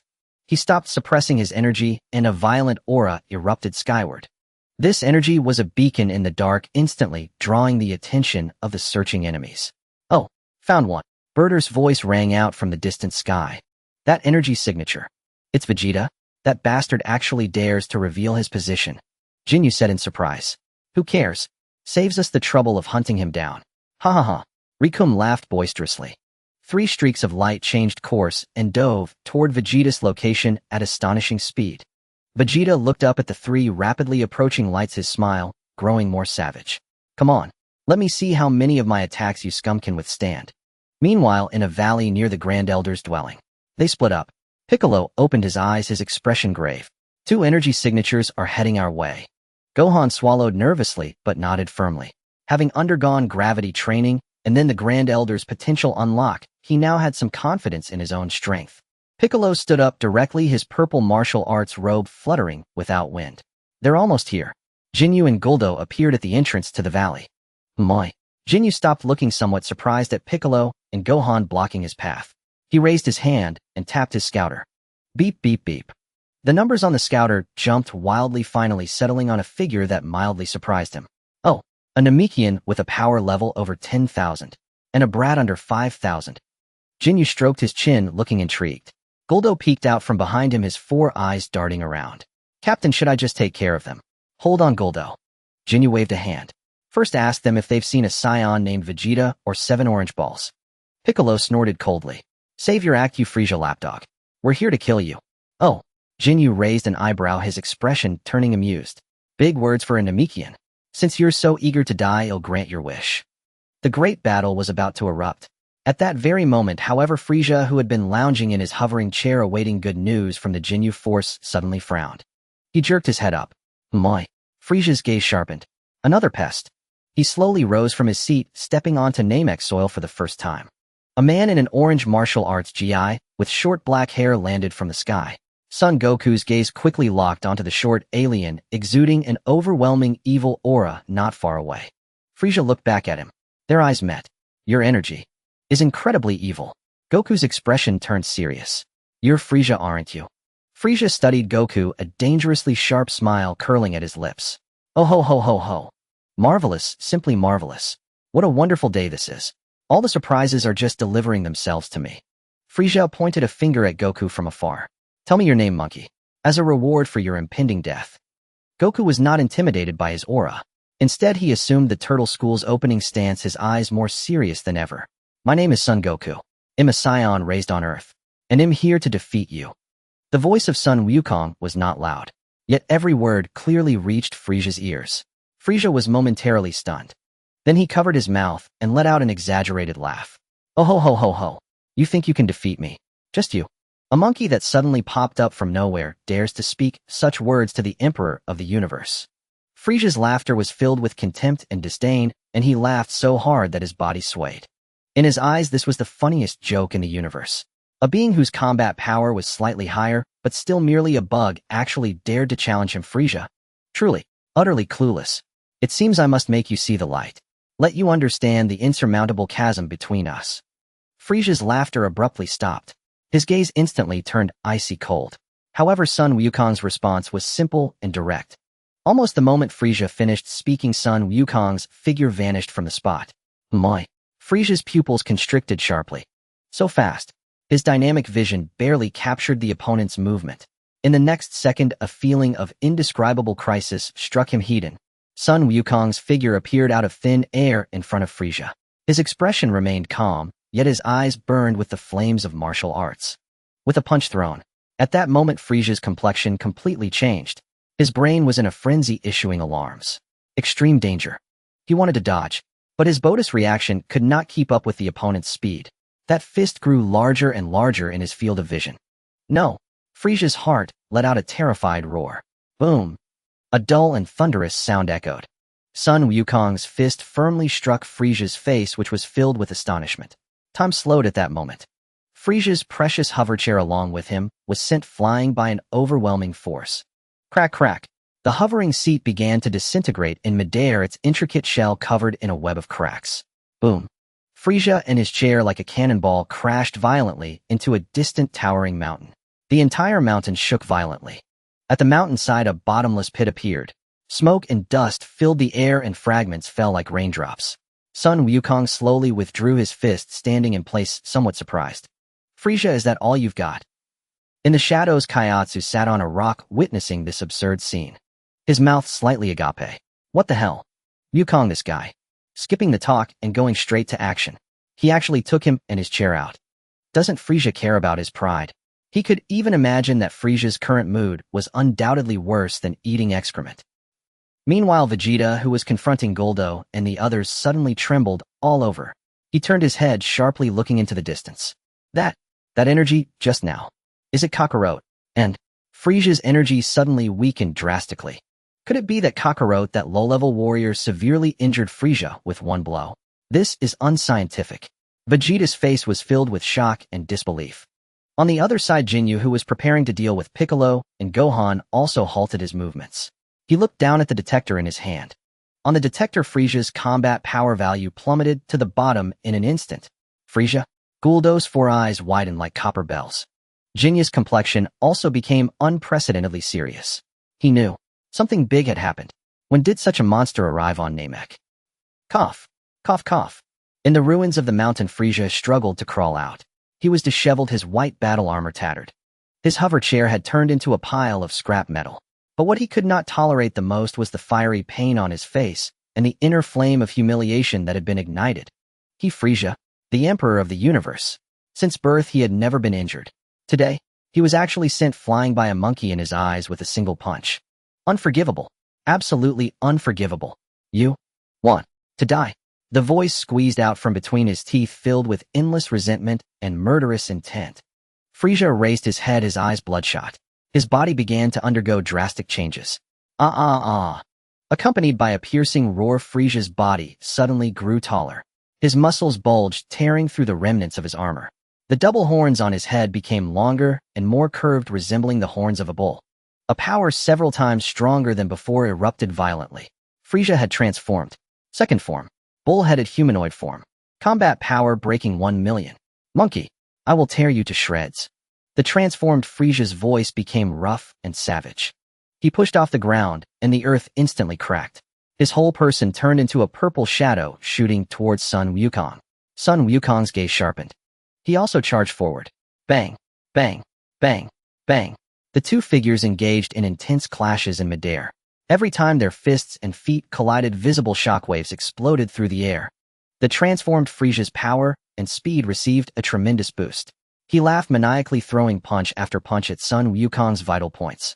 Die, die, die. It was as if he could already see the scene of Sun Wukong being smashed to pieces by his own hands. However, Sun Wukong's expression remained largely unchanged throughout. He merely countered each move effortlessly, easily neutralizing every attack from Frisia. What seemed like a torrential assault to Frisia was filled with flaws in Sun Wukong's eyes. Is this all you've got? After blocking a heavy punch from Frisia, Sun Wukong casually spoke. What? Frisia's smile froze on his face. In the next second, Sun Wukong delivered a precise knife-hand strike to Frisia's neck. Thud! Frisia's eyes nearly bulged out. An irresistible force once again sent him flying. He spun like a broken kite in the air for several rounds before barely stabilizing himself. A metallic taste surged in his throat. He was actually sent flying again by a single move. How is this possible? He had transformed. His combat power had surpassed 1 million. What? Why can't I defeat him? Frisia screamed in despair. Damn it. Damn it, ah. Frisia's reason was completely consumed by rage. He couldn't accept it. I have a stronger transformation. I will let you witness what true despair looks like. Frisia's body began to undergo another transformation. This time the change was even more bizarre and terrifying. His form began to elongate, the back of his head became extremely long, new sharp horns sprouted from his shoulders, and his entire appearance turned into that of a demon from another world. Third transformation. Combat power 2. 2 million. Die. Frisia eagerly extended his finger, aiming at Sun Wukong. Swish, swish, swish, swish. Dozens of purple death rays poured down on Sun Wukong like a torrential rain. Yet Sun Wukong's figure weaved through the dense death rays like a ghost. All the attacks missed. Impossible. Frisia went mad, frantically firing beams. But Sun Wukong had already reached his front. It's over. Sun Wukong raised his hand and slapped it against Frisia's chest. Thud. Frisia's third form's hard exoskeleton shattered. He was sent flying, crashing heavily to the ground, carving out a trench several hundred meters long. WWHY. Frisia lay on the ground, purple blood continually oozing from his mouth. He could not understand. He had transformed twice in succession, and his power had grown stronger each time. Yet in front of this man, he remained utterly vulnerable. I still have my final form. The strong desire to survive made Frisia struggle to stand up again. His eyes no longer showed simple anger, but a mix of fear, resentment, and a hint of determination. You forced me. Originally, I never used this form lightly, because I myself cannot perfectly control this power. But now it doesn't matter. Today you must die. I will let you see. The true form of Frisia. Boom. A power more terrifying than all previous forms combined erupted violently from Frisia's body. The entire Namek trembled violently under the pressure of this power. The sky changed color. The earth cracked. Dust settled. A brand new figure appeared before Sun Wukong. No longer the towering and fierce form from before, but rather smaller. Completely snow white with smooth skin, only the shoulders and head were covered with purple shell-like structures. Its form was simplified to the extreme. But the evil and powerful aura emanating from him was enough to make even gods tremble. Frisia final form. Oh ho ho ho. Frisia let out a laugh that was the same as before yet completely different. He slowly raised his hand, first admiring his flawless white palm. Then he raised his head, his crimson eyes locking onto Sun Wukong. So Saiyan monkey, are you ready to meet your death? For the first time a truly profound solemnity appeared on Sun Wukong's face. Saiyan monkey. Frisia flexed his wrists, producing crisp cracking sounds from his bones. Game time is over. His voice regained its initial gentleness, but beneath that gentleness lurked an icy, murderous intent. Sun Wukong said nothing. He merely crouched slowly, his body leaning slightly forward. The next second, boom, a deep crimson aura like a volcanic eruption surged skyward from within him. Double. Kaioken. Sun Wukong's skin, muscles, and even his hair were tinged with an eerie blood-red hue. Without a moment's hesitation, he activated the Kaioken. The ground beneath his feet instantly shattered, and his entire form transformed into a red lightning bolt charging straight at Frisia. Oh! A contemptuous smirk curled at the corner of Frisia's lips. He didn't even move his feet, merely raising a hand casually. Bang! Sun Wukong's fist was effortlessly caught in Frisia's palm. A violent shockwave erupted from the two, sending all surrounding debris flying. But Frisia's body remained utterly still. Your struggles are far too feeble. Frisia's scarlet eyes gleamed with mockery. Sun Wukong's pupils contracted sharply. He could sense his power vanishing like a stone dropped into the sea, failing to inflict any real damage on his opponent. Then, quadruple. He roared, and the crimson aura on his body doubled in intensity. Muscles bulged, veins throbbed. His power surged once more. Hiya! He abruptly withdrew his fist and struck again with even greater speed and force. This time Frisia finally retreated a small step. But it was merely a single step. Interesting. Frisia's smile remained unchanged. Let me see how many more surprises you can offer me. He flicked a finger. An invisible force struck Sun Wukong's abdomen with precision. Puffed. Sun Wukong's body curled up like a shrimp, nearly spitting out bile. He was sent flying backward, carving a deep trench across the ground. Damn it. Sun Wukong gritted his teeth against the searing pain and flipped back to his feet. He knew that the usual multipliers were utterly useless now. 6 times. 8 times. 10 times. Sun Wukong pushed the Kaioken multiplier to the conventional limit his body could endure. The terrifying crimson aura nearly consumed him entirely. The air warped from the intense heat radiating from his body. Again, Sun Wukong's figure vanished once more. This time his speed was beyond extreme. Thud, thud, thud, thud, thud. In midair, only two blurred afterimages remained engaged in a hyperspeed battle beyond human imagination. Each collision felt like a bomb detonating. The entire sky of Namek was churned into a storm of shifting clouds by the aftershocks of their clash. In the distance, Vegeta was utterly dumbfounded.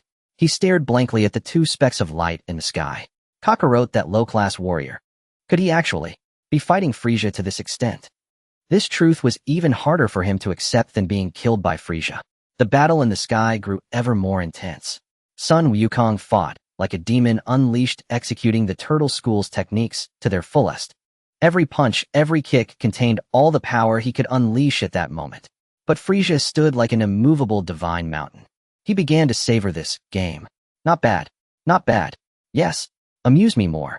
He laughed wildly while effortlessly deflecting Sun Wukong's attacks. Occasionally he would strike back. A chop of his hand carved a wound deep enough to reveal bone across Sun Wukong's chest.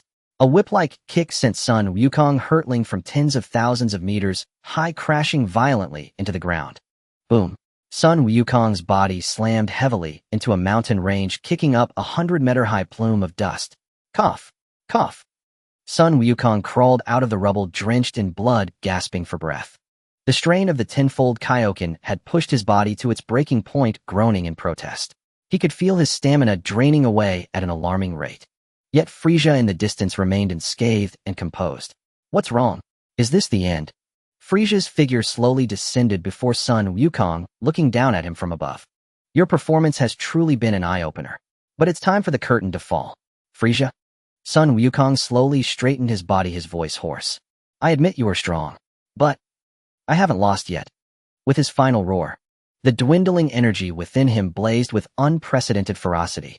20 times. Kaioken. Boom. A blood-red surge of energy, several times more powerful than the tenfold Kaioken, erupted violently. Sun Wukong's body was completely engulfed by the thick, unyielding red energy. His muscles tore inch by inch, his blood vessels burst one after another. Blood even seeped from his pores, staining him a crimson figure. This was the final blaze of life. This was the ultimate allure-nothing strike. What? The smile on Frieza's face finally vanished. In its place was unprecedented shock and a flicker of fear. He sensed the scent of death within. Hiya! Sun Wukong channeled all of this transcendent power into his right fist. With the last of his strength, he delivered his most powerful punch straight at Frieza. Frieza tried to dodge, but found Sun Wukong's fist already before his eyes. He could only watch helplessly as that terrifying fist wreathed in red energy grew larger and larger in his pupils. No. Boom. An indescribable thunderclap drowned out everything. Frieza's body was struck as if by a planet hurtling toward him. His once impenetrable white body suffered damage for the first time. Purple blood spewed from his mouth in a torrent. He transformed into a purple meteor flying backward with unstoppable force. Boom, boom, boom, boom, boom. 1 mountain. 2. 10. Dozens of unbroken mountain ranges were smashed through by his body. Sun Wukong stood in place as the crimson aura receded like a tide. He could no longer hold himself up and fell to one knee. Is it over? He murmured, staring at the terrifying trench that cut across the entire land in the distance. Yet a faint but malevolent energy rose again from afar. Sun Wukong's heart sank into the abyss. Just then, Dad, Goku, Kakarot, 3 figures descended from the sky and landed not far away. It was Son Gohan, Piccolo, and Vegeta. They had apparently dealt with their own opponents and rushed over. You? A weak smile spread across Sun Wukong's face as he saw them. At that very moment, in the distance, Frieza also staggered to his feet from the rubble. He was covered in blood, utterly disheveled. But he was not dead yet. When he saw Son Gohan and the others, a sadistic grin twisted his pain-racked face. Oh, a few more annoying bugs have arrived. He slowly raised a finger. A tiny speck of purple energy gathered at its tip. Whoosh. A death beam impossibly fast tore through the air. Dodge it! Sun Wukong screamed with all his remaining strength. But it was far too late. Son Gohan, Piccolo, and Vegeta had just arrived and couldn't react in time. Boom! A violent explosion erupted before Sun Wukong's eyes. Thick smoke obscured everything. Sun Wukong's pupils shrank to pinpricks in that instant. He stared blankly at the area of the blast. Gohan, Piccolo, dead, all dead. An indescribable chill swept through his entire being. Then came a rage fierce enough to scorch the entire universe. Oh ho ho ho. Frisia's nauseating laughter echoed from afar. Do you see, Saiyan monkey? Your comrades, your son. They are all dead without a trace because of you. Next it's your turn. Each of Frisia's words struck Sun Wukong's heart like a heavy hammer. Ah! A beastly growl rumbled from Sun Wukong's throat. His body began to tremble uncontrollably. The pebbles around him started to levitate slowly. Silver lightning bolts streaked across the sky. Frisia? Sun Wukong slowly raised his head. His eyes were vacant, filled only with hollow fury. I will never forgive you. Boom. A golden aura pierced the clouds. His black hair within the golden radiance stood on end, lifted upward, and was dyed a brilliant gold. His eyes transformed from a gentle black to a cold, murderous emerald green. An unprecedented sovereign terror enveloped the entire planet Namek. A brand new Sun Wukong stood upon the earth. The area raised by the death beam was still shrouded in dust and smoke. In Sun Wukong's jade green pupils, the scene of devastation was reflected hollow and icy. Gohan, Piccolo, they were all. Yet just as that rage was about to completely consume his sanity, the lingering dust and smoke slowly began to clear. A slender figure stood silently upon the charred earth. Chia. He maintained a pose with one hand extended forward. Before his palm, a translucent energy barrier was slowly dissipating, dissolving into motes of light. Behind him, Son Gohan, Piccolo, and Vegeta were all unharmed. On each of their faces was the shock of having narrowly escaped death as they stared blankly at Kia's back. Sun Wukong's golden aura fluctuated violently. The savagery and fury in his eyes receded like a tide, replaced by an incredulous bewilderment. Thank the heavens. The golden aura around him seemed to soften. He looked at Chia, his lips moving, but ultimately only a simple phrase emerged. Thanks. Chia withdrew his hand, turned around, and shrugged at Wukong, his face wearing its usual carefree expression. Don't mention it, it was nothing. As he spoke, he scrutinized the transformed Sun Wukong, his eyes filled with awe. So this is a Super Saiyan, the legendary mightiest warrior in the universe, born once in a millennium. On the other side, none was more bewildered than Frisia. The cruel smile on his face had completely frozen. What had he just witnessed? His own attack casually blocked by some unknown brat who popped out of nowhere. Fine, he could accept that. But what he could not comprehend, could not accept, what made his very soul tremble, was the change in that Saiyan monkey. That golden hair. Those jade green eyes. That terrifying aura that made him feel fear from the very depths of his genes. No. Impossible. Frisia's voice trembled as he stepped back, his scarlet eyes filled with terror. Super Saiyan, the legend, is actually real. No. This is definitely an illusion. Some trickery by you monkeys. He could not accept this fact. He, Frisia, the Emperor of the universe, had lived his entire life in fear and caution of this legend. For this reason, he had not hesitated to destroy the entire planet Vegeta. He thought he had completely nipped this thread in the bud. But now this living legend stood right before him. An illusion.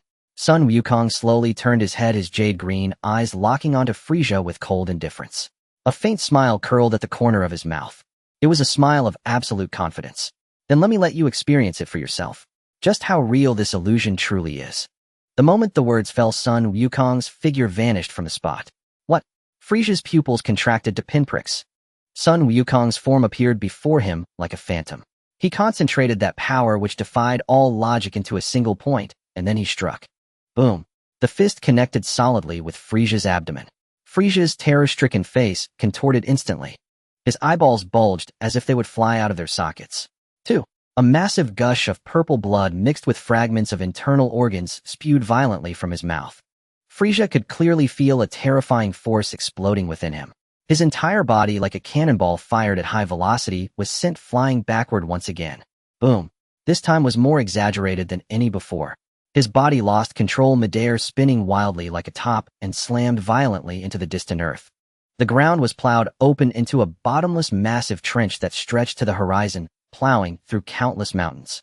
In the distance, Vegeta, with his mouth agape, had completely lost the ability to think. What had he just seen? That Emperor of the universe, Frisia, had been reduced to this by a single punch from the transformed Kakarot. So this is what a Super Saiyan is. A wave of immense absurdity and powerlessness washed over Vegeta. He, the Prince of Saiyans, was a joke before this true legend. Gulp. Son Gohan and Piccolo also swallowed their saliva, watching Sun Wukong's back in awe. Father is so strong. Roar. Just then from the edge of the horizon a roar filled with endless venom and madness erupted. Boom! A surge of ki, even more immense and savage than before, shot into the sky. The entire planet Namek began to shake violently, as if it would fall apart at any moment. Magma erupted from the fissures in the earth. I will kill you. A figure slowly rose from that bottomless trench. It was Frisia. His form had changed once again. His previously relatively proportionate body had become incredibly bulky, muscles knotted and veins bulging, swelling his entire frame. This was his form where he had completely unleashed 100 of his power without reservation. Die Saiyan monkey. Frisia had completely lost his mind, his eyes filled with bloodshot veins and madness. He roared, turning into a streak of violet light, hurtling towards Sun Wukong. Well met. Sun Wukong's expression remained as calm as still water. He looked up, and a glint of battle intent flashed in his jade-green eyes. He charged forward to meet him. Bang! Bang! Bang! Bang! Bang! Two beams of light engaged in an otherworldly, fierce battle high in the sky. Their speed was too fast. So fast that even Vegeta and Piccolo's dynamic vision could only capture two constantly flickering points of light. Every collision of those points of light would detonate a devastating shockwave of energy across the sky. The shockwaves spread out, leveling everything on the ground. Mountains crumbled. Rivers evaporated. The entire world trembled under their battle. This is too insane. Son Gohan's voice quivered as he watched the apocalyptic scene in the sky. Piccolo's face was green with shock. Xiao watched the battle in the sky, but his brow furrowed slightly. An indescribable, supremely evil ki had descended without warning. This ki was so immense, so icy cold. Its very appearance caused even Sun Wukong and Frisia, locked in their fierce midair battle, to both halt their movements. Under the shroud of this ki, the entire planet Namek fell into absolute silence. Sun Wukong, who had been on the offensive, abruptly stopped, his golden brows furrowing deeply as he gazed into the depths of space. This ki. On the other side, Frisia, battered and wounded, was also stunned. Sensing this unfamiliar, powerful presence, the madness on his face was replaced by utter bewilderment. In the sky, a figure floated, hands clasped behind its back. Its appearance was 70 to 80% similar to Frisia's final form. But its skin was an icy deep blue, and the chitinous structures covering key parts of its body were a profound black. Its ki was considerably stronger than Frisia's full power state. It simply hovered there in the air, its gaze haughty and condescending, looking down upon everything below like a lofty god. He had arrived. The ease and carefree attitude on Kia's face vanished in that instant, replaced by a gravity never seen before. All the uproar caused by the earlier earth-shattering battle between Sun Wukong and Frisia was utterly devoured the moment this mysterious figure appeared. A fear born from the very instinct of life seized the hearts of everyone present. This guy. Sun Wukong's golden aura violently contracted, clinging tightly to his body, his azure eyes fixed intently on the blue figure suspended in midair. So strong. On the other side, Frisia, who had just regained a shred of reason from his fury, was utterly stiff. His burly muscles trembled uncontrollably from fear. A fellow clansman. But how is this possible? He knew all the clansmen in the universe. You? Who are you? Frisia's voice was hoarse and dry, carrying a tremor he himself hadn't noticed. Oh, this universe has our clansmen too. He spoke, his voice flat, yet carrying a natural arrogance that towered over all things. Pity, too weak. Too weak.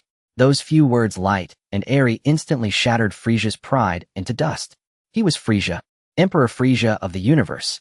In all his years, this was the first time he had been called too weak, in the tone one would use to discard trash. What nonsense are you spouting? Frisia's fury momentarily overpowered his fear as he roared at Novak. I am the mightiest Lord Frisia in the universe. Hearing this, a hint of expression finally appeared on Novak's face. It was a strange smile tinged with amusement and pity. Mightiest in the universe. Is the strongest of this universe only at this level? What the hell are you talking about? Vegeta couldn't help but roar, unable to bear this feeling of utter contempt. Alright, chit-chat is over. Novak seemed to lose interest in conversation, slowly lowering the hands he had clasped behind his back. Let me introduce myself. My name is Novak. While traveling through space, I was unfortunately caught in a spatial rift and ended up in your unfamiliar universe. His tone was as if recounting a trivial matter. I tried to find a way back, but alas, I failed. Since I can't go back, it doesn't matter. A cruel smile slowly curled at the corner of Novak's lips, the indifference in his eyes replaced by a fanatical desire for conquest. Then I have no choice but to rule this universe. The overall level of this universe seems much weaker than ours. Ruling it should be quite easy. He looked around, his gaze finally settling on Sun Wukong. But before I begin my grand undertaking, I must first eliminate some potential threats. For instance, you, the legendary Super Saiyan. The moment the words fell, Novak's figure vanished. Sun Wukong's nerves tensed to the extreme. Before he could even react, an irresistible colossal force slammed heavily into his chest. Bang! A dull thud. Sun Wukong's body, wrapped in golden aura, bent like a shrimp. He flew backward like a tattered sack. Dad! Gohan let out a terrified scream. Goku, Piccolo's green face, also lost all color. Too fast. They hadn't even seen Novak's movement at all. So that faint evil aura I sensed when I first arrived on Namek was this guy. Is it the butterfly effect caused by the time travel? A series of thoughts flashed through Kia's mind. Damn it. In the distance, Sun Wukong forcibly steadied himself, a trace of blood seeping from the corner of his mouth. He looked up at Novak, his eyes filled with shock. The gap was too vast. Is this all you've got, Super Saiyan? Novak's figure had somehow already appeared before Sun Wukong. He looked down at Sun Wukong from above, his eyes full of disappointment. Truly disappointing. With that, he slowly raised a finger. At his fingertip, a point of deep blue energy began to gather. Though minuscule, the destructive power contained within it caused the very space of Namek to emit groans of unbearable strain. Sun Wukong's heart sank. He could feel death approaching. At this critical moment, "Hey!" A sharp shout came from behind. Novak's energy-gathering motion paused slightly. He turned his head in some surprise toward the source of the voice. It was the black-haired human who had been watching from behind, now walking slowly toward him. It was Kia. Oh. Novak sized up Kia with interest. You're a Saiyan too. He didn't sense any particularly strong ki from Kia. In Novak's perception, he was pathetically weak. Concealing his strength. Kia didn't answer his question. He merely flexed his wrists and neck. Kia looked up at Novak, a bright smile spreading across his face. It's been a long time since I've fought. Want to test my skills? At these words, everyone was stunned. Gohan and Piccolo's eyes nearly popped out. Is this guy crazy? Does he know who he's talking to? Even the severely injured Sun Wukong was dumbfounded, and the amused smile on Novak's face slowly faded. His gaze gradually turned icy.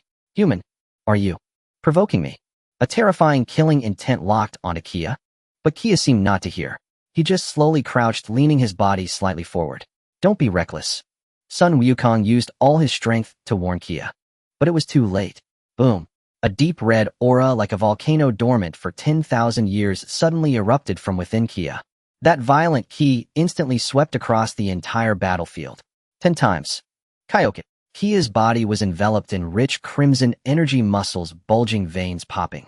His battle power in that instant surged wildly with a savage ferocity. What? This time it was Novak's turn to be surprised. Huh. Kia gave him no time to react.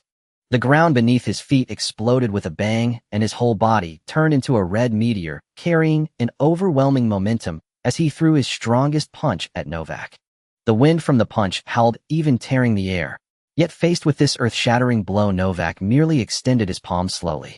The next instant, Kia's fist burning with red aura met Novak's palm.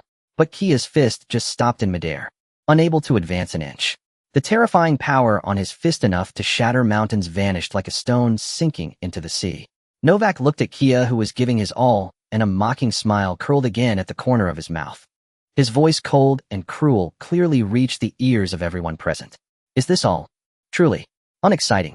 Novak's mocking gaze looked down from above, as if observing a mere ant that struggled with all its might, yet could not shake him in the slightest. The atmosphere froze to an icy standstill. Chia slowly withdrew his still trembling fist. The strain of the tenfold Kaioken left the muscles in his arm aching. Yet the expression on his face remained utterly unchanged, eerily calm. He did not even spare Novak another glance, instead turning his head to call out to Son Goku, who had just steadied himself in the distance. Goku, don't worry about me over here. Go and finish Frieza off for good. His voice was not loud, yet it reached every ear with unmistakable clarity. What? Son Goku was taken aback. This guy named Novak was the true indomitable monster.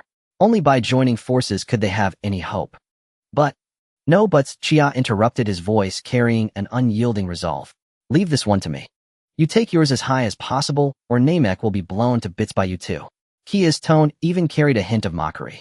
Son Goku looked at Kia's profile, That extraordinary calm for some reason steadied his heart, which had been shaken by the vast disparity in power. He hesitated no longer and nodded emphatically. I understand. Be careful. Before the words faded, the golden aura around Son Goku surged once more as he transformed into a streak of golden light, shooting toward Frieza on the other battlefield. You bastard. Frieza had just recovered from the shock Novak had brought when he saw Son Goku's face brimming with murderous intent. You damned monkeys, all of you die. Boom. On the other battlefield, an earth-shattering battle erupted once more. Meanwhile, Novak watched everything with keen interest, making no move to intervene. Interesting. Are you buying a few last moments of respite for yourself? And that's Super Saiyan. Human, your courage is commendable. Pity. Novak shook his head, his eyes filled with even deeper pity. In the face of absolute power, courage is the most useless thing. Chia ignored his trash talk. He merely clenched his fists once more slowly. The blood within him surged and roared. Huff! A scorching white breath escaped Kia's lips. The next second, boom! An even deeper, more violent crimson aura than the tenfold Kaioken erupted skyward. That immense energy tore away a layer of the surrounding earth. Debris flew upward only to be instantly vaporized by the blazing aura. 15-fold. Kaioken. Kia's body was now completely enveloped in that dense crimson energy. His bulging muscles strained his battle suit. Beneath his skin, veins coiled like writhing dragons, radiating a devastating pressure all around. Moi. Novak's brow finally twitched slightly. He could sense that this human's energy had risen another level. It had already become a threat to him. This secret art of constantly breaking limits also piqued his curiosity. Chia gave him no time to ponder. Spreading his arms, two rapidly spinning crimson gold energy spheres formed in his palms at an astonishing speed. Take this. Chia roared, thrusting both palms forward. But the two energy spheres did not blast out as energy waves as expected. Instead, they shattered with a pop. They transformed into hundreds of tiny crimson gold energy beams scattering in all directions like a celestial maiden scattering flowers. The sight was dazzling and beautiful, yet brimming with lethal danger. A petty trick. Novak sneered. His figure left an afterimage in place, weaving effortlessly through the dense barrage of energy beams, not a single one touching his clothes. However, Novak's face soon registered a flicker of shock. He realized that the energy beams he dodged did not fly off into the distance and dissipate like ordinary energy attacks. They traced bizarre arcs in midair like living birds, circling and converging. Behind him, they recombined. Hundreds of beams twisted together into a colossal torrent of energy, thicker and more violent than any before. Not good. Novak's pupils contracted violently for the first time. He tried to turn and defend, but it was too late. That energy torrent, condensed from Kia's 15-fold Kaioken power, struck his back solidly. Boom. An unprecedented explosion detonated in midair. The terrifying shockwave formed a visible white blast, spreading wildly in all directions. Vegeta and the others in the distance were knocked sideways by the gale, unable even to open their eyes. The entire world seemed consumed by the blinding light and deafening roar. Did it work? Little Gohan clutched Piccolo's cloak, his voice trembling. Piccolo did not answer, his green face was etched with shock. That move was too stunning. Not far from the explosion's center, Kia's figure reappeared like a phantom. It's not over yet. Chia slashed his right hand across in front of him twice. Rip!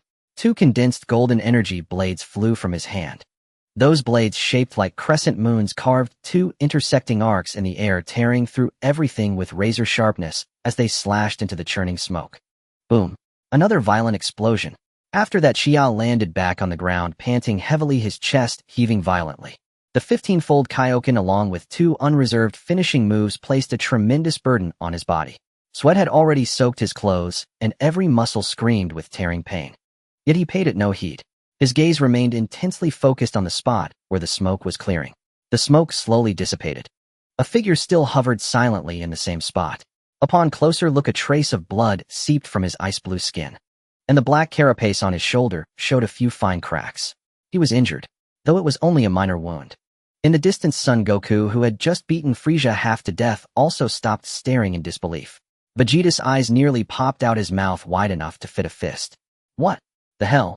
That Frieza lookalike is still alive. To them, Kia's power surpassing a Super Saiyan was already outrageous. Novak slowly raised a hand and touched the blood on his body. He looked at his fingers, then raised his head to gaze at Chia, who was gasping for air. The amusement and contempt on his face had vanished completely, replaced by an unprecedented seriousness. Unexpected. Novak spoke, his voice low. You've got some skill after all. A mere human capable of wounding me. I take back what I said. What's your name? He'll make sure to grant you a swift death. It was over. Those two words echoed in everyone's mind. This monster was getting serious. Chia wiped the blood from the corner of his mouth, seeped from internal organs damaged by the immense strain. He looked at Novak and suddenly flashed a brilliant smile. Is that so? I'm honored. But Kia's eyes also turned sharply intense.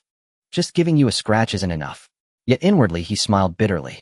Damn, I've only been here a short while, and now I have to fight for my life. This life was a gift anyway. To have lived this long and witnessed the magnificent world of Dragon Ball is already a stroke of luck. To fight alongside a Super Saiyan and trade blows with a powerhouse from another universe. This life is worth it. In a flash of thought, Kia's mindset became suddenly clear. The fear of death and the confusion about the future vanished. Only the purest, most burning fighting spirit remained. He raised his head, meeting Novak's icy gaze, and let out a sky-shaking roar with all his might. Novak, want to kill me? Fine. My life is right here. See if you've got what it takes to take it. The roar echoed across the trembling planet, before the horrified eyes of everyone. Boom.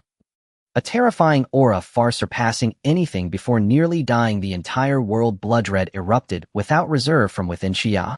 20-fold. Kaioken. Surrounding Kia's body, the intense crimson flames formed a colossal vortex of energy. The ground beneath his feet cracked and disintegrated into powder, swept up into the sky by the terrifying energy storm. Is this guy a lunatic? Vegeta in the distance had his pupils contracted to the size of pinpoints due to extreme shock. He could feel that the aura erupting from Xia at this moment had far surpassed that of a Super Saiyan. Sun Wukong's emerald eyes were filled with astonishment and concern. He knew better than anyone how terrifying the burden of the King Kai fist was on the body. The calm and playful expression on Novak's face had completely vanished. His ice-blue eyes looked at Xia, filled with unprecedented seriousness. The power this human possessed at this moment was enough to threaten his life. Very well. Novak's voice was low and hoarse, tinged with anger. Since you want to die so badly, I'll grant your wish. In the instant the words fell, the two moved simultaneously. Boom. No unnecessary probing, no flashy moves. Only the purest, most primal collision. Two figures, one crimson and one ice blue, collided like two meteors tearing through the sky. Boom. A visible shockwave erupted from the two, spreading out in a circular pattern in all directions. The clouds in the sky were instantly swept away, forming a massive void. The earth was crushed down by this unmatched force, creating a shocking, enormous depression. Ugh! Xia let out a roar of pain. In the moment of collision, he felt as if his fist bones were about to shatter. But he did not retreat, because he knew that if he did, it would be completely over. On the other side, Novak was also not feeling well. Kia's fiery fist, imbued with a domineering force, slammed into his body. That power surged through his organs like a red-hot iron bar. PFFF. Novak spat out a mouthful of blue blood, his body uncontrollably flying backward. Xia, enduring the tearing pain throughout his body, transformed into a streak of blood-red light, chasing after the flying Novak. Fist. Elbow. Knee. Leg. In an instant, hundreds of attacks poured down like a torrential storm upon Novak. Bang. Bang bang. Bang. Bang. The dense sounds of impact merged into one like the most intense drum beats on a battlefield, striking at the hearts of everyone present. The entire Namek star trembled and groaned under the fierce battle between the two. Damn it! Get away from me! Novak finally found a moment to breathe amid the frenzied attacks. He roared, releasing a deep blue aura that violently pushed Xia away. The two separated in midair, facing each other from a distance. At this moment, both of them were in a state of utter disarray. Novak's ice-blue skin was covered in bruises and wounds, blue blood seeping out continuously, and even the black carapace on his shoulder had several gaping cracks. Kia's situation was even worse. The immense burden of 20 times the King Kai fist had pushed his body to the brink of collapse. His skin had turned an eerie dark red due to ruptured capillaries, and his muscles were spasming uncontrollably. He gasped for breath, each intake bringing searing pain. Cough. Cough, cough.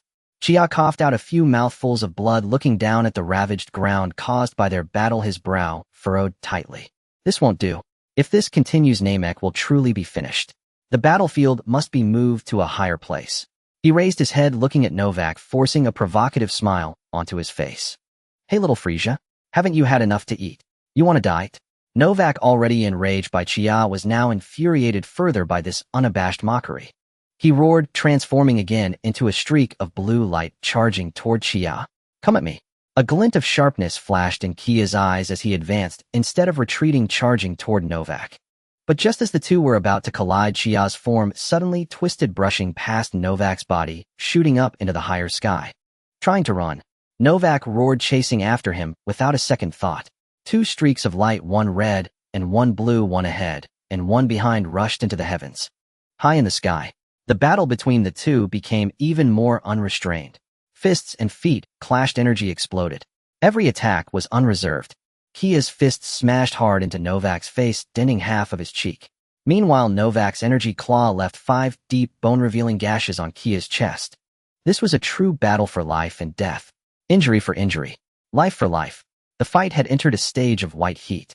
Both sides were continuously sustaining injuries. After an indeterminate amount of time, Chia felt his consciousness begin to blur. Every inch of his muscles, every cell was crying out in agony, as if they would completely collapse at any moment. I can't go on. I'm really reaching my limit. I must use that move. Bet everything. Chia bit down on his tongue, the sharp pain momentarily snapping him back to clarity. Using his last strength, he kicked Novak away, creating a distance of several dozen meters. Huff! Huff! Chia floated in the cold sky, his chest heaving violently. He looked at the panting Novak in the distance, a determined glint flashing in his eyes. Novak! Slowly he raised one hand palm, facing down, toward Novak below. Novak's pupils constricted, immediately taking a defensive posture. He thought Chia was about to unleash some tremendous energy wave. However, Kia's palm did not gather any energy. The next second, an unexpected turn of events occurred. In Novak's astonished gaze, without warning, a brilliant light shone from beneath his feet. A massive energy beam, more dazzling than the sun and more violent than a star explosion, erupted from below him like a divine sword of punishment rising from the abyss. In an instant, it engulfed his form. What a... Novak could only emit a disbelieving cry. This move was utterly unavoidable. This was Kia's trump card, utilizing exquisite control of Chi to detonate all his power at an unexpected location. Boom, boom, boom, boom.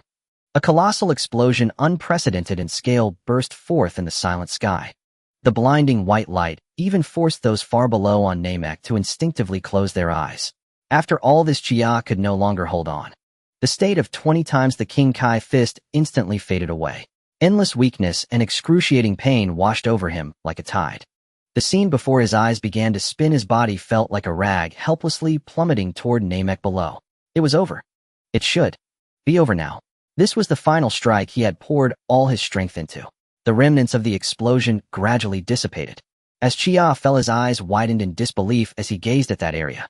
There a figure remained quietly suspended at the center of the explosion. No, that was no longer the same Novak. His form had grown nearly a size larger, and his once ice-blue skin had transformed into a deep, pure black resembling obsidian. All his wounds had completely vanished. The aura emanating from him was far stronger than before. It was a kind of absolute despair that made it impossible to even contemplate resistance. Novak moved, his body filled with explosive power. He glanced down at his black hand, a satisfied smile appearing on his face. Huff! It's been a long time since I used this form. I never expected that in this universe there would still be someone who could force me to this extent. He raised his head, his gaze locking onto the falling, powerless Chia. His eyes were cold and indifferent, as if looking at a dead man. As a reward, let you be the first sacrifice to witness my final form. In the next instant, he slowly raised a finger. At the tip, a point of pitch-black energy condensed. Whoosh! A thick pitch-black energy beam capable of devouring all light pierced through space. Chia, rapidly descending, felt his pupils constrict violently. His body had entirely lost control. There was no escaping. PFFF. The pitch-black energy beam penetrated Kia's chest without obstruction. Time seemed to slow down. Kia's consciousness began to blur. He could feel his life force rapidly draining away. His body felt so cold. Strength was disappearing. Before Kia's consciousness completely sank into darkness, he looked at the untouched, imposing black figure in the distance and couldn't help but mutter, "Bid there's still a second stage." Endless cold brutally surged into his limbs from the gaping hole in his chest. Kia's body fell like a withered leaf blown by a violent wind, helplessly descending towards the scarred planet below. Consciousness was rapidly slipping away. The world before him lost its color. He could feel his life ebbing away. Before long his vision was completely engulfed in darkness. Yet within this darkness that symbolized the end, scenes long buried deep within his soul surged uncontrollably to the surface. An ordinary family. An ordinary boy. From elementary school to high school, his life trajectory was no different from that of all his classmates. Classes, breaks, exams, advancing to the next grade. Drifting through life, going with the flow. He didn't know what he liked nor what he wanted to do in the future. He was merely pushed forward by an invisible force. Deep down there had always been a fire in his heart. He longed to do something, but he didn't know how to begin. Upon entering university, he finally gained some freedom. He began to wildly experiment, joining various clubs, learning different skills, working part-time jobs to travel to different cities. He wanted to find something that would ignite his passion. He searched for a long time, but still found nothing. That fire in his chest flickered, sometimes burning brightly, sometimes dim, yet it never found the kindling to ignite a great blaze. Then he graduated. Like countless graduates, he was swept into a war called job hunting. In the end, he accepted a position at a company that sounded decent. Then reality slapped him hard. Endless overtime, unfulfilled promises, a leader who endlessly manipulated him. Every day he opened his eyes to an overwhelming amount of work. When he closed his eyes, his mind was still filled with KPIs and PPTs. He considered quitting, not just once, but looking at the terrible job market and the meager balance in his bank account, he hesitated. He feared that if he quit, he would never find another job. He feared he wouldn't even be able to pay rent. So he could only endure. Day after day, all-nighters became a routine. Coffee was consumed like water. His body was being drained day by day. That fire that once burned in his chest slowly turned to ash. Until that day, another all-nighter. When he finally finished the last report, the sky outside was already bright. He wanted to stand up and get a glass of water. Suddenly, a sharp pain gripped his heart. Everything went dark before his eyes. Just like that, without warning, he collapsed onto the cold desk. In the final seconds of his life, he thought not of anything else, but of an immense, bone-deep unwillingness. Is my life ending like this? Like a novel that never had the chance to unfold, its plot ending abruptly. I haven't found what I love. I haven't seen this world. I haven't truly lived even once. I refuse to accept this. This unwillingness transcended time and space, crossing the boundaries of life and death. At this moment in the Dragon Ball world, his soul resonated thunderously with Chia. Why? Why must I die again? In my last life, I lived in suffocation and died in disgrace. In this life, I have finally come to this magnificent world. I have finally gained the power to control my own destiny. I can fight alongside Sun Wukong. I can battle to the death with the strongest in the universe. I can feel my blood burning. I can feel every breath filled with vitality. This is the life I want. This is the way I want to live. I refuse to die quietly like in my past life. I will not accept it. This roar emanating from the depths of his soul made no sound. Yet it was more shocking than any noise. As if responding to his heart-wrenching will, his rapidly descending body suddenly halted. It stopped. Just like that, at an altitude of 10,000 meters, defying the laws of physics, he hovered in midair. In the next moment, at the terrifying wound in his chest, pierced by dark energy, a brilliant blue light, like a cerulean planet, ignited. Following this, the blue light spread like a web, rapidly enveloping Kia's entire body. What? What is that? On the ground, Sun Wukong, who had been staring at the sky, felt his golden pupils constrict violently. He isn't already. In the sky, Vegeta, watching the battle, had his mouth agape, his eyes nearly popping out of their sockets. He could clearly sense that Kia's previously faint energy was surging at an unbelievable rate. No, that wasn't just a surge. It was a complete transformation from nothing to something, from death to life. In the sky, Kia's body was enveloped by a dense cerulean energy. The fatal wound that pierced his chest was visibly being filled, repaired, and healed by blue light particles. Skin, muscle, bones. Everything was being reborn. In just a few breaths. All the remaining injuries on his body, whether from Novak's punches or the scars from energy claws, even the terrifying burden brought by the 20-fold Kaioken, were vanishing into nothingness within this blue energy. His body slowly transformed from a falling posture to a straight floating stance in the air. Following this, his messy black hair began to stand on end. Under the astonished gazes of everyone, the black color of his hair started to be replaced from the roots by a pure, deep, cerulean hue. That blue was like the purest ocean from the planet he once lived on. And at the edges of his cerulean hair there was a faint star-like white outline. Chia slowly opened his eyes. Those eyes were no longer black. They had transformed into a clear, untainted silver gray. In those eyes there was only an almost absolute calm. and under that calmness a cold battle intent capable of freezing everything. He gently raised his hand, opening it before his eyes, feeling the unprecedented vast power within him as magnificent as the starry sea. This power was gentle, restrained, yet incredibly strong. It perfectly fused with his body, his soul. No longer did he feel the tearing sensation of his body potentially fracturing while using Kaioken. All that remained was absolute control. So this is how it is. His lips curled into a confident smile. Saiyans have super Saiyans. Then as a reincarnated Earthling on the edge of life and death, I have comprehended my own transformation. It's called Super Earthling, isn't that appropriate? He raised his head, his cerulean gaze piercing through the distance, landing on the black figure reveling in victory. Novak also sensed the powerful energy that suddenly appeared, causing even him to feel a pang of fear. He abruptly turned his head and saw the Chia, who should have already died. He beheld his new cerulean form. For the first time, surprise appeared on Novak's face, an emotion named shock. Impossible. How can you still be alive? And your energy. Chia did not respond to his nonsense. He simply gave Novak a somewhat mischievous smile. In the next moment, whoosh, his figure vanished from the spot. Where did he go? An unprecedented chill surged from Novak's tailbone, shooting straight to his crown. Without a second thought, he unleashed all his energy, attempting to form a protective barrier. But it was too late. Did you enjoy hitting me earlier? A cold, mocking voice rang in his ear. Every hair on Novak's body stood on end. He only had time to glimpse a handsome face adorned with a confident smile from the corner of his eye, and a fist wrapped in cerulean energy.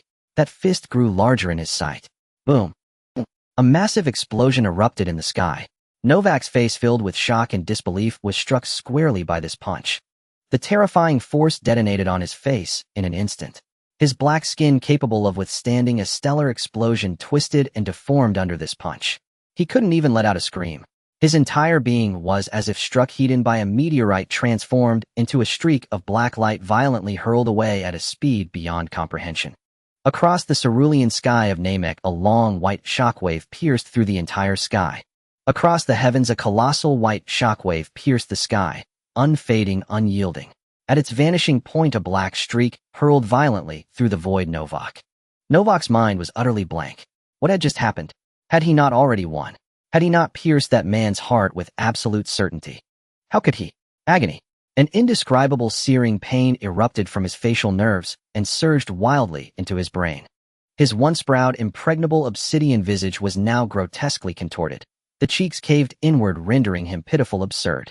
Ugh! Ow! He strained to roar, to bellow in fury, but only broken, blood-flecked syllables choked from his throat.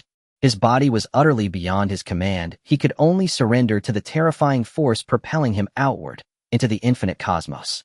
And at that very instant, a figure materialized like a phantom beneath his tumbling form. Chia's cerulean hair drifted softly in zero gravity. His silvery gray eyes remained calm, utterly still, without ripple or tremor. He tilted his head upward, gazing at the battered black silhouette above, and abruptly raised his right leg. His cerulean energized leg cleaved upward like a primordial battle axe, striking Novak squarely in the soft abdomen. Tum! Novak's eyeballs bulged violently, veined with crimson. His spine bent inward at an impossible angle, his torso folding upon itself. Spurt! A torrent of cobalt blood laced with shredded viscera erupted from his mouth. His entire body recoiled like a billiard ball struck by a cue, deflected, then hurled with savage acceleration beyond Namek's thin atmosphere. Irk! Through the torment, Novak clawed back a sliver of consciousness. His organs felt pulverized, reduced to viscous slurry by that single kick. That tyrannical energy still raged within him, scouring away his vitality, unraveling his very life force. How could this be? How could this man possess strength of such unfathomable magnitude? It defied reason. He writhed, straining to stabilize himself, to strike back. Yet, shink! Chia reappeared before him. Too fast. Novak couldn't even track the motion. You. Only one word escaped his lips. A fist wreathed in cerulean energy slammed once more into his already mangled face. Crunch. His face, just barely recovering, shattered anew. This time the blow landed on the opposite side. Perfect symmetry. His skull snapped backward as if struck heat by a siege ram. Then, Chia began flickering around him, appearing ceaselessly in every direction. Above, below, left, right. Each reappearance heralded a lethal strike. No flourishes, no artifice. Only raw, unadorned, brutal physical force. Thud, thud, thud, thud, thud. A rapid-fire barrage detonated soundlessly in the vacuum silence. Novak hung like a ragged sack pummeled relentlessly from all sides by Chia. His vaunted final form, the obsidian-hardened skin, was now webbed with fissures leaking cobalt blood that froze instantly in the void. He was utterly defenseless, not even granted the chance to scream. A flicker of thought crossed Chia's gaze. Even now, after all this punishment, he remained silent. Could there be a third stage? No time to wait. Procrastination breeds peril. The safest path is swift, decisive annihilation. In the next instant, Chia appeared directly beneath Novak. Novak seemed to sense it. His mouth parted as if to speak. But Chia had no interest in the last words of a dying man. Slowly, deliberately, he brought his hands together at his waist, assuming a classic stance. A dazzling starsubrite, cerulean energy coalesced in his palms. Came. As Chia's voice rumbled low, the orb compressed, intensifying, blazing, ever brighter. The very fabric of space warped faintly around it. Novak stared in abject terror at the energy sphere capable of erasing him utterly. He tried to flee, but his shattered body refused to obey. Kamehameha Chia variant. No hesitation. No mercy. No time to react. A colossal hyperdense cerulean beam erupted, slamming against Novak's face with cataclysmic force. Boom. An incalculable surge of power exploded, beyond description, beyond comprehension. Novak's face, etched with horror and disbelief, vaporized the instant it met the beam. Then his body, his limbs, his very being, dissolved entirely within that stellar torrent. Not even a mote of dust remained. He was erased, utterly irrevocably, from existence itself, and the beam, having consumed him, surged onward, unabated, unbroken. It shot forth as a streak of light vanishing into the cosmic deep, untold light years away. Chia lowered his arms, exhaling softly. On the ground below, Goku, Vegeta, Gohan, and Piccolo stood frozen, heads tilted skyward, mouths agape wide enough to swallow a dinosaur egg. They had all felt it, the momentary tremor from the cosmos, a wave of energy, so profound it made their souls shudder. Then, Novak's malevolent, overwhelming aura vanished. Utterly, completely, dead. That monster, who had driven them all to the brink of extinction, whom even 20-fold Kaioken Chia could not defeat, was simply gone. What was that just now? Piccolo swallowed hard. It's incredible. Gohan's eyes shimmered with starry awe. Vegeta's fists clenched, knuckles bone-white. His nails had dug deep into his palms. His face burned with jealousy, resentment, and a crushing hollow helplessness. Preposterous. That low-class warrior Kakarot attaining legendary Super Saiyan status. That was already intolerable. But how? How could this unknown Earthling unleash power so utterly beyond comprehension? That strength, that presence, it transcended Super Saiyan entirely.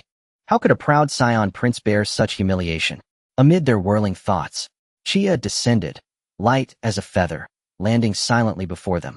The vast, overwhelming aura had receded, yet his distinctive cerulean hair and silvery gray eyes remained magnetic, drawing every gaze. Mr. Chia, you're safe. Gohan rushed forward first, his face radiant with relief. Yes, I'm fine, Chia replied with a gentle smile. That foe has been dealt with. Mr. Chia, you look completely different now. Gohan tilted his head curiously. Have you become a Super Saiyan too? Chia shook his head. I'm human, Earthborn, and if I must name it. He tapped his chin, mischief glinting in his eyes. Call me superhuman. How does that sound? Cool, isn't it? Super. Human. Though Gohan didn't fully grasp it, he sensed its sheer awe-inspiring weight. At that moment, whoosh, a golden figure flashed into view, spiky blonde hair standing defiantly upright, emerald eyes burning with fierce battle lust. It was Goku, battered, bruised, but radiating an unprecedented peak of power, his aura surging like a celestial storm. Chia. Seeing him, Goku first exhaled in relief, then paused, startled by Chia's transformed state. Are you all right? Your ki vanished for a second. I nearly panicked. Goku asked, urgent with concern. Chia waved it off, relaxed. Just warming up. And you? How did it go? He sensed it immediately. Frisia's aura was gone. Goku grinned, flashing brilliant white teeth. Ah yeah, that galactic tyrant. Obliterated. Vegeta staggered, visibly shaken. Frisia destroyed too. By Kakarot. What kind of day was this? 2 apex warriors of the cosmos, fallen in a single day, by 2 men no one had ever heard of. This world had gone utterly mad. Goku's gaze, however, was now wholly captivated by Chia's new form. He circled him twice, emerald eyes alight with curiosity, and unmistakable blazing challenge. Chia, this form, it's incredible. Your ki feels completely different, gentle yet overwhelmingly powerful. What exactly happened? Goku's question echoed the unspoken wonder in every heart present. Chia looked at Goku, wide-eyed, earnest, brimming with childlike fascination, and prepared to explain. Suddenly, his brow furrowed. A violent wave of dizziness crashed over his mind. The world spun. The boundless power within him receded swiftly, replaced by a hollow, gut-wrenching exhaustion. His knees wavered. His signature cerulean hair began fading at the roots, melting slowly back into black. Hey, Chia. Goku lunged forward, catching him just in time. What's wrong? Chia offered a wry, weary smile, feeling the utter depletion in his limbs. I'm just starving. No energy left. Sun Wukong grinned, his emerald eyes brimming with ease. Ha ha, so even you can run out of steam. Chia barely had the strength to roll his eyes, so he could only tug at the corners of his mouth and weakly retort. Hurry up and find a place to eat. I feel like I could devour 10 cows right now. The dwelling of the Namekian Grand Elder remained untouched by the previous battle. As Chia, Goku, and the others followed Nail and denned into the massive circular structure, a rich aroma of food instantly and boldly invaded everyone's nostrils. In the center of the hall, a giant stone table was laden with all sorts of food Chia had never seen before. There were enormous legs of meat roasted to a golden crisp and sizzling with oil. There were mountains of colorful, nameless exotic fruits. And there were thick, steaming soups in giant bowls emitting an enticing fragrance. Gulp. Kia's stomach let out a perfectly timed loud plea. Sun Wukong was even more direct. His eyes went wide and drool trickled from the corner of his mouth. Wow, that looks delicious. The Namekian Grand Elder, seated on a high platform, revealed a benevolent smile, his voice warm and resonant. This is a feast prepared especially for the heroes. Please enjoy it to your heart's content. You saved our planet, you have earned this. No sooner had the words fallen than Chia and Sun Wukong shot forward like two arrows from a bow, instantly reaching the table. Chia, who had been on the verge of fainting from exhaustion just moments ago, now erupted with astonishing speed, spurred on by the allure of food. He grabbed a piece of roasted meat larger than his head, not even flinching at the heat, and tore into it with a savage bite. Delicious. So incredibly delicious. Beneath the crispy charred skin was incredibly tender and juicy lean meat. Rich fat burst on his tongue, and the pure meaty flavor mixed with exotic spices instantly flooded his entire mouth. It was simply divine. On the other side, Sun Wukong's eating style was equally uninhibited. He used both hands at once, grabbing a handful of colorful fruits with his left and a bowl of hot soup with his right, shoveling it all into his mouth with abandon, his face smeared with grease and joy. Because of these two, the food on the table was disappearing at a visible rate. Hey, Chia, leave me a piece of that meat. Sun Wukong, his mouth stuffed full, pointed indistinctly at the last piece of golden leg meat in front of Chia. That piece of meat was roasted to a perfect golden crisp, and its texture looked exceptionally tender, the most enticing piece on the entire table. Chia was in no mood to be polite. He quickly finished the food in his left hand. His freed right hand shot out like lightning, snatching the leg of meat onto his own plate. Right in front of Sun Wukong, he took a massive bite. First come, first served. Ah, you bastard. Sun Wukong howled in frustration, but was helpless, so he could only channel his anger into eating and turn to grab other food. A silent war over food had erupted. Den stood to the side, his mouth agape, his eyes filled with disbelief as he watched the two astonishing appetites. So these are the heroes who saved the planet. Why do they seem like starving ghosts who just escaped from somewhere? Gohan, however, remained quite composed. He simply sat quietly in his seat, politely picking up food with his chopsticks and eating peacefully bite by bite. But the speed at which he ate wasn't much slower than his father's or Kia's. Piccolo and Nail sat in a corner conversing. They occasionally glanced up at the whirlwind eaters, their eyes filled with a hint of helplessness. Amidst this cheerful and harmonious atmosphere, one person stood out as a stark contrast: Vegeta. He sat alone in the farthest corner from everyone else. Food was also placed before him, but he barely touched it. He just used his fork to repeatedly and viciously stab a piece of meat on his plate. That poor piece of meat had long been reduced to a mangled mess. His face was dark and brooding, as if it could drip water. His fists were clenched tightly under the table, the veins on the back of his hands bulging. Why? That low-class warrior Kakarot became some Super Saiyan and defeated Frieza. Fine, I could accept that. After all, he's the legendary warrior. But this Earthling, this Chia who came out of nowhere, how did he get to possess such immense power? A super Earthling. What a ridiculous name. But this ridiculous super Earthling effortlessly crushed that monster I could never hope to match. That power. It even surpassed Kakarot's super Saiyan form. A low-class warrior. An Earthling. They have both surpassed me. And me? I, the proud Saiyan Prince Vegeta, what am I now? A torrent of immense humiliation and resentment, like a venomous snake, gnawed viciously at his heart. Crack. The metal fork in his hand finally couldn't withstand the terrifying force and was crushed into a twisted knot. He abruptly stood up, his gloomy gaze sweeping over Chia and Sun Wukong as they feasted, then turned and walked away. Vegeta, aren't you eating? Sun Wukong asked curiously, still chewing on some meat. Vegeta paused for a moment, but didn't turn back, squeezing out a few words through gritted teeth. Not hungry. With that, he strode out of the hall without looking back. Chia watched Vegeta's retreating figure, his chewing slowing down. He could, of course, sense the overwhelming negative emotions radiating from Vegeta. That guy's pride must have taken another critical hit. But perhaps that's for the best. For a Saiyan, anger is the finest fuel for growth. He averted his gaze, pushed Vegeta out of his mind, and focused once more on the delicious food before him. This day was undoubtedly the happiest and most relaxing day Chia had experienced since arriving in this world. No life-or-death battles, no suffocatingly powerful enemies. Only the tranquility of survival comrades he could trust with his back, and an endless supply of delicious food. He thought back to his life before the transmigration. The office drone suffocated by work pressure in a cubicle. The soul full of regret and unfulfilled wishes until the moment of its sudden death. And look at him now. He could arm wrestle with Sun Wukong over the last piece of roasted meat. He could feel the vast starry sea of power within him, could decide his own fate and control his own destiny. He could fight with all his might, and then after victory enjoy the simplest yet most magnificent feast with his friends. This is living. This is the life I wanted. A smile involuntarily curved Kia's lips, and his eyes, which had just returned to their black color, were filled with genuine joy. After eating and drinking their fill, Chia and Sun Wukong lay on the ground with round bellies, completely lacking dignity, contentedly burping. The food on the table had been completely cleaned out. Early the next morning, Chia, a female scream full of vigor yet tinged with irritation, rang out from the entrance of the Grand Elder's dwelling. The voice was piercing, causing everyone present to turn their gazes in unison. There stood a beautiful girl in a blue and white dress with long sky blue hair. She had her hands on her hips, glaring angrily in their direction. It was Bulma. Behind her followed several surviving Namekians, each wearing a peculiar expression. Chia's body stiffened slightly. Caught up in fighting and eating, he had completely forgotten about this young lady left in the spaceship. He scratched his head, flashed to the doorway, and took the initiative to greet her. Yo, Bulma, you're here. I'm here. Bulma's voice shot up an octave.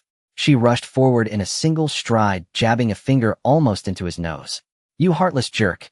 It was bad enough you left me alone in the ship while you were fighting. But after it was over, you actually forgot about me. If I hadn't gotten suspicious, I would have starved to death in there. Faced with Bulma's rapid-fire accusations, Chia could only chuckle awkwardly. How could that be? I was just finishing off the enemy and was about to come get you. See, we ran into each other. What a coincidence. Even he blushed at his own words. Son Goku stood nearby, grinning openly as he enjoyed the spectacle. Little Gohan followed suit, giggling along. Bulma's face puffed up in anger, and she stomped her foot hard. But looking at Chia's handsome face, she ultimately said nothing more, merely letting out a heavy snort and turning her head away. Chia let out a sigh of relief and quickly changed the subject. All right, everyone's here. Time to get down to business. With that, he turned his gaze toward Vegeta, who sat alone in a corner, radiating an aura that warned others to keep their distance. Chia walked straight over. Vegeta looked up, his gloomy eyes fixed on Chia, filled with a complex mix of emotions. There was jealousy, gratitude, but above all an indescribable sense of defeat. What do you want? His voice was hoarse and low. Chia couldn't be bothered to beat around the bush. He reached out his hand directly. The Dragon Balls. Hand them over. This had been agreed upon beforehand. There was a long silence. Vegeta led Chia to find the Dragon Balls. Soon the 7 Dragon Balls were gathered in the clearing outside the Grand Elder's dwelling. Den, you can begin. Den nodded, his small face solemn. He walked up to the Dragon Balls, took a deep breath, and began to chant loudly in the Namekian language. Takalaput Teteranbo Puperatipero. The moment the words fell, the 7 Dragon Balls suddenly burst into a dazzling golden light. The entire sky of Namek was instantly shrouded in endless darkness. Rumble. A massive bolt of green lightning tore through the darkness. Then a colossal pillar of green light shot up from the 7 Dragon Balls, piercing the heavens. Within that pillar of light, an immensely huge figure slowly began to rise. It had the form of a dragon, but its body was more majestic than a mountain range. Two enormous horns grew from its head, and its muscular arms were bursting with explosive power. Its scarlet eyes gazed down upon the tiny figures on the ground, exuding an ancient majesty and pressure. The Namekian dragon god Purunga. Wah! So huge. Son Goku tilted his head back, his mouth hanging wide open, his eyes gleaming with excitement. Bulma was so stunned by the awe-inspiring sight that she could only instinctively grab Chia's arm. Speak your wishes. Any wish can be granted. You have 3. Purunga spoke, his voice like rolling thunder booming deep within everyone's minds. Following Chia's guidance, Din was the first to step forward, making the first wish in the Namekian language. Please transport the 7 Dragon Balls of Earth to this place. Purunga's scarlet eyes flickered. This wish is simple. With that, his eyes blazed with red light. The 7 Dragon Balls soon appeared before everyone. The group then used the Earth Dragon Balls to wish for the resurrection of the Namekians who had died because of Frisia's army. In an instant, in the Namekian villages scattered across the planet, the residents who had died miraculously stood up again. All right, state your second wish. Everyone's gaze converged on Chia. He had played the greatest role in this battle, so it was only right that he make the second wish. Chia stroked his chin, having already decided what he wanted. He said to Dend, "Translate for me. My wish is to gain the ability to quickly learn and master the unique skills of other intelligent races in the universe." The moment this wish was spoken, everyone was stunned. Son Goku asked curiously, "Chia, what do you mean by that? Learn other people's skills?" Chia nodded and explained exactly. The universe is so vast with so many races. They're bound to have some hidden ultimate techniques. Though Din was confused, he still translated Chia's wish to Purunga. Purunga was silent for a moment. This wish is somewhat beyond the ordinary scope. However, it can still be granted. His eyes blazed with red light once more. A stream of energy imperceptible to others and containing the power of rules instantly shot into Chia's brow. Chia felt a buzz in his mind. Many ways of energy circulation that were previously incomprehensible now became clear and distinct in his eyes. I made it. Joy surged in Chia's heart. Now the third wish. Purunga's voice rang out again. Chia looked at Son Goku. "Goku, this wish is for you. You put in a lot of effort this time too." "For me, eh?" Goku pointed at himself, a little surprised. "There's nothing I really want." Chia continued, "Din, translate for me. Grant Son Goku permanent immunity to all known and unknown viruses and diseases." Huh. Goku was even more confused. "What virus?" "I'm in great shape." Chia silently thought to himself, "In the future, you, the Super Saiyan, will be taken down by a virus." Purunga's eyes blazed red for the third time, and a beam of energy shot towards Son Goku. Goku scratched his head, feeling no change in his body. After the 3 wishes were made, the dragon god Purunga transformed into a green light, reverting to 7 Dragon Balls that scattered across Namek. The darkness that had shrouded the sky also dissipated and sunlight streamed down once more. Things had finally come to an end. Chia stretched lazily, then turned to Bulma. "Bulma, lend me that small spaceship of yours." "What do you need a spaceship for?" Bulma asked curiously. "To take a spin around the universe, travel a bit, and train at the same time," Chia said casually. Bulma's expression changed instantly. "You're leaving? All by yourself?" Her voice carried a hint of grievance. She hadn't even noticed herself. Seeing Bulma's eyes redden, Chia sighed inwardly and explained. "Earth will face an unprecedented crisis in a year. An enemy even more terrifying than Frisia will appear. I have to become stronger." His voice was gentle, but his gaze was utterly serious. "Of course, if anything happens, you can always contact me through the ship's communication system." Bulma was stunned. She looked into Chia's eyes and saw not a trace of jest. Hearing about a powerful enemy, Son Goku immediately got excited, his eyes lighting up. "Really, Chia? Even stronger guys?" "Great." He bounded over to the Grand Elder, bowed respectfully, and said, "Grand Elder, could you lend me a spaceship? I want to train in the universe too." The Grand Elder smiled kindly and nodded. In the corner, Vegeta, who had remained silent until now, stepped forward upon hearing this. His expression was still grim, but a spark of fire had been rekindled in his eyes. "If Kakarot and Chia are going, I'm going too." He refused to be left behind by these people again. And so 2 Saiyans and 1 Earthling each obtained their ticket to the universe. After everything was ready, Chia was the first to board the spaceship.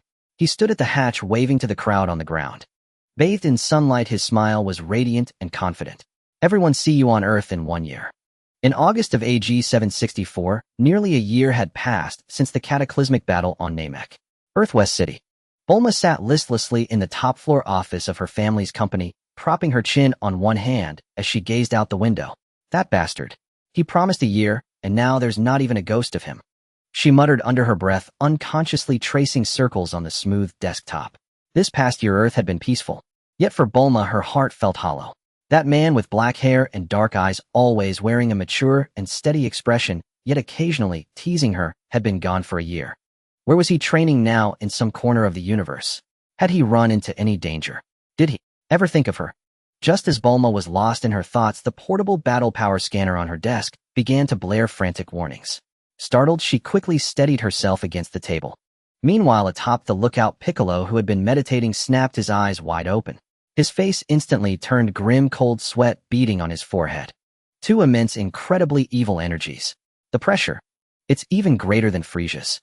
Almost simultaneously, warriors across Earth felt this suffocating, terrifying presence. At Kame House, Krillin dropped his magazine, staring at the sky in horror. At Mount Pose, Ashishi was tutoring Gohan when the little boy suddenly threw down his pen, his face tense. Dad and Uncle Kia, they haven't come back yet. Far away on a desolate wasteland, a man in a blue battlesuit with a distinctive M-shaped hairline slowly raised his head. A smirk of arrogance and battle lust curled at the corner of his mouth. Finally here, enemies of this caliber. Perfect for testing the results of my year of training. Vegeta. He had finished his training in space and returned to Earth early, all to await the return of Kia and Kakarot, and to settle the score. But he hadn't expected those two. Instead, two uninvited guests had arrived. Whoosh, whoosh, whoosh.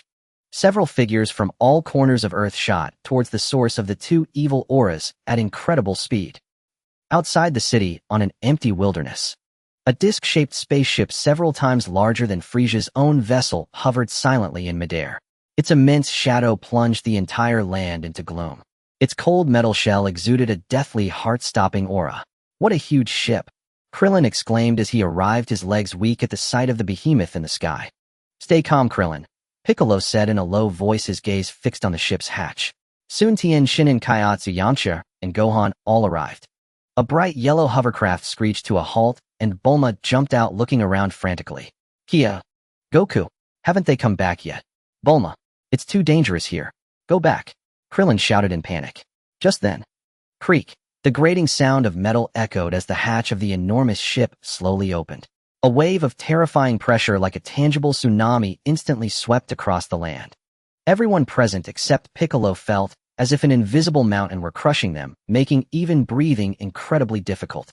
Two figures, one in front and one behind, emerged from the dark hatchway. The one in front had a build similar to Frisia's initial form, but his body was a deep purple, with white biological armor covering his shoulders, and had its lines more ferocious and imposing. His face bore a smile, just like Frisia's, yet even colder and crueler. The one following behind was much taller. He was extremely burly, with two curved horns on his head, clad in black battle armor and a deep red cape. His face was etched with imperial majesty and brutality. Cooler. And his father, the ruler of the frost demon race, King Cold. Oh, King Cold's gaze swept over the group on the ground, as if they were ants, a mocking smile on his lips. This planet has some insects with decent battle power. He raised his wrist and pressed a button on his scouter. Beep, beep, beep. The highest one, that Namekian, has a battle power of over 1,000,000. Interesting. Piccolo remained silent, having suppressed his energy. Cooler simply looked down coldly, not bothering to speak. In his eyes, these people weren't even worth a second glance. King Cold stepped forward a few paces, looking down as he spoke, his voice soft, yet clear in everyone's ears. I have come for one thing only. My son Frisia died on this planet, didn't he? His tone was flat, as if stating a trivial matter. Tell me who killed him.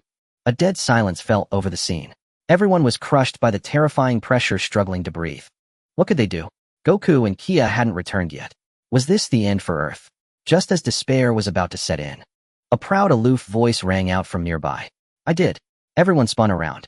There stood Vegeta, arms crossed, stepping out from behind a rock. There was no fear on his face, only boundless pride and a morbid excitement. He strode to the front of the group, tilting his head up to meet the gazes of Cooler and King Cold with a challenging look. I am the Saiyan Prince Vegeta.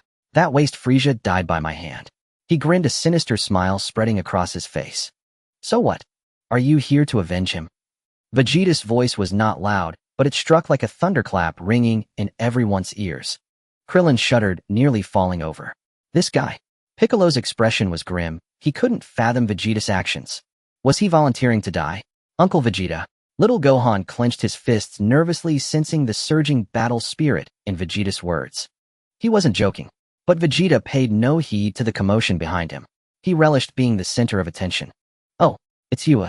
King Cold gazed down upon Vegeta from his lofty height, the mocking smile on his lips deepening. His crimson eyes scanned over Vegeta as if appraising an amusing plaything. A Saiyan. That worthless Frieza actually fell to an insect like you. His tone dripped with contempt, utterly dismissing Vegeta's presence. It seems I was too lenient with him, allowing him to become such a waste. Behind him, Cooler remained silent, throughout his arms crossed coldly. His face, so similar to Frieza's, betrayed no emotion. It was as if everything unfolding before him had nothing to do with him. Vegeta, instead of being angered by King Cold's taunts, laughed even more arrogantly. He slowly raised his head, the challenge in his eyes nearly tangible. A waste. Indeed, Frieza was an utter waste. And you as the father of that waste can't be much better. These words sent shockwaves through everyone. It's over, it's over. Krillin slumped to the ground, his face ashen. This was no longer a challenge, it was a direct insult to his face. An interesting insect. King Cold's smile finally faded. A murderous aura befitting an emperor emerged on his face. It seems I must make you understand true fear before you die. Before his words faded, a terrifying pressure erupted from within him. The entire earth trembled violently. The surrounding air grew thick and heavy, suffocating all who breathed it. Yet, Vegeta stood upright, his smile unchanged. Fear. He seemed to have heard the most absurd joke. I discarded that long ago. Now let me show you what true cosmic supremacy looks like. In the next instant, a earth-shattering roar erupted from deep within Vegeta's throat. Boom. A golden aura exploded from his body.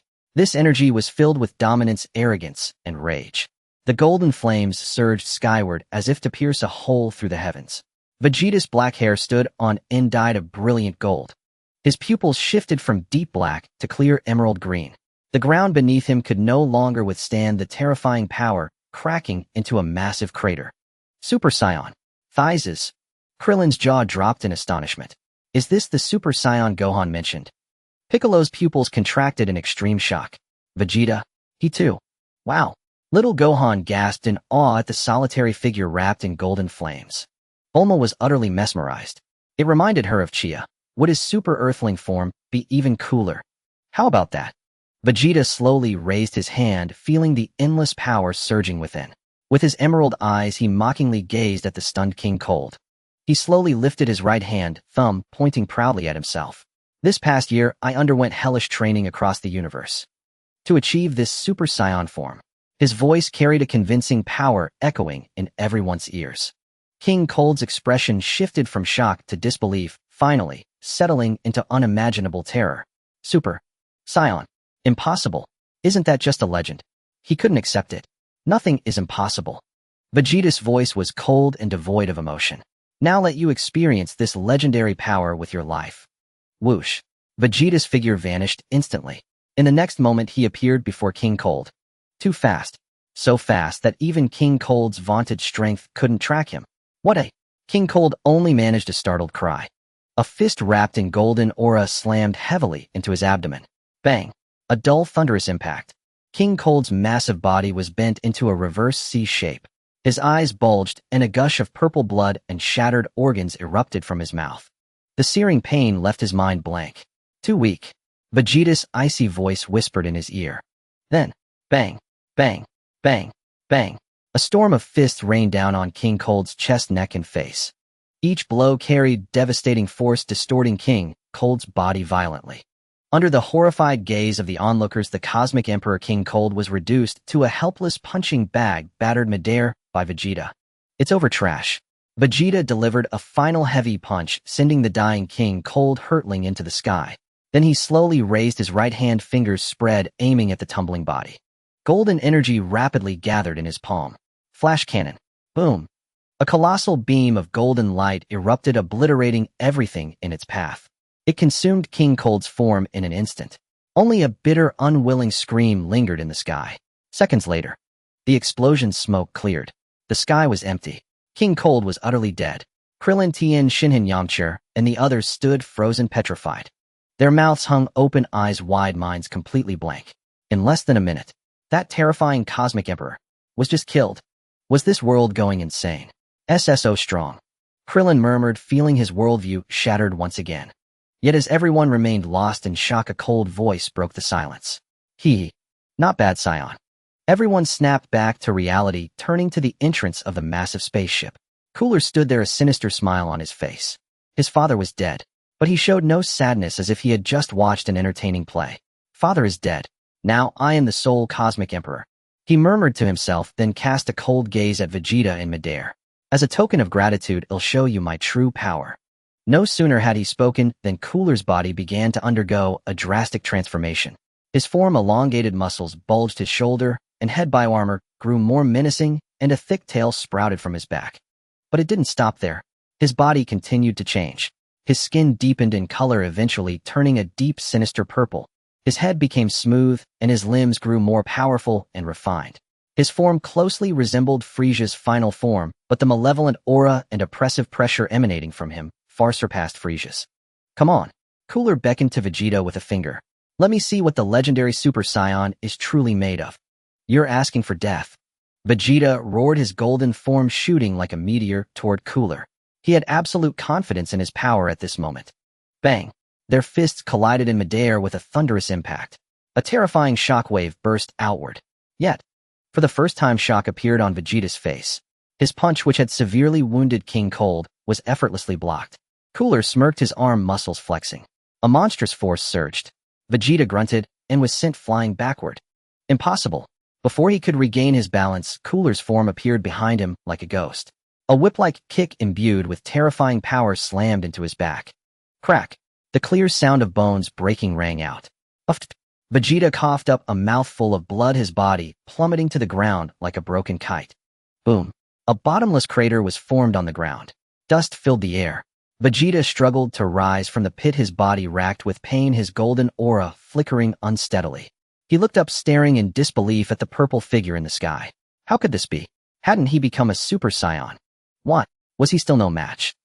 Vegeta barely held himself upright. Every bone in his body seemed to cry out. Pain washed over him in relentless surges, pounding at his nerves like an unending tide. Worse than the corporeal agony was the humiliation and reluctance that emanated from the depths of his soul. He forced his head up, and his emerald-green eyes, rimmed with blood, brimmed with disbelief. He had only just tasted that invincible power. He had only just personally slain Fuelus's father, that imperious emperor of the cosmos. He had only just stood upon the highest summit of his life, basking in the gaze and reverence of all. How could it be that in a single blink he had been reduced to such a wretched state? He refused to accept it. He would never accept it. A bestial snarl tore from Vegeta's throat. I am the strongest in the universe. Rage overwhelmed reason. Pride conquered fear. He howled, expending the last reserves of his strength. The golden blaze that had been flickering once more roared to life. His figure became an unbending streak of gold, infused with the resolve to drag everything down with him, and he lunged again toward Gula in midair. Oh, still not resigned. Gula hovered above, looking down at the charging golden silhouette with a cruel curl at the corner of his mouth. Vegeta did not even attempt to dodge. With a look of contempt, Gula merely raised his right hand. A soft crack sounded. Vegeta's full-force punch was caught in the palm of Gula's hand, as if it were nothing. In that instant, time seemed to halt. The expression on Vegeta's face froze, transmuting from ferocious fury into absolute stupefaction. How could this be? Is this the fabled Super Saiyan? Gula tilted his head, his tone laced with disappointment and derision. Before the words had fully fallen, Gula twisted his wrist violently. A sickening snap of bone rent the air. Wah! Vegeta screamed in agony as his right arm contorted into a grotesque angle. Immediately after, Gula brought up his other hand and delivered a palm strike as swift and thunderous as a bolt, striking precisely at the back of Vegeta's neck.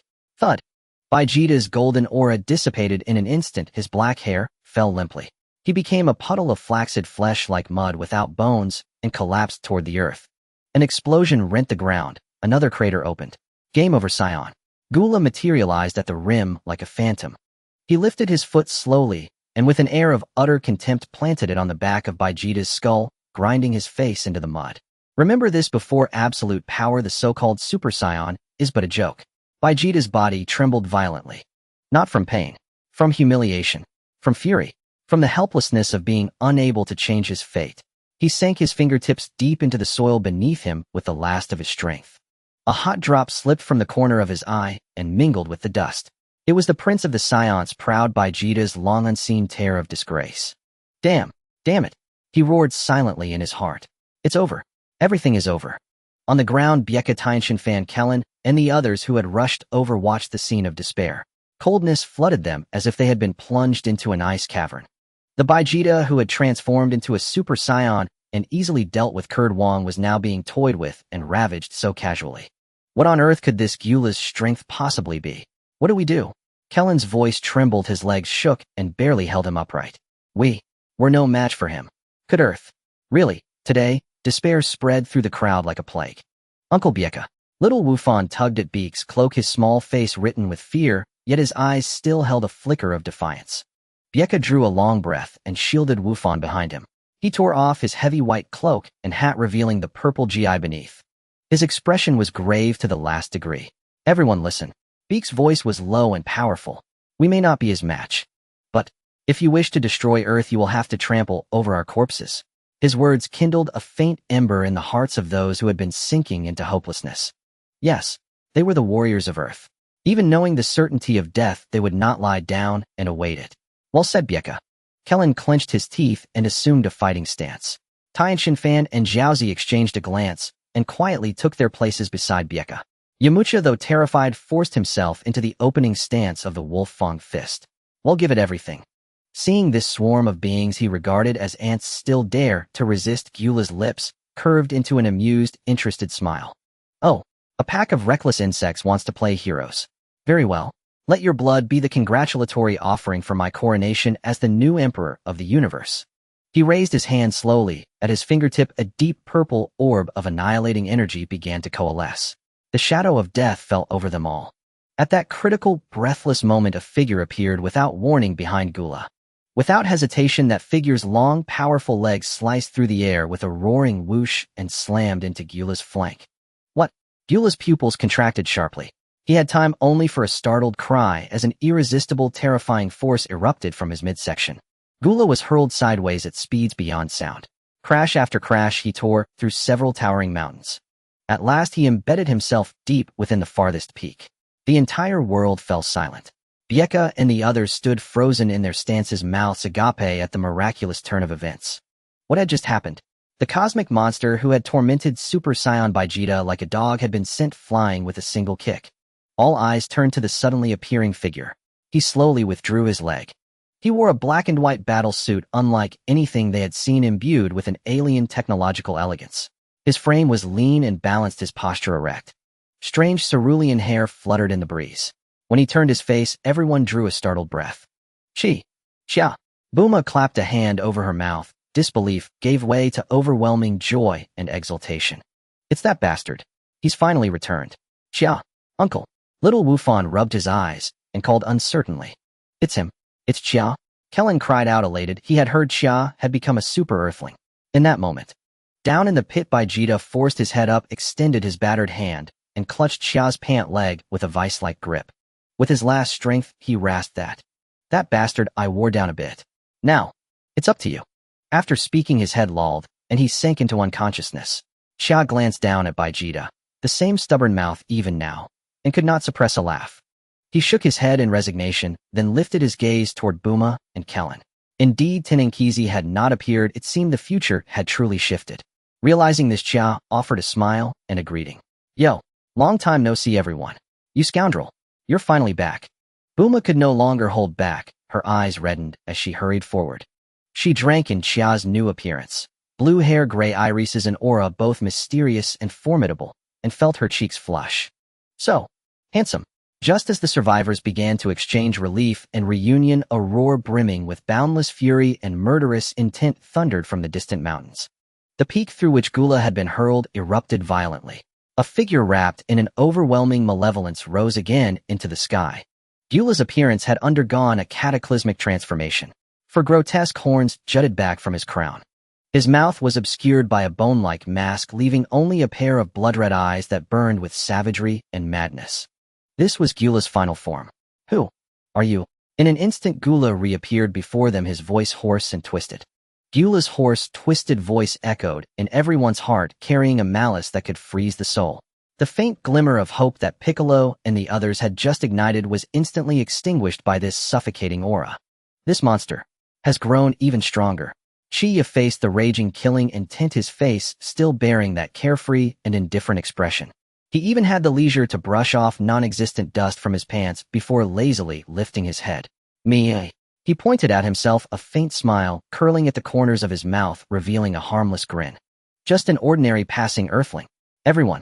Gula was stunned for a moment, then erupted in volcanic fury, his crimson eyes blazing with rage. He'll tear you limb from limb. An utter humiliation. He, the elder brother of the universe's Emperor Frisia, the eldest son of King Cold, the strongest warrior of the Frost Demon race, had been kicked flying by someone who called himself an ordinary Earthling. Die!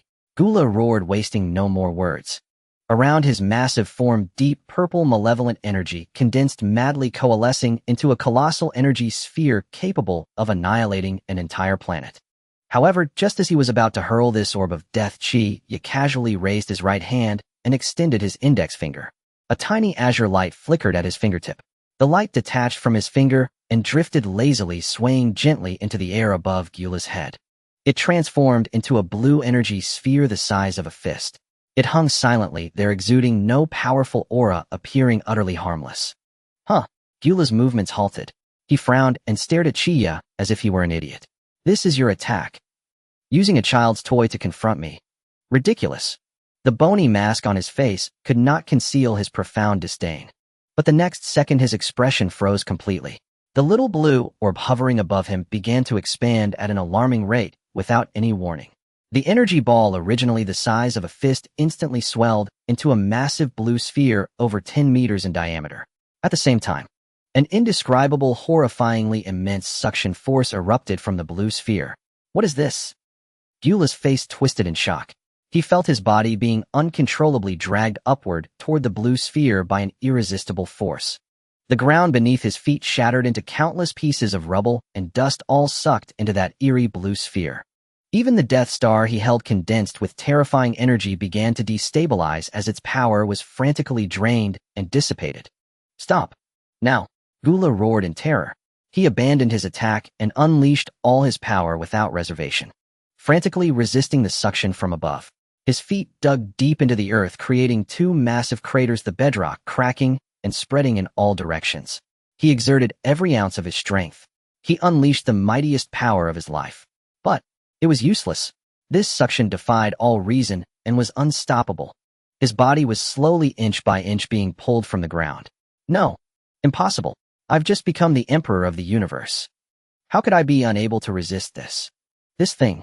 His voice was filled with unprecedented terror and disbelief. His proud head was forced to lift bit by bit, watching helplessly as he drew closer and closer to that blue sun. On the ground, Krillin, Piccolo, Bulma, and young Gohan were all dumbfounded. Their mouths hung open, eyes wide, minds blank, utterly unable to comprehend the scene before them.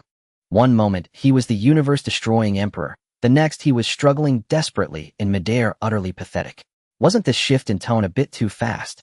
Bye-bye, Chiya said softly. He looked up at Gula, who was futilely struggling in the air, his gray pupils devoid of any emotion. Then he raised his right hand, still in the two-finger gesture, and gently flicked it toward the sky. The massive blue energy sphere, as if receiving a command, abruptly ceased its suction. Then, carrying Gula, who was completely imprisoned at its center, it shot upward like a blue meteor at a terrifying speed. It tore through the atmosphere in an instant. It rushed into the vast, boundless depths of space. The entire process was fluid and seamless. Everyone instinctively looked up at the sky. A few seconds later, in the distant pitch-black cosmic backdrop, a new star suddenly blazed brightly, and in an instant it extinguished. The sky returned to its former tranquility. Piccolo's shocked face turned green again as his keen senses told him that Gula's immense and malevolent aura had vanished. Completely and utterly from this universe it was gone. Dead. That cosmic monster who had beaten Super Saiyan Vegeta into submission. That terrifying monster who had transformed into his final form with an aura countless times stronger than before. Just gone. Krillin swallowed hard, feeling his throat dry as if it were about to catch fire. He turned and stared, utterly stunned, at the man with azure hair, who was slowly lowering his hand. One-shot kill. His voice stammered from sheer shock. That monster was killed in one shot. Tien Shinhan and Yamche stood motionless like two stone statues. They had truly witnessed something extraordinary today. Uncle Chi is still as strong as ever, so amazing. Young Gohan looked up at Chi Ya's back, his eyes sparkling with adoration. Bulma covered her mouth, a kaleidoscope of brilliance shining in her beautiful eyes. After the shock came overwhelming joy and pride. This was the man Bulma had set her sights on. Seeing everyone's expressions as if they had seen a ghost, Chi Ya smiled helplessly and withdrew his hand. He turned around, his azure hair and gray pupils reverting to their normal black. It was as if the deity, with the power to destroy heaven and earth moments ago, had been nothing but an illusion. He walked over to Vegeta, who was still unconscious in a crater, crouched down and checked his injuries. He won't die. Just a lot of broken bones and probably a shattered ego. After the examination, Chi Ya stood up and stretched. Bulma hurried over, her beautiful big eyes filled with uncontainable admiration and curiosity. Chiayu. Her words were left unspoken. Chia interrupted her. Wait a moment. Let me bring the spaceship back first. As soon as he finished speaking, his figure vanished into thin air before everyone's eyes. Teleportation. Piccolo's pupils contracted. The crowd exchanged glances. Just how many secrets does this guy still have hidden? Beyond Earth, in the tranquil expanse of space, Kia's figure suddenly appeared in the spaceship's cockpit. He skillfully started the spaceship. The spaceship silently sliced through the darkness, flying steadily towards Earth, and finally landed vertically on a clearing not far from the group. As the hatch opened, Chia stepped out looking refreshed. All done. Just then a sharp, piercing wail came from the other side of the sky. Everyone's hearts tightened, and they quickly looked up. They saw a burning metal lump trailing thick black smoke tearing through the clouds in a wild manner, heading straight towards them. Another enemy. Yamcha's face went pale with fear, his legs buckling as he nearly collapsed to the ground. This energy. So familiar. Piccolo's face, however, shifted from tension to shock. Boom. The battle-scarred round spaceship created a massive crater, crashing just a few hundred meters away from them. Dust filled the air. Catch! Catch! The hatch of the spaceship creaked open, and a figure dressed in alien attire stepped out. He scratched his distinctive crab-like head, his face slightly dusty, yet his smile remained pure and sunny. Yo, everyone, I'm back. The moment they saw that figure, everyone's tense nerves instantly relaxed. Wukong, Krillin shouted excitedly, nearly in tears. It's Dad. Dad is back. Little Gohan leaped up in excitement and rushed towards that figure. Wukong. Bulma also showed a joyful smile. The newcomer was none other than Son Wukong, who had just returned to Earth after his cosmic journey. Wukong picked up the rushing Gohan, kissed him on the cheek, and then looked around. When he saw the devastated land and the barely alive Vegeta in the pit, the smile on his face gradually faded. Looks like I arrived a bit late again, he sighed, his tone tinged with regret. His gaze then shifted past the crowd, locking firmly onto the black-haired, black-eyed man with a calm demeanor. Wukong's eyes instantly brightened, filled with intense fighting spirit. Chia. He set Gohan down and quickly walked over. Just now in space, I felt an incredibly powerful and evil energy that suddenly vanished. You dealt with it, didn't you? Chia looked at him and non-committally shrugged. Just a small effort. Wukong didn't press further, he merely clenched his fists excitedly, the joints in his body cracking loudly. Come on, Chia. His aura began to surge. Let's fight again. Let me show you the results of my training this time. At this, everyone felt a headache coming on. Chia looked at the battle-ready Wukong and helplessly held his forehead. He knew it would turn out like this. All right, Chia waved his hand wearily. Make it quick. There's still a patient here who needs to go to the hospital. No problem. Wukong received the affirmative response and shouted excitedly. Boom. A golden aura erupted from his body. With emerald green pupils and upright golden hair. Super Saiyan. An unmatched aura instantly swept across the entire battlefield. Krillin and Yamcha, who were closest, were blown back by this wave of energy, nearly losing their balance. So strong. Krillin stared at Wukong in shock. Wukong's power is so much stronger than when we faced Frieza on Namek. Piccolo also looked astonished. At that moment, Wukong's mere aura had far surpassed his power when he defeated Frieza on Namek. Watching Wukong transform, Chia also flexed his wrist. In the next instant, his black hair instantly turned into a clear blue. I'm it, Wukong shouted, and his figure vanished from the spot. When he reappeared, he was already in front of Chia. His incredibly swift punch, accompanied by a tearing rush of air, struck fiercely towards Chia. Facing this earth-shattering punch, Chia remained unperturbed, raising his right hand to firmly catch the blow. The violent shockwave erupted around the two, tearing the ground apart and kicking up clouds of dust. Yet Kia's body remained completely still. What a... Wukong's emerald green pupils shrank violently. After failing with one strike, he quickly changed his attack. Wukong's figure transformed into a golden blur. Hundreds, even thousands of strikes poured down on Xia like a torrential storm within mere seconds. However, no matter how fast, how dense, or how ferocious Wukong's attacks were, Xia remained standing still, unmoving. With just one right hand, he blocked all of Wukong's attacks. To Piccolo and the others, it was an image beyond their comprehension. A golden storm swirled around a blue figure launching a frenzied assault. Yet that blue figure merely raised one hand, which transformed into countless afterimages, easily deflecting all attacks. Before long, the golden figure stopped several dozen meters away, panting heavily. Wukong reverted from Super Saiyan, his black hair drenched in sweat sticking to his forehead. He looked at the man, who remained calm and collected even with his hairstyle untouched, and a bitter smile appeared on his face. I thought that after a year of training I would have gained enough strength to narrow the gap a bit. He shook his head, his tone filled with shock and helplessness. I didn't expect the gap to be even greater now. Xia also reverted from Super Earthling form, returning to his black-haired, black-eyed appearance. He walked over to Wukong, patted his shoulder, and smiled. Don't say that. You're already very strong. That big guy called Gula, even in his final form with your current strength, you should be able to handle him. This statement left Piccolo, Krillin, and the others once again stunned. Wukong can already deal with that monster. So, just how strong is Xia, who easily defeated Wukong? Upon hearing Kia's assessment, Wukong was first taken aback, but then the disappointment in his eyes vanished. Yes, his current strength was quite good, but Xia was an exception. Then he looked at Xia with a changed gaze filled with endless excitement and desire. It turned out there were even higher peaks ahead. That's great. At West City Hospital, medical staff hurriedly lifted Vegeta off the stretcher.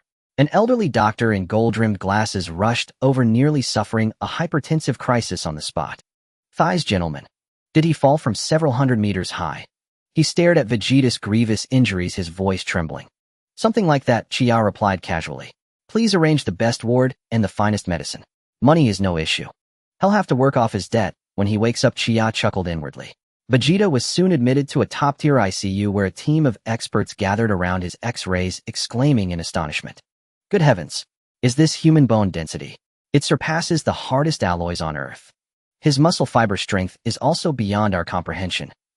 Most incredibly, despite such severe injuries, his vital signs remain abnormally stable. This defies science.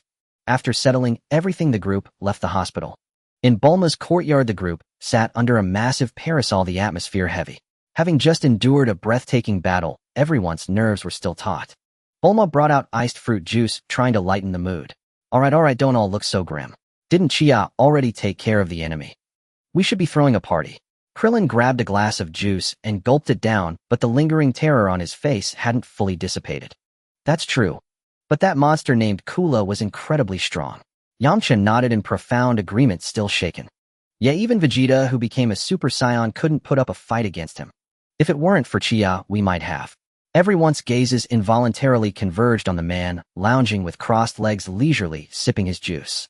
Xia, this enigmatic man. With every appearance, he redefined their understanding of the word power. Sensing their stares, Xia set down his juice and cleared his throat. Speaking of which, the moment he spoke, everyone instinctively sat up straight.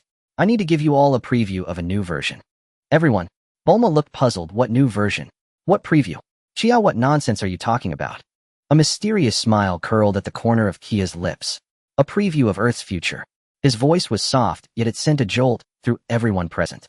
3 years. In at most 3 years, Earth will face an unprecedented crisis.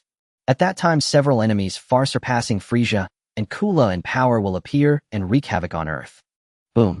Kia's words exploded like a thunderbolt in everyone's mind. Enemies far surpassing Frieza and Kula. No way. Just Kula alone had pushed them to the brink. Enemies stronger than that monster. How could they possibly fight? Krillin's face turned pale instantly, and his juice cup shattered on the ground with a crack. Is this true, Xia? His voice trembled. Xia looked at their expressions as if the sky were falling and slowly added, moreover, the enemies aren't aliens. They were born on Earth. They are androids. Androids? Bulma's scientific curiosity instantly overpowered her fear. Are they robots? Who created them? Kia's gaze shifted to Goku. Goku, do you remember the Red Ribbon Army? Goku paused, scratching his head. The Red Ribbon Army. Oh, I remember. That evil army I defeated when I was a kid. Didn't I wipe them all out? No, Chia shook his head. Their chief scientist, Dr. Gero, managed to escape back then. Over the years, he's hidden in unknown corners, devoting all his energy to a mad plan. That plan is to create the ultimate android to take revenge on you. These words plunged the entire scene into dead silence. Goku's expression was more serious than ever. He clenched his fists tightly. Seeing the grave looks on everyone's faces, Chia silently added in his mind. Of course, those so-called ultimate androids, aside from Perfect Cell, are just so-so. But he couldn't say that. Otherwise, without pressure, these guys would surely slack off again. How would they handle even more terrifying crises later? He couldn't be the only one working. He needed to ramp up the intensity. So he deliberately spoke in a grave tone. With your current strength, facing them will be very difficult. In fact, you'd have no chance of winning. No chance of winning. Piccolo repeated those 4 words, his dark green face filled with shock. He glanced at Goku beside him. Even Goku, whose power had surged to confidently defeat Kula, and the even stronger Chia, had no chance. Just how terrifying were the future enemies? For a moment, an atmosphere of despair began to spread through the courtyard. Then, what should we do? Bulma asked anxiously. Chia, since you've brought this up, you must have a plan, right? Everyone's eyes once again fixed on Chia. He was their only hope. Chia picked up his juice, took a slow, deliberate sip, then set the glass down. Of course there is a way. From today until the androids appear, we theoretically have 3 years. Chia raised 3 fingers, his tone calm. But this timeline could be advanced or delayed. There's only one thing we can do. He looked at everyone, speaking each word deliberately. Get stronger. Krillin wailed, but you just said we have no chance. Even with 3 years of training, how can we possibly catch up to those monsters? When I said no chance, I meant with your current strength, Chia corrected. These 3 years of training are just the first step, laying the foundation. The real trump card comes later. His words revitalized everyone. Goku's eyes lit up and he eagerly pressed a trump card. What is it? Kia's gaze rose to the highest point in the sky. In the lookout, there's a special place. The hyperbolic time chamber. The hyperbolic time chamber. Piccolo's keen ears perked up. He seemed to recall the Guardian mentioning it, but knew no details. What kind of place is that? Krillin asked curiously. Chia explained, a subspace where time flows completely differently from the real world. Spending a whole year inside means only a day passes outside. But the environment inside is extremely harsh, 10 times gravity, thin air, and temperatures fluctuating wildly between 50 degrees Celsius and -40. Kia's expression turned serious. More importantly, each person can only stay inside for a maximum of 48 hours, 2 days in real time. But if you enter now with your current meager strength, I guarantee you won't achieve a qualitative leap in power. Instead, you'll waste our most precious and only trump card. He looked at the thoughtful Goku and Piccolo and continued, these 3 years of foundational training are to elevate your bodies and power to a sufficiently high starting point. Only then, when you enter the hyperbolic time chamber, can you achieve true transformation in that 1 year. The logic was clear and irrefutable. The fervor on everyone's faces gradually faded, replaced by an unprecedented solemnity and resolve. I understand. Goku's clenched fists cracked audibly as his fighting spirit blazed fiercer than ever. Seeing the group rekindled with determination, Chia nodded in satisfaction. Good, the pressure had been applied. Since that earth-shattering battle concluded, time had passed at an unprecedented speed. A year and a half had slipped by in the blink of an eye. During this period, many things had happened on Earth. In the gravity chamber of the Capsule Corporation in West City, Kia, bare-chested, had sweat streaming down his chiseled muscles like a river. His breathing was heavy and prolonged. Each exhale carried a scorching gust of air. He spent most of his time here. Day after day, he monotonously and madly pushed his physical limits. He knew that the androids were merely an appetizer. The subsequent threats, Majin Buu and the god of destruction Beerus, were the true terrors capable of endangering the entire universe. He had to become stronger. At the same time, on the other side of the earth, in a luxurious villa on a private island, Vegeta sat on a sofa dressed in casual clothes. He detested his face twisted in a scowl. Across from him, a sweet-faced girl with golden hair and blue eyes gazed at him with starry eyes, holding a plate of cut fruit. Darling, you've been training all day? Have some fruit to replenish your vitamins, she said in a cloyingly sweet voice. Vegeta frowned and snorted, turning his head away. Take it away. Don't bother me. This girl named Shirley was the heiress of a world-class financial conglomerate. Over a year ago, after recovering from his injuries, Vegeta was wandering the streets when he happened upon her being kidnapped by a group of reckless thugs. The Saiyan prince, already in a foul mood, found their clamor irritating and casually disposed of them. Unexpectedly, this young lady was an incurable romantic. She was instantly captivated by Vegeta's strength and his disdainful, aloof attitude. From then on, a grand drama of a woman pursuing a man began. Initially, Vegeta found this noisy Earth woman utterly annoying. But Shirley's relentless and uniquely creative advances wore him down. She asked Vegeta what he wanted, and upon hearing his answer, she directly mobilized her family's resources to buy him an uninhabited island and hired the Capsule Corporation to build a gravity chamber. She also fulfilled his every need in daily life. Over time, Vegeta tacitly accepted it. After all, being comfortably served while training without distraction, this decadent life was truly satisfying. From upstairs came the cry of a baby. Shirley immediately put down the fruit plate, her face glowing with maternal radiance. "Oh, our little princess is awake. Wait a moment, darling, I'll be right back." Vegeta's mouth twitched as he watched her run upstairs, a complex look in his eyes. He, the prince of the Saiyans, had fathered a daughter with an Earth woman. If his father knew, he would surely rise from his grave in fury. On Mount Pozu, Shishi's roar pierced through the entire house. "Goten, stop throwing food everywhere." A little boy who looked exactly like a young Goku was crawling naked on the dining table, clutching rice balls and laughing gleefully. This was Goku's youngest son Goten. Perhaps due to the couple's longing, this child had come into the world earlier than expected. Goku just chuckled foolishly by the side, offering no help. For him, this lively scene after training was the greatest happiness. Above the clouds in the lookout, Piccolo sat cross-legged with a solemn expression. Across from him was the aged guardian. "Piccolo," the guardian's voice carried the weight of time. "My time is short. Over these years I have seen your change. You have protected the Earth. You have truly earned my recognition." Piccolo remained silent, listening quietly. The guardian extended a withered hand. "We are originally one. Fuse with me and become a complete Namekian. Fulfill the mission that you and I are meant to bear." Piccolo's green face revealed no emotion, but a storm raged within him. Fuse. He, the great demon king, Piccolo, merged with his benevolent half. This meant the demon who once sought to rule the world would cease to exist. He remained silent for a long time. Finally, he slowly raised his head, his gaze becoming resolute. "Very well." He reached out and grasped the guardian's hand. A soft white light instantly enveloped them. Mr. Popo, standing nearby, silently watched. He took off his hat, bowed deeply, tears streaming down his face. The light faded, leaving only Piccolo. He slowly rose, feeling the unprecedented surging power within him. The guardian's wisdom, centuries of memories, and the heart dedicated to protecting the Earth had perfectly merged with his own formidable will to fight. Just as everyone was following their own paths to grow stronger, a sudden catastrophe struck without warning. At Bulma's home in West City, a piercing alarm suddenly blared throughout the lab. "Warning! Warning! High-intensity energy reaction detected in South City. City destruction rate is rapidly escalating." Bulma's face changed, and she rushed to the main console. On the screen was a real-time satellite image of South City's center. Two figures were wreaking havoc in the city. One was a bulky white robot with clown-like paint on its face. The other was a bizarre old man wearing a glass dome, his brain exposed. Wherever they passed, skyscrapers collapsed and flames raged. Countless civilians screamed and fled in all directions. Bulma's pupils contracted to their limit. She recalled Kia's warning from a year and a half ago. Androids. They had appeared ahead of schedule. Shocked, she immediately pressed the emergency contact button. "Kia, Goku, everyone. The enemy is here in South City." Almost simultaneously, everyone training received this shocking news.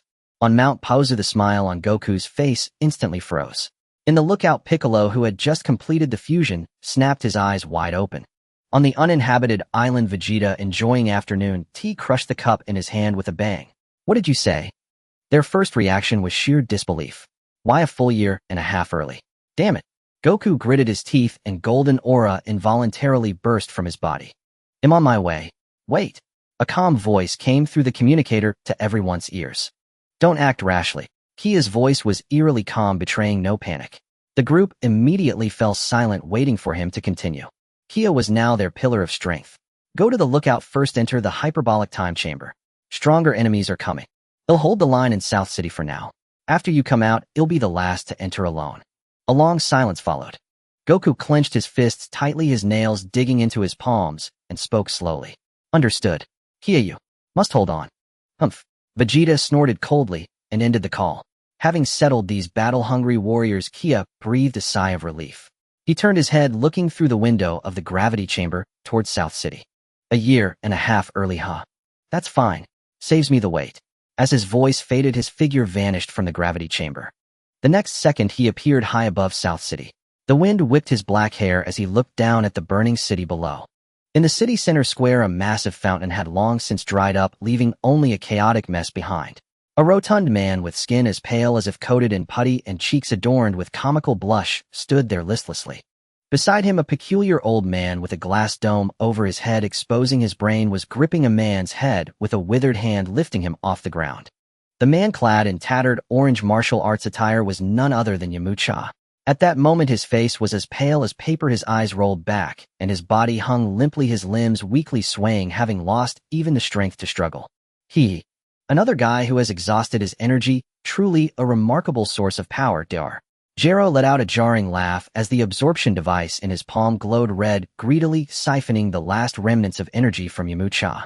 When Xia arrived, this was the scene he witnessed. The corner of his mouth twitched uncontrollably. What a sight. Truly, it's you, Yamcha. No matter which time and space, no matter how the world changes, you are always the first to suffer. Exemplifying a stable performance.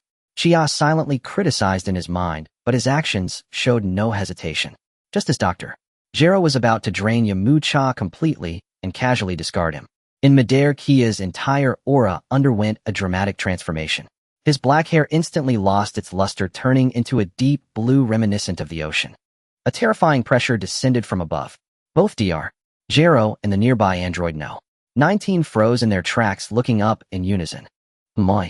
A stream of data flickered in Dr. Jero's eyes. There were no records of the blue-haired man before him in his database of Earth's powerhouses. Who is he? This thought just crossed his mind when a swift blue arc of light sliced through the space between him and Xia. Sizzle. A faint slicing sound. Dr. Jero felt a chill in his right arm, looking down to see his pupils constrict in horror. The mechanical arm that had gripped Yamcha was cleanly severed at the shoulder. At the severed end, electric sparks crackled wildly, with multicolored wires exposed to the air. Ugh! The delayed pain made Dr. Jero let out a scream. Meanwhile, Yamcha, released from his grip, fell helplessly from midair. Lying on the ground, Yamcha gasped for breath, greedily inhaling the fresh air, trembling with relief from having survived. He barely opened his eyes and saw a familiar face along with that distinctive blue hair. Yamcha's voice was weak, but he used his last bit of strength to warn. Be careful. Their hands can absorb energy. Xia nodded, casually placing him in a relatively safe corner. Gotta just rest for now. After settling Yamcha, Xia turned around, his silver gray eyes coldly fixed on the shocked old man with a severed arm. What are you going to do? Dr. Jero clutched his severed arm, retreating rapidly behind Android No. 19 while urgently questioning. His brain raced. This was not right. According to the data he had collected over decades, there was no one like this individual among Sun Wukong's group. However, he bore some resemblance to a person who had battled Sun Wukong a few years ago. Where did this blue-haired man come from? Xia couldn't be bothered to waste words with him. He slowly raised his right hand palm, facing up. Buzz! A colorful energy sphere materialized out of thin air, spinning above his palm, initially as large as a basketball. He watched as his fingers slowly curled. The colorful energy sphere above his palm began to compress at a visible speed. Ultimately, under Dr. Jero's horrified gaze, the sphere containing terrifying energy was brutally compressed to the size of a glass marble.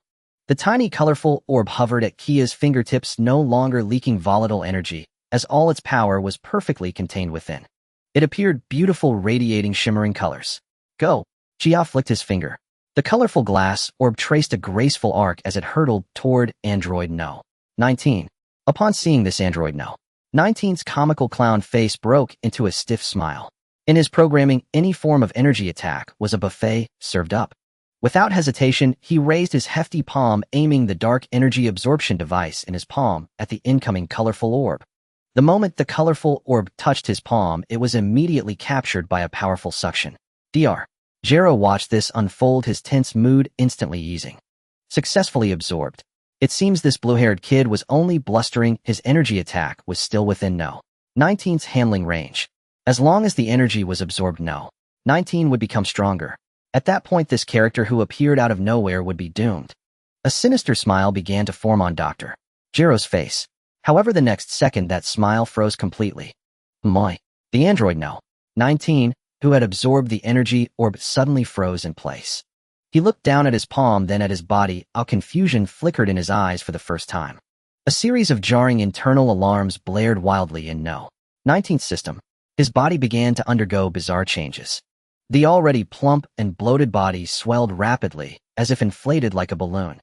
His white skin stretched thinner and thinner, revealing countless piercing blue lights darting beneath. No. 19 emitted incomprehensible stuttering sounds, his body shaking uncontrollably. What? What is happening? Dr. Jiro was completely bewildered. No. 19. Quickly expel the energy. Hurry. He shouted frantically. But it was already too late. Boom. Accompanied by a sound that was not earth-shattering, yet utterly thunderous. Android No. 19's body exploded from the inside, showering countless mechanical parts mixed with an unknown white substance in all directions. And Dr. Jiro, standing closest, had no time to react. He was directly hit by a powerful wave of the explosion, his body flying back like a torn sack, screaming as he traced a messy parabolic arc in the air, crashing heavily into the ruins of a distant building. A mass of twisted steel bars and shattered concrete blocks was violently pushed aside. Dr. Jiro struggled to crawl out from within, looking utterly disheveled and desperate. His remaining left arm clutched the stump of his right shoulder, where wires crackled and spewed black smoke. His mind was now engulfed by immense terror and an incomprehensible confusion. Impossible. This is absolutely impossible, he muttered to himself, his eyes flickering with a frantic red light as he manically analyzed the combat data from moments ago. No. 19's energy absorption device was a perfect masterpiece. Why was it detonated from within by such a tiny energy sphere? Run? I must run. Only this single thought remained in Dr. Jiro's mind. Staying here meant certain death. He still had his ultimate trump card. Androids No. 17 and No. 18. If only he could return to the laboratory and activate them. That man. Just you wait. I will show you what true despair is. Using every ounce of his strength, he transformed into a shooting star, fleeing madly towards the north. His fleeing figure held none of a scientist's composure. He was like a beaten cur. However, Chia merely watched him disappear into the distance calmly. With a flicker of movement, he leisurely followed, maintaining a constant, unhurried distance from Dr. Jiro. Seeming to sense Chia behind him, Dr. Jiro fled with heart-wrenching desperation, pushing his speed to its absolute limit. Almost. I'm almost there. Dr. Jiro roared manically in his mind. Before him, a continuous stretch of northern mountains was already visible in the distance. His secret laboratory was hidden deep within these mountains. Finally, he plunged headlong into an unremarkable peak. With a rumble, a heavy metal door, disguised as rock, slid open on the mountain face, and Dr. Jiro scrambled inside. The moment he entered, the metal door slammed shut with a heavy thud. Inside the laboratory, cold metal corridors lit up with stark white lights. Dr. Jiro panted heavily, leaning against the cold wall. The relief of surviving against the odds twisted his grotesque face. I made it in. Finally inside. He was safe. This was his domain. Ignoring his injuries, he staggered towards the deepest part of the laboratory. There in the chamber, holding his ultimate hope, were the hibernation pods. After passing through a long corridor, a massive alloy door blocked his path. Using his remaining left hand, Dr. Jiro rapidly input a complex series of commands onto the keypad beside the door. Identity confirmed. Dr. Jiro. A cold, synthesized electronic voice announced. The massive alloy door slowly rose upwards. Behind it lay an even broader circular hall. In the center of the hall stood 3 enormous glass cultivation pods in a row. The left pod was marked 17, the right one marked 18. They were filled with emerald green nutrient fluid. 2 young figures were immersed inside, connected by countless tubes. On the left was a black-haired youth with a stern expression. On the right was a golden-haired girl with delicate features. Their eyes were tightly shut, as if they were merely slumbering angels. But Dr. Jiro knew that beneath that angelic exterior lay the power to destroy the world. Seeing his greatest creations, Dr. Jiro's fear vanished, and he couldn't help but hum with delight. Awaken my strongest children. He lunged to the main control console, and with a trembling hand slammed down the red activation button. Warning. Hibernation program forcibly terminated. Beginning nutrient fluid drainage. Activating life signs. With a hiss, the liquid in the cultivation pods visibly receded. The tubes attached to No. 17 and No. 18 detached one by one. The moment the nutrient fluid was completely drained, the pair of Golden Boy and Jade Girl opened their eyes simultaneously. They stretched their necks, arms, and legs, producing a series of faint bone cracks. With a bang, both raised a hand almost simultaneously, and with a casual punch shattered the thick, specially made glass before them into countless fragments. Felt like I slept for ages. No. 17 said, stretching lazily, a hint of just awakened drowsiness in his voice. This old man finally decided to wake us up. No. 18 brushed back her short golden hair, her gaze falling on the disheveled Dr. Jero with not a trace of respect in her eyes. "Huh, my children, you're finally awake." Dr. Jero trembled with excitement at the sight of them. "There's some arrogant fool outside. Go and kill him, and kill Son Goku, and all the others. Make this foolish world tremble before your power." He spread his remaining left arm, letting out a maniacal laugh. "Once you've destroyed this world, I will be the god of the new world. And you will be my—" His words were cut short. Dr. Jero looked down in disbelief. A hand had pierced through his chest without warning. "You?" Dr. Jero turned his head with difficulty, seeing No. 17's face expressionless and close. "You are too noisy, old man." No. 17's tone was as flat as if stating a trivial fact. "Why betray me?" Dr. Jero's eyes flickered with unwillingness and confusion. "I am your creator." "Creator?" No. 17 scoffed, withdrawing his arm. "Don't get it wrong, old man. You're just a madman who turned us from boring humans into even more boring toys." With that, he stomped, crushing Dr. Jero's head. Thus, the mad scientist of a generation, the last vestige of the Red Ribbon Army's resentment, died at the hands of his own most prized creations. How dull. No. 17 shook his hand as if he had just crushed an insect. "All right, we're free now." No. 18's eyes swept across the control console. She spotted a small remote control that Dr. Jero had kept carefully aside. On it was a large label reading "Stop." It was their emergency shutdown device. Dr. Jero's final safeguard. No. 18 stepped forward and picked up the remote. Under No. 17's gaze, she unhesitatingly raised her foot and crushed the remote to pieces. "Now we are truly free," she said softly. After doing this, her attention was drawn to the last cultivation pod in the hall. Inside was a tall, burly man with a red mohawk hairstyle. The pod was labeled 16. Without a word, No.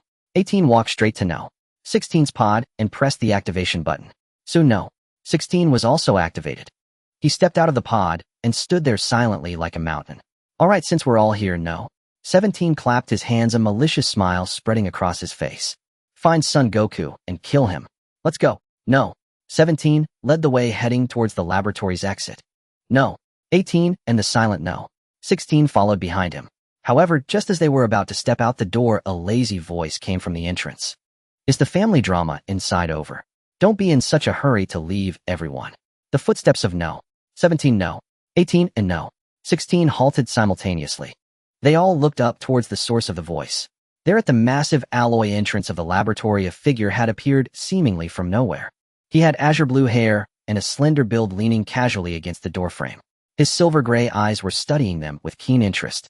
In the western capital, at the headquarters of the Capsule Corporation, the private laboratory of Bulma was so quiet that only the faint hum of precision instruments could be heard. On 3 specially designed metal beds, 3 individuals lay side by side: a cold black-haired youth, a delicate blonde girl, and a sturdy man resembling an iron tower. They were the androids No. 17, 18A, and 16. At this moment, their eyes were tightly shut, connected to various complicated monitoring lines, their chests rising and falling steadily, appearing no different from ordinary humans. "Done." Bulma, with her short hair, removed her goggles and casually tossed them onto a table cluttered with various parts and blueprints, letting out a long sigh of relief. She rubbed her slightly sore neck, her face showing some fatigue, but more so the pride of a genius scientist. The self-detonation devices within them have all been removed. Additionally, the foundational pursuit program targeting Goku set by that old pervert Dr. Jero, along with other chaotic elements, has also been completely eliminated. Bulma picked up a cup of coffee that had long gone cold and gulped it down, then spoke to the relaxed figure lounging on the sofa in the corner. Chia was leaning against the sofa, holding a cup of fizzy orange soda, his posture in stark contrast to the tense atmosphere of the laboratory. He shook the ice cubes in his cup and nodded. "Good job." It had been a full week since that day when they caused a scene at Dr. Jero's Northern Research Facility. In that cold circular hall, subduing these three prideful and powerful androids one by one until they lost consciousness and were packed away indeed took some effort. After all, achieving a balance where they could be rendered completely incapable of resistance without truly injuring them was quite difficult. Once he dealt with the three of them, Chia casually cleaned out the basement of the research facility. There he discovered a disturbing biological juvenile developing in a cultivation chamber. It was Cell. Without hesitation, Chia eliminated the still-forming monster on the spot. However, the situation was not as simple as it seemed. Perhaps there was another Cell traveling through time from the future to the year 763, lurking somewhere, growing in a reclusive manner. His own time travel was not a journey through time. This place might just be the main timeline. Whether the Cell from the alternate timeline existed, or if it would cross over into this timeline, remained uncertain. Thinking of this, Chia felt a slight headache. He had deliberately scraped some residual tissue from Cell from the destroyed cultivation chamber to bring back to Bulma. He hoped that this genius scientist could analyze something and create a Cell radar. Otherwise, searching for a Cell in such a vast world was like finding a needle in a haystack. The timeline of the Dragon Ball world was indeed chaotic.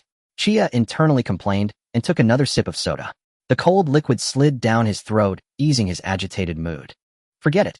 When soldiers come, soldiers will block. When water comes, soil will cover. There was no use in overthinking.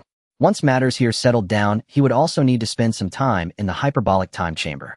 His current strength could handle the androids easily, but it was still insufficient for future enemies. Just as Chia was planning his subsequent training regimen, a faint sound suddenly broke the existing tranquility within the laboratory. It came from the metal bed. Chia's gaze instantly sharpened as he looked towards the source of the sound. He saw that Android 18, who had originally been lying on the middle bed, had unknowingly sat up. Her ice blue eyes were now gazing at him without a hint of emotion. She had awakened. Android 18 removed the monitoring lines attached to her, the complex wires falling to the ground with a soft sound. She leaped off the bed barefoot, stepping onto the cold metallic floor, advancing step by step towards Chia.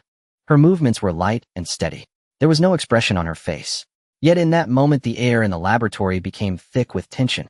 Bulma, sensing something was amiss, immediately shouted nervously, "Hey, 18. What are you planning to do?" Chia remained silent, merely placing his soda cup down.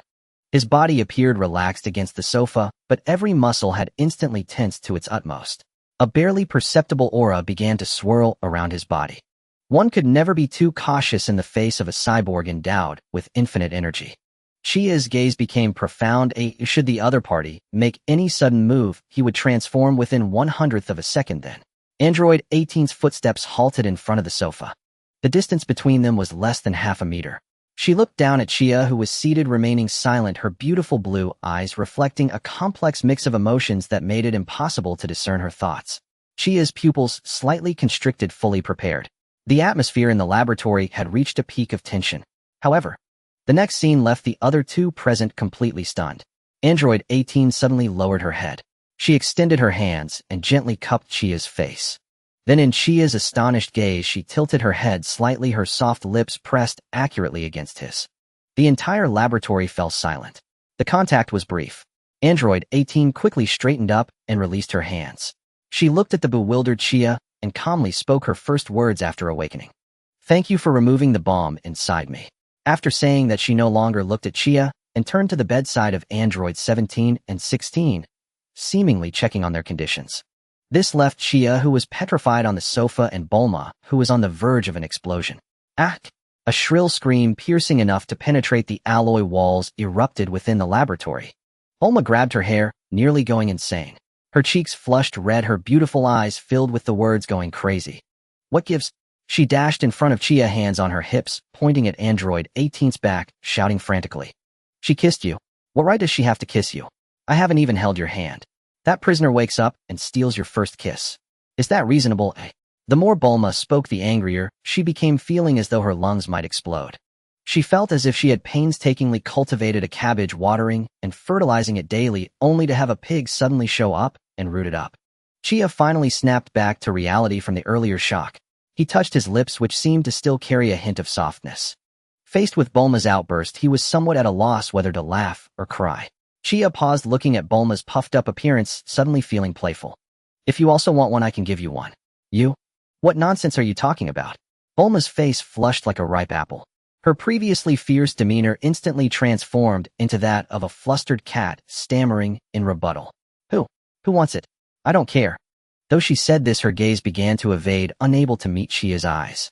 The atmosphere in the laboratory instantly shifted from tense confrontation to an oddly pink ambience. As for the other protagonist of the event, Android 18 seemed detached from it all. She merely stood quietly watching the still unconscious androids 17 and 16, lost in her thoughts. Yet the slight blush on her ears betrayed her inner unrest. The peculiar pink atmosphere in the laboratory did not last long. The awakening of No. 17 and No. 16 put an end to this awkwardness. No. 17 sat up, cracking his neck with a crisp sound, his cold face revealing no trace of emotion. He swept his gaze across the few people in the room, pausing briefly on Chia and his sister No. 18 before finally settling on Bulma. The bombs removed, eh? His voice was flat, impossible to tell if it was a question or a statement. Still fuming from the earlier incident, Bulma snapped back, removed. Not just the bomb. All the other programs that old pervert Jero implanted in you are gone too. You're free now. Free. No. 17 savored the word, recalling that he had said something similar not long ago. He looked at his sister. So what do we do next? No. 18 had already regained her usual aloofness. She walked to the window, gazing at the azure sky outside, and spoke softly. I don't know. Chia stretched lazily. All right, since you're all awake, you'll leave this place to Bulma. He glanced at the clock on the wall. Time to attend to serious matters. Where are you going? Bulma asked instinctively. To a place where I can grow stronger. With those words, Chia vanished from the spot in an instant, leaving the few people in the laboratory exchanging bewildered glances. Above the clouds, the temple of the gods stood, eternally serene, the sacred white edifice floating in the sky, with rolling seas of clouds beneath, as if isolated from the world. When Chia's figure appeared on the temple's plaza, a tall green silhouette was sitting cross-legged at the entrance of the hyperbolic time chamber. It was Piccolo. He wore his signature purple martial arts gi, his white cape swaying gently in the wind. Chia's gaze fell upon him, his eyes narrowing slightly. Something was different. It seemed he had already remerged with the ancient Kami, becoming a complete Super Namekian. Long time no see. Chia approached him and offered a greeting. Piccolo slowly opened his eyes, his calm, unfathomable gaze fixed on Chia. Going in? Yeah. Are they done training? Chia asked. All out. Piccolo stood up, his towering figure exuding an overwhelming sense of pressure. I went in with Vegeta. He rushed off as soon as he came out, looking pretty sore about it. Goku also came out with Gohan. Their ki has changed significantly. Chia nodded. It seemed the results were promising. All right, I'm going in. He patted Piccolo on the shoulder. I'll leave things out here to you for now. Piccolo simply grunted in acknowledgement. Without another word, Chia turned and pushed open the heavy door of the hyperbolic time chamber. He stepped inside.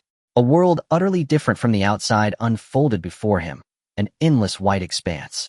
Crushing gravity and scorching air instantly enveloped his entire being. Chia's cerulean hair fluttered slightly, and a blazing fighting spirit ignited within his silver-gray eyes. This was to be his battlefield from now on. A day passed. Inside Bulma's private laboratory at Capsule Corporation. I did it. I succeeded. An ecstatic scream shattered the lab silence. Bulma, sporting two heavy dark circles under her eyes and hair as messy as a bird's nest, was beaming with unparalleled excitement and pride. On the table before her, a radar of peculiar design emitted a rapid beeping sound. On its screen, a glaring red dot flashed quickly over a location named Kija Town on the map. It was the cell radar crafted from the tissue sample of Cell that Chia had brought back. Found you, you disgusting bug. Without a moment's hesitation, Bulma pressed the emergency communicator button. Everyone, can you hear me? Emergency. It's Bulma. That monster has appeared. Her voice, transmitted through the communicator, instantly reached the ears of every Z-fighter on Earth. In a luxurious restaurant, Vegeta, who was voraciously eating, paused mid-bite. On Mount Posa, Goku, who was watching TV with Chi-Chi, instantly turned serious. At Kame House, Krillin and Tien Shinhan, who were sparring, both halted their movements. At the Temple of the Gods, Piccolo, meditating cross-legged, snapped his eyes wide open. Cell has appeared in Kija Town north of West City. It's a densely populated town. Get there fast. Perfect, I'll test my strength on this monster. Vegeta strode out of the restaurant and shot into the sky like a golden beam of light. Gohan, let's go. Goku changed into his martial arts gi and set off with Gohan. The Earth's mightiest warriors were all in motion at that very moment. And the closest to Kija Town was without a doubt Piccolo, who was at the Temple of the Gods. With a mere flicker, he transformed into a streak of green light, diving toward the earth below at a speed imperceptible to the naked eye. Kija Town was a peaceful, tranquil town, its streets bustling with people full of the vibrancy of life. No one realized that a monster bringing death and terror had already descended. In a corner of the town, a man in a suit who looked like he had just gotten off work was retreating in terror. Before him, a bizarre creature, a grotesque fusion of insect and human form, was slowly closing in. The monster had a green spotted carapace, a pair of small wings on its back, and most strikingly, a long scorpion-like tail at the end of which was a syringe-like absorption device. "Don't come near me." The man collapsed to the ground in fear, his pants soaked. Don't be afraid." Cell let out a spine-chilling, raspy laugh. "You should feel honored to become a part of me." As he spoke, his tail rose high, the sharp absorber aimed at the man's chest. The man closed his eyes in despair. At that critical moment, a green blur plummeted from the sky. Boom. A dull, thunderous impact. The once arrogant Cell was sent flying sideways like a kicked soccer ball, smashing through two walls before crashing heavily into a building.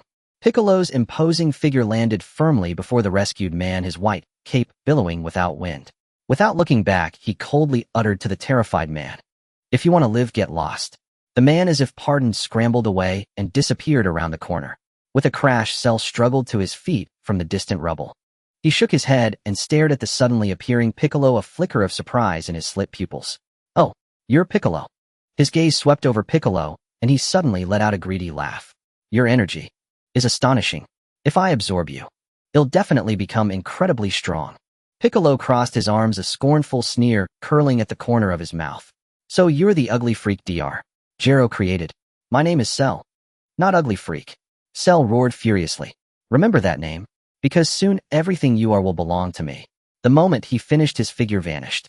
The next second, he appeared behind Piccolo, his deadly tail striking like a venomous snake aimed at Piccolo's back. But Piccolo, without even turning, caught it with a backward grab. Slap. Cell's lightning-fast attack was caught effortlessly in Piccolo's hand. "What a—" Cell was stunned. The sound of Shalu's horror echoed sharply down the empty street. His proud speed and the deadly tail spike capable of piercing steel were effortlessly grasped by his opponent. He didn't even see Piccolo's movement. Shalu desperately thrashed his tail, trying to wrench it free from Piccolo's grip. However, that green hand clamped down on his tail like an iron vice, not budging an inch. Piccolo turned his head, a cold smirk gracing his lips. "With such little skill, you think you can absorb me?" Before the words left his mouth, Piccolo's arm surged with power. He grasped Shalu's tail and swung the nearly 2-meter-tall monster into the air. "Aya!" Shalu screamed in terror, his body tracing a desperate arc in the air before being violently slammed into the ground. Boom! The hard asphalt road instantly shattered, debris flying everywhere. Shalu felt his organs shift, cracks bursting across his green shell. But that wasn't the end. Piccolo flicked his wrist, yanking him up from the cracked ground, and performed another shoulder throw, slamming him into the wall on the other side. Crash! The load-bearing wall collapsed with a roar, dust swirling everywhere.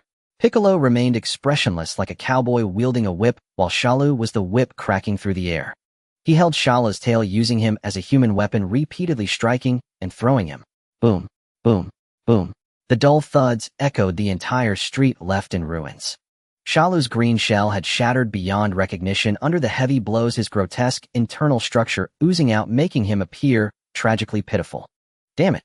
Shalu lay amidst the ruins, gasping for breath, finally understanding the insurmountable chasm of power between him and the Namekian before him. Fighting Hedon would only lead to death. A glint of malice and determination flashed in Shalu's erect pupils. He abandoned any thoughts of a frontal counterattack, leaping up from the rubble with his hands together suddenly placed before his forehead. Solar Fist. A blinding light impossible to gaze upon erupted, centered on Shalu. In that moment, the entire West City was engulfed in endless white light. The blinding light came too suddenly, too violently. Even Piccolo instinctively closed his eyes, the world before him a blank white. Oomph. Piccolo understood this was Shalu's escape tactic. However, he felt no panic at all. A brief blindness had little impact on him. He abandoned sight, focusing all his attention on his hearing. As a super Namekian fused with the divine, his senses had long surpassed those of ordinary beings. In the white world, he heard the wind, the crackling of nearby buildings burning, and more importantly, a faint subtle sound of Shalu's shell scraping against the ground. There, Piccolo's lips curled into a smirk, accurately locking onto Shalu's escape direction. thinking of running, just as Shala thought he had escaped and was about to burst out of the street. Piccolo suddenly extended his right arm. The green arm left a blur in the air, crossing dozens of meters, precisely grabbing Shalu's left leg as he sprinted madly. Shalu felt a tightness in his ankle, and irresistible force surged, causing him to lose balance and crash face first into the ground, tasting dirt. He turned back in terror, only to see that green arm tightly gripping his ankle. How? How can you see me? Piccolo tightened his grip, the immense pressure causing Shalu's leg bone to creak under the strain. Do I need to see? Piccolo snorted coldly. The sound of your shell scraping the ground is louder than a passing truck. As he spoke, he forcibly dragged Shala back from the ground. He finally understood. Kaiatsu had previously mentioned that the ultimate artificial human created by Dr. Jiro Shalu posed a great threat. But this guy right now was absurdly weak. The only explanation was that he hadn't yet absorbed a large amount of life energy to strengthen himself. Right now he was merely in his initial form. If that was the case, there was even less reason to let him live. He must be eliminated here and now. Keen intent to kill gleamed in Piccolo's eyes as he began to accumulate a high-density golden energy sphere in his left palm, preparing to launch a devastating attack at this hideous bug. Die. However, just as the energy was about to be released, a dull sound of flesh tearing echoed. Shalu revealed a sinister smile, abruptly severing his left leg that was caught. The severed leg twitched nervously in Piccolo's hand. Meanwhile, Shala's main body used this fleeting opportunity, with his wounds flesh rapidly writhing, regenerating a brand new leg at an astonishing speed. Goodbye, Namekian. Shalu let out a strange laugh, turning to flee in another direction at unprecedented speed. Piccolo was momentarily stunned by Shalu's self-amputation to survive. To survive, he was willing to be so ruthless to himself. The danger this guy posed must be reassessed. A cold glint flashed in Piccolo's eyes as he decisively abandoned the energy sphere he was charging. Against such a fast and cunning opponent, broad energy attacks could easily be dodged. Then, he'll use this. Piccolo brought 2 fingers of his right hand to his forehead. He compressed all his energy into a single point at his fingertips. Z. A visible spiral of golden energy began to wildly gather, emitting an unbearable buzzing sound. Don't think you can escape. Special beam cannon. Speed version. A slender spiral-patterned golden beam carrying terrifying power that pierced through everything shot forth at a speed surpassing Shala's escape.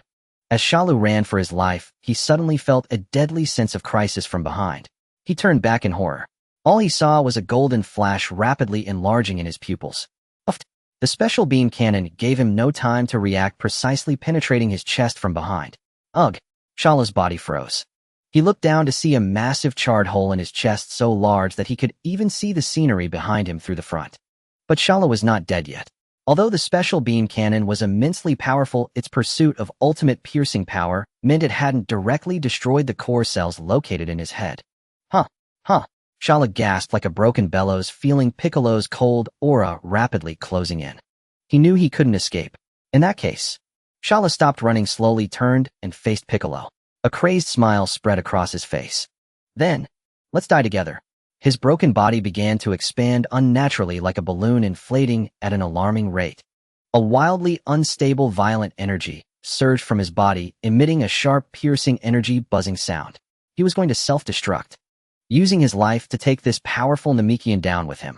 However, faced with the impending cataclysmic explosion, Piccolo stood still, unmoving.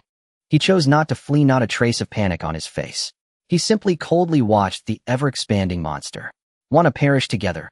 Piccolo slowly extended one hand, aiming at the massive fleshy orb in the air. An invisible, yet overwhelmingly powerful telekinesis instantly activated. As Shala's body rapidly expanded, he suddenly felt a halt. He sensed himself being gripped by an unseen giant hand, his expansion forcibly restrained. What? What is this? Shala's consciousness plunged into ultimate terror. Piccolo raised his arm, the powerful telekinesis forcibly binding Shalu's swollen body and lifting it to 10,000 meters high. In the sky become dust. Piccolo extended his other hand palm, aimed at the small point in the sky. Explosive demon wave. A colossal energy wave, vast in coverage and indescribably thick, erupted from his palm, shooting straight into the sky.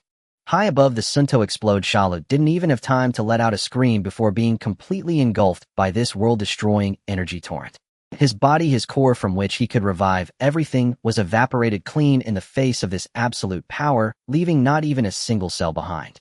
The sky was illuminated a stark white. After a long while, as the energy dissipated, everything returned to tranquility. Piccolo slowly lowered his hands, the white cloak billowing in the airflow. Above the ruins of Jija town, the air still carried the scorching remnants of energy collision. Piccolo descended slowly onto the cracked ground, his white cape fluttering in the wind, accentuating his towering figure. He had just accomplished a great deed, erasing a potential colossal threat from this world entirely. Just then, whooshed, Goku's figure was the first to appear, his face marked with a hint of surprise and curiosity. Huh, it's over. He looked around, sensing the lingering aura in the air. Soon after, Vegeta and Gohan descended from the sky as well. They had felt two powerful energies erupting here. But by the time they arrived, that unfamiliar malevolent energy had vanished without a trace, leaving only Piccolo's aura, calm and vast like the deep ocean.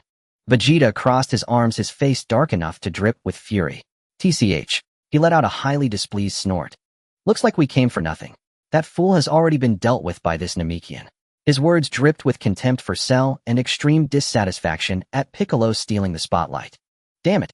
Why is everyone getting ahead of me? Kakarot. That kid named Kia? And now even this Namekian. Vegeta's fists clenched at his sides, knuckles cracking audibly, his nails digging deep into his palms. Uncle Piccolo, are you alright? Gohan ran to Piccolo's side, asking with concern. Piccolo looked at his young disciple, his cold face softening slightly. He reached out and patted Gohan's head. I'm fine. Just dealt with a piece of trash. His tone was flat, devoid of any boastfulness, but to Vegeta that very flatness was the ultimate form of showing off. Let's go. Vegeta snorted coldly, turned, and shot into the sky as a streak of light. He would continue training. He would never allow himself to fall behind anyone. Goku scratched his head, a signature, somewhat simple-minded smile on his face. Too bad I missed the fight. But it's great that you've become so strong, Piccolo. With that, he waved to the others and left with Gohan. For a battle maniac, missing an exhilarating fight was indeed a regret. The next day, West City Capsule Corporation. The sun shone perfectly over the wide lawn. Just as Kia appeared at the villa's entrance, the front door was yanked open from inside. Bulma rushed out like a whirlwind, her face brimming with exaggerated excitement. Kia, you're finally here. I've got amazing news. Kia looked at her flamboyant manner and couldn't help but smile. What good news has got you this thrilled? Bulma ran up to him, lowering her voice mysteriously, but the excitement in her tone was impossible to hide. Cell, that monster you mentioned, Cell, was taken out by Piccolo. Yesterday, right in Jija town. Completely obliterated. Not even a single cell left. Bulma gestured in explosion motion as she spoke. Kia was taken aback by the news. Piccolo defeated Cell. His mind raced, instantly piecing together the sequence of events. It must have been Piccolo after fusing with Kami, whose power skyrocketed. He must have stumbled upon Cell in his initial form, still in his underdeveloped stage, absorbing human energy. For the fused Piccolo dealing with an initial form Cell, who couldn't even beat Android 17, was like an adult fighting a child. No contest at all. I didn't expect that this time I'd be the one to arrive late, Kia muttered, rubbing his chin with a wry smile. Bulma seized the moment to hook her arm through his, pulling him toward the house. It's a good thing it's settled.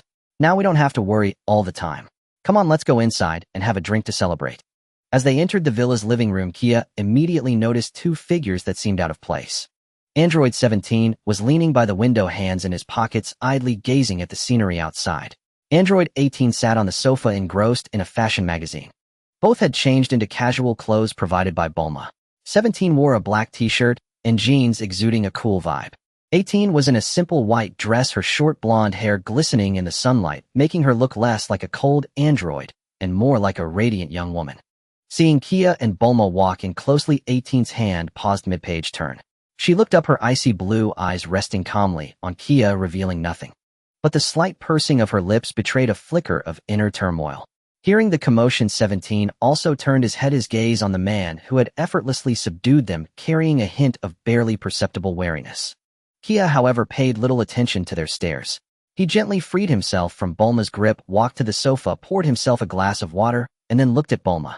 Where's Android 16? That big guy. He likes animals. He's probably in some forest chatting with birds by now. Kia knew 16 was a peace-loving soul and decided not to bother with him. Now it was time to consider the next step. Finishing his juice, Kia set the glass back on the table. Since that big bug is dealt with, what are your plans now? Bulma looked up, her eyes sparkling. How about staying at my place for a few days? It'll show you a good time. Her words were filled with undisguised anticipation. No, Kia refused bluntly, then stated his intention. I'm going somewhere else to continue training and getting stronger. Bulma's smile froze. Huh, training again. But isn't the enemy already gone? From the corner, 17, who had been watching the scenery, turned his head and raised an eyebrow, his tone carrying his characteristic nonchalance. What's left to fight for? That monster cell was already burned to ashes by that Namekian, wasn't he? Kia's gaze swept calmly over him before settling on Bulma's somewhat aggrieved face. He reached out and gently ruffled her hair. This world is dangerous. More crises lie ahead. His voice was steady, devoid of emotion. True peace is earned through strength, not waited for. With that, his gaze shifted to the siblings sitting quietly on the sofa. What about you two? What do you plan to do next? The question struck like a needle, piercing precisely into the hearts of androids 17 and 18. 17, hands still in his pockets, saw his cool facade crack for the first time. He frowned, opened his mouth, but no words came out. Yes, what were they going to do next? Their sole purpose for being created was to kill Goku. But that goal, along with the bombs inside them, had been erased by the man before them and the blue-haired woman. 18 too closed her fashion magazine and tossed it carelessly onto the sofa. She looked up, her ice blue eyes now focused intently on Kia, for the first time devoid of any emotion, as if trying to read something from his face. Confusion, an emotion they had never known or expected to feel, now enveloped the once arrogant android siblings. Sensing the tension, Bulma quickly stepped in to ease the atmosphere. She clapped her hands, forcing a warm smile. Well, why don't you two stay here for now? There are plenty of rooms. I can also run regular checkups to make sure there are no side effects. Her words were impeccably diplomatic, like a generous host and a responsible scientist. But only she knew she just wanted to keep the blonde under her watchful eye. Yet 18 didn't spare her a single glance. She stood up barefoot on the soft carpet and walked step by step to Kia. She stopped in front of him, looking up slightly, her pristine blue eyes reflecting Kia's startled face. Training alone, don't you find it boring? She asked. How about taking me along? The air in the living room froze in that instant. Bulma's smile faded inch by inch like an oil painting stripped of all its color in a heartbeat. No. 17 leaned by the window, wearing an expression of sheer amusement. All eyes were fixed on the man standing calmly in the center of the room. No. 18 stood before Chia barefoot, her white dress making her golden short hair shine even brighter. Those ice blue eyes, pure and untainted, stared straight at him, awaiting an answer. Chia met her gaze without flinching. His calm face betrayed no emotion. After a long pause, he uttered two words. Agreed. He also wanted to see No. 18's potential. Agreed. Bulma's sharp shriek tore through the eerie silence of the living room. Like a cat whose tail had been stepped on, she dashed in front of Chia, her pretty face flushed crimson with fury. Chia, do you even know what you're saying? She reached for his collar, but he easily caught her wrist. You actually agreed. You're taking her to train. Bulma trembled with rage, pointing her other hand at the indifferent No. 18. Look at that face of hers. She's clearly up to no good. She's definitely looking for a chance to get back at you. Are you bewitched by her face? No. 18, hearing this, a flicker of coldness passed through her ice blue eyes, but she said nothing, merely watching Chia to see how he would handle it. Bulma calmed down. Kia's voice was steady, carrying a soothing power. His grip on her wrist was firm but gentle, yet it prevented her from moving an inch. Before Bulma could finish, Chia reached out with his other hand and gently pinched her cheek, silencing the rest of her words. Let me finish. He looked straight into her blazing eyes and said slowly, Who said it's just the two of us? Bulma froze. Everyone else in the room froze too. Chia released her cheek and instead gently flicked her forehead. You're coming too, genius inventor. He looked at her stunned face, the corner of his mouth lifting slightly. We're going to the universe together. We together. Those words, as if enchanted, made all of Bulma's anger, hurt, and jealousy vanish in an instant. Her brain short-circuited for a full 3 seconds. Then those beautiful blue eyes began to light up little by little. To the universe. Her tone changed, brimming with incredulous excitement. What for? A vacation? No, you said training. Chia nodded, his gaze sweeping over everyone present. The cultivation methods on Earth are nearing their limit for me. This time I'm going farther. The universe is vast, with countless civilizations, countless powerhouses, and surely countless unique skills we've never heard of. Like the instant transmission I learned, or the mysterious secret arts of the Metamorans, and Instead of waiting here for the next crisis to fall on our heads, let's take the initiative and become stronger. Bulma's eyes were already sparkling with the light of adventure and creation. She grabbed Kia's hand and shook it excitedly. Great. Perfect. It'll build a brand new spaceship capable of ultra-long-distance interstellar travel. Oh, and a lab and gravity room must be standard. She was already lost in her own world, chattering endlessly about her plans. Watching Bulma switch from jealous lover to mad scientist, in an instant Chia smiled helplessly. On the sofa, no. 18's ice blue eyes rippled with a hint of curiosity. The universe. It sounded far more interesting than staying on this boring planet. No. 17A uninterested looked disappointed and turned to leave. Chia used instant transmission to go directly to planet Namek. After explaining his purpose, the Grand Elder entrusted Den to him. Den was taken to Earth's lookout, and under Mr. Popo's guidance, he officially succeeded as Earth's guardian. Soon 7 brand new Dragon Balls radiating a warm luster were recreated. Meanwhile, Bulma practically lived in the lab. In just 3 months, a miracle was born from her hands. A new spaceship was built with a design far sleeker and more technologically advanced than the one used for Namek. Not only that, but she also found time to perform an incredible modification on the hyperbolic time chamber at the lookout. The original limit of 2 entries per lifetime was completely broken, allowing for many more uses. Even more astonishing, the fixed gravity was upgraded with an adjustable system freely controllable. When this news spread, Earth's warriors were thrown into an uproar. The first to arrive was Vegeta. He looked at the revamped hyperbolic time chamber, feeling the immense adjustable pressure emanating from within, and his proud face showed a rare expression of sheer awe. Soon after, Goku, Gohan, and Piccolo also arrived. Wow, Bulma is a genius. Goku circled the gravity-controlled device, his face full of curiosity. Chia decided to test it first. When he emerged from the hyperbolic time chamber, only a single day had passed in the outside world. His entire aura had become denser, more unfathomable. How was it? Vegeta stepped forward, his voice barely containing his eagerness. Chia stretched his limbs, producing a series of sharp cracks. Not bad. Sensing Kia's energy, Vegeta's lips twitched violently. That bastard had gotten stronger again. Days passed, and the day of departure finally arrived. Before leaving, Bulma gathered the brand new Dragon Balls in front of everyone. Come forth, Shenron. Grant my wish. The green dragon coiled above West City, its majestic eyes looking down at the tiny blue figure below. State your wish. Any wish can be granted. You may make 3 wishes. Everyone expected Bulma to wish for something related to safe space travel. Instead, Bulma placed her hands on her hips, tilted her head back, and shouted confidently, I wish for eternal youth. Let me stay as beautiful as I am right now forever. Dead silence. Only Chia, watching the radiant woman in the sunlight, smiled knowingly. That's so like you, Bulma. Even Shenron seemed taken aback by the wish, but dutifully granted it. This wish is simple. Bulma excitedly pulled out a small mirror, examining herself from all angles, utterly delighted.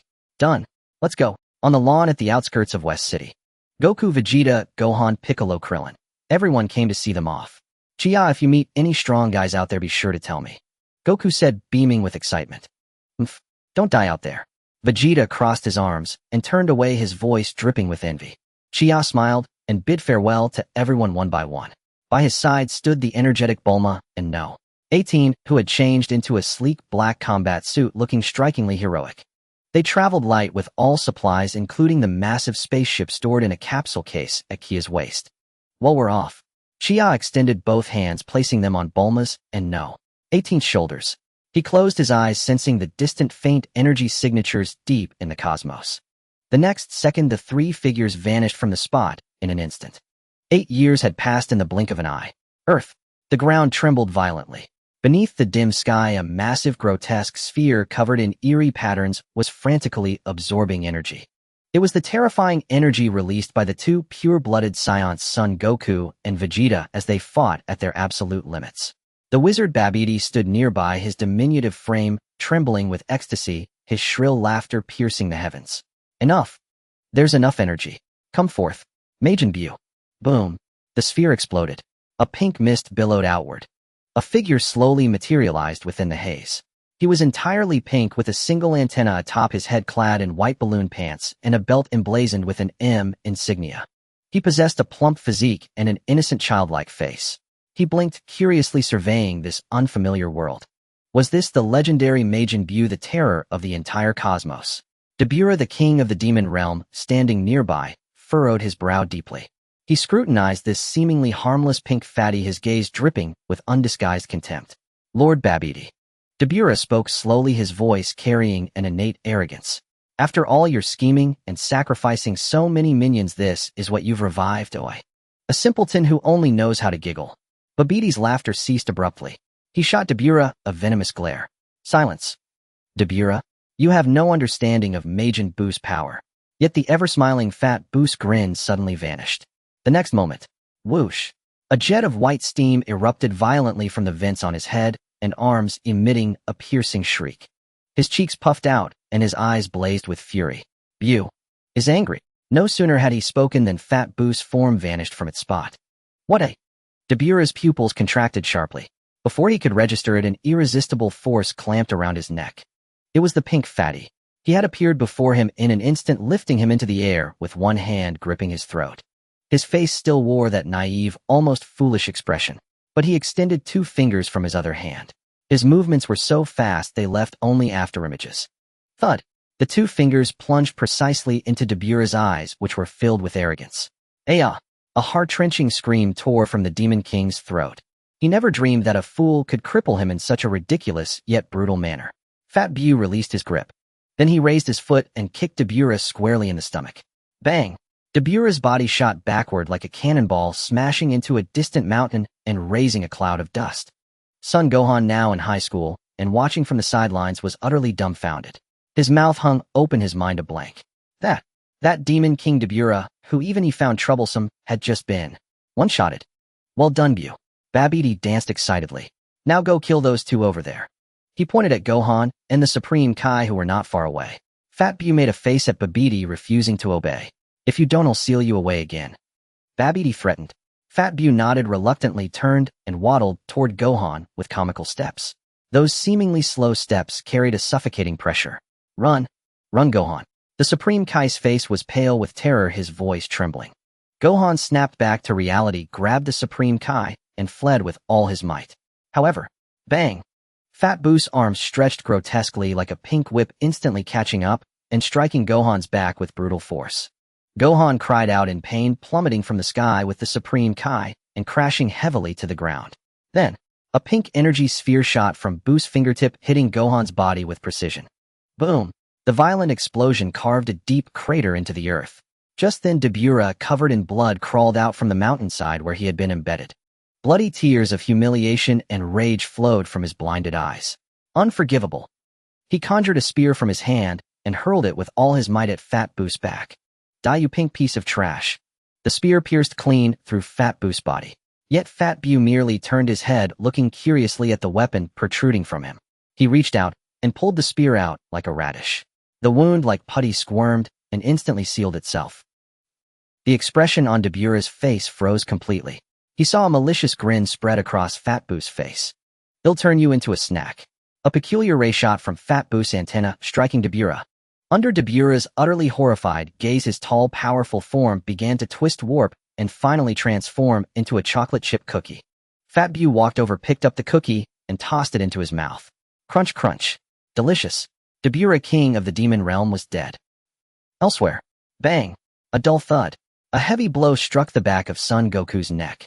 His vision went black, and before he could react, he lost consciousness, reverting from his Super Saiyan 2 form and collapsing limply. The one who struck was Vegeta. His face no longer bore the evil grin from when Babidi controlled him. Instead, it was a look of resolve. Kakarot. He gazed down at the unconscious Goku and spoke softly. This time I'll end it all. From his pouch, he pulled out the last Senzu bean and swallowed it without hesitation. Instantly, his stamina, depleted from the fierce battle with Goku, was fully restored to its peak. Vegeta raised his head, sensing that malevolent, nauseating, yet overwhelmingly powerful energy in the distance. Majin Buu. Because of his and Kakarot's battle, this monster had been unleashed. Then he, the Prince of the Saiyans, would personally send him back to hell. Boom. A golden aura erupted skyward. Vegeta transformed into a streak of light, speeding toward Majin Buu. When Vegeta arrived, he saw Buu chasing and attacking Gohan and the Supreme Kai. Stop! His roar was like a thunderclap. Vegeta's figure stood before Buu. Oh! Fat Buu halted, eyeing this new golden-haired arrival with curiosity.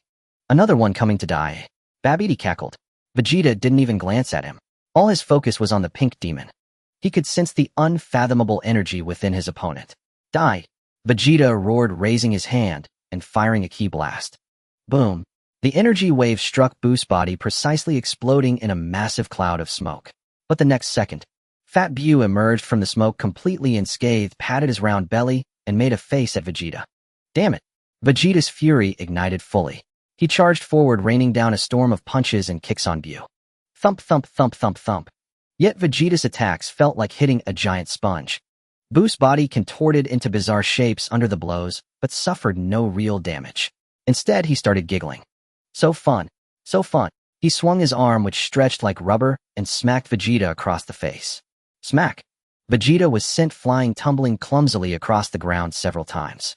He spat out a mouthful of blood, his face a mask of disbelief. He had given his all, yet couldn't even inflict a single real wound. Vegeta stood up, his golden aura blazing once more. I am the Prince of the Saiyans. Vegeta. He brought his hands together before his chest, and a brilliant energy began to gather. Final flash. A colossal beam of energy carrying all of Vegeta's fury engulfed Majin Buu in an instant. The light faded. Only a bottomless trench remained on the ground. But the pink demon still stood there. Half his body had been blown away, but the pink fragments of flesh writhed and rapidly reattached themselves. Moments later, he was completely restored. He even licked his lips, wearing an expression of lingering satisfaction. Vegeta's fists drooped weakly. He trembled all over, not from fear, but from despair. Yet he slowly began to walk toward Majin Buu. It all started because of him. He would end it. 1 step. 2 steps. His body began to emit an increasingly blinding white light. Goodbye, my wife, Kakarot, and Trunks. He would use his own life to take this demon down with him. A blinding white light burst forth from Vegeta's body. In the distance, Piccolo and Kibito, who were rushing over, felt the increasingly terrifying energy on the verge of spiraling completely out of control, their faces etched with horror and despair. He's going to self-destruct, Piccolo roared. Stop him.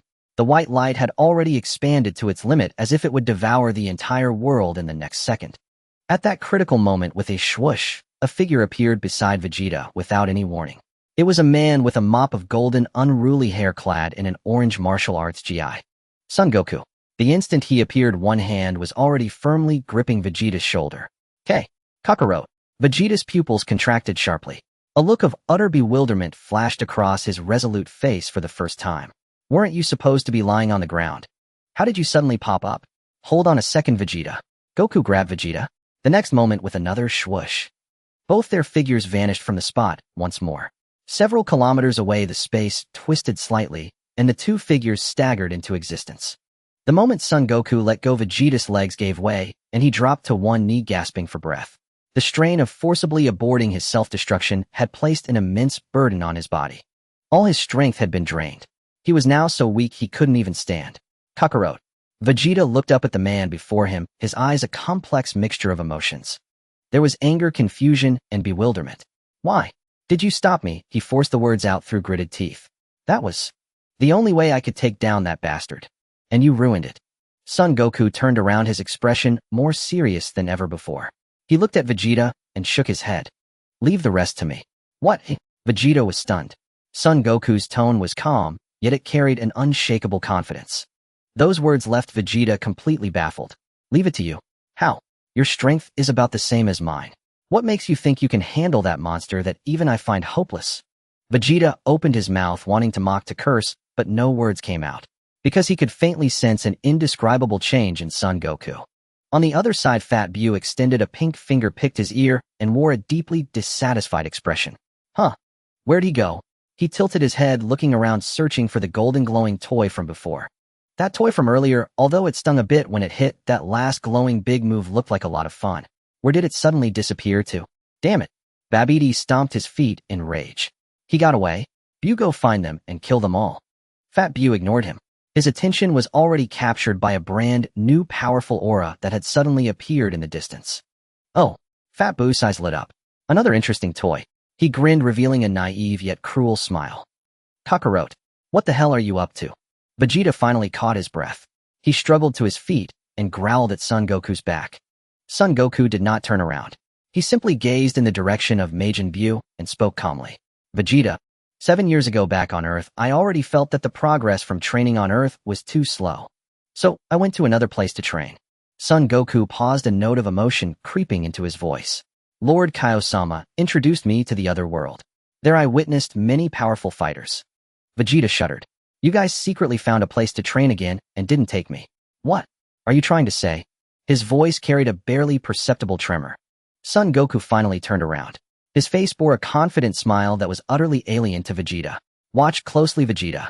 I'm about to show you a power that transcends the limits of Super Saiyan 2, a higher level of strength. As his words faded, he put some distance between himself and Vegeta. Son Goku suddenly crouched low and let out an earth-shattering roar. Boom. A golden aura like a volcanic eruption blasted out from within him. But this was only the beginning. Crack, crack. The ground for kilometers around him instantly became covered in a web of fissures. Countless fragments of rock began to float upwards. The clouds in the sky were churned by an invisible force, forming a massive vortex. The entire Earth seemed to tremble in anticipation of the power about to be born. What is this? Vegeta was forced back repeatedly by the sheer pressure, his face a mask of terror. This ki was immeasurably stronger than when he fought Goku just moments ago. How is this possible? That bastard. He wasn't even using his full power when he fought me. He was hiding this level of strength all along. Impossible. Absolutely impossible. Vegeta shook his head frantically, unable to accept the reality. Aaaawiwa. Son Goku's roar continued. His body began to undergo visible changes. His wild golden hair started to grow wildly within the golden aura. It cascaded all the way down to his waist. The contours of his face also became sharper. An unprecedented godlike terror pressure instantly enveloped the entire battlefield. Piccolo and Kibito in the distance, Vegeta nearby, and even Majin Buu and Babidi, who were watching the show, all felt that terrifying power that made their very souls tremble at that moment.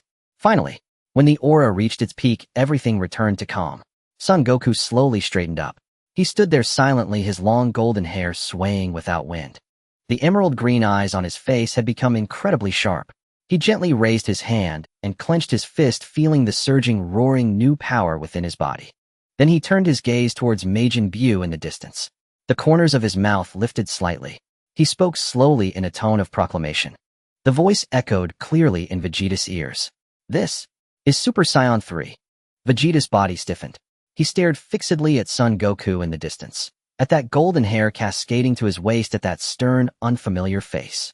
What suffocated him most was that power, pure, vast, too formidable to comprehend. Thighs this. Vegeta's lips trembled. The pride of the Saiyan prince was shattered to dust in that moment. Well, what the hell? That bastard. When he fought me, he was just playing around. On the other side, Majin Buu tilted his head, gazing curiously into the distance. He could sense that the toy had become far more interesting than before. Oh ho ho ho. Fun. Fat Buu clapped his hands, joyfully bouncing up and down in place. Buu, stop playing around. Babidi screeched shrilly, hurry up and kill him. Before the words faded, swoosh. Son Goku's figure vanished from where he stood. In the next instant, he appeared at Majin Buu's flank. A straight punch, clean and decisive, blasted toward Buu's cheek. Boom. The fist connected with Buu's cheek. A visible shockwave, fan-shaped, spread from the back of Buu's head. Thousands of meters away, the rolling mountain ranges vanished in an instant under the sweep of that shockwave. Fat Buu's pink head also exploded, scattering into countless pink fragments. Yet from the severed neck of the headless body, pink flesh began to writhe wildly like activated putty. In the blink of an eye, a brand new head wearing that same innocent, silly grin grew back. Buu shook his newly grown head as if he found this game immensely amusing.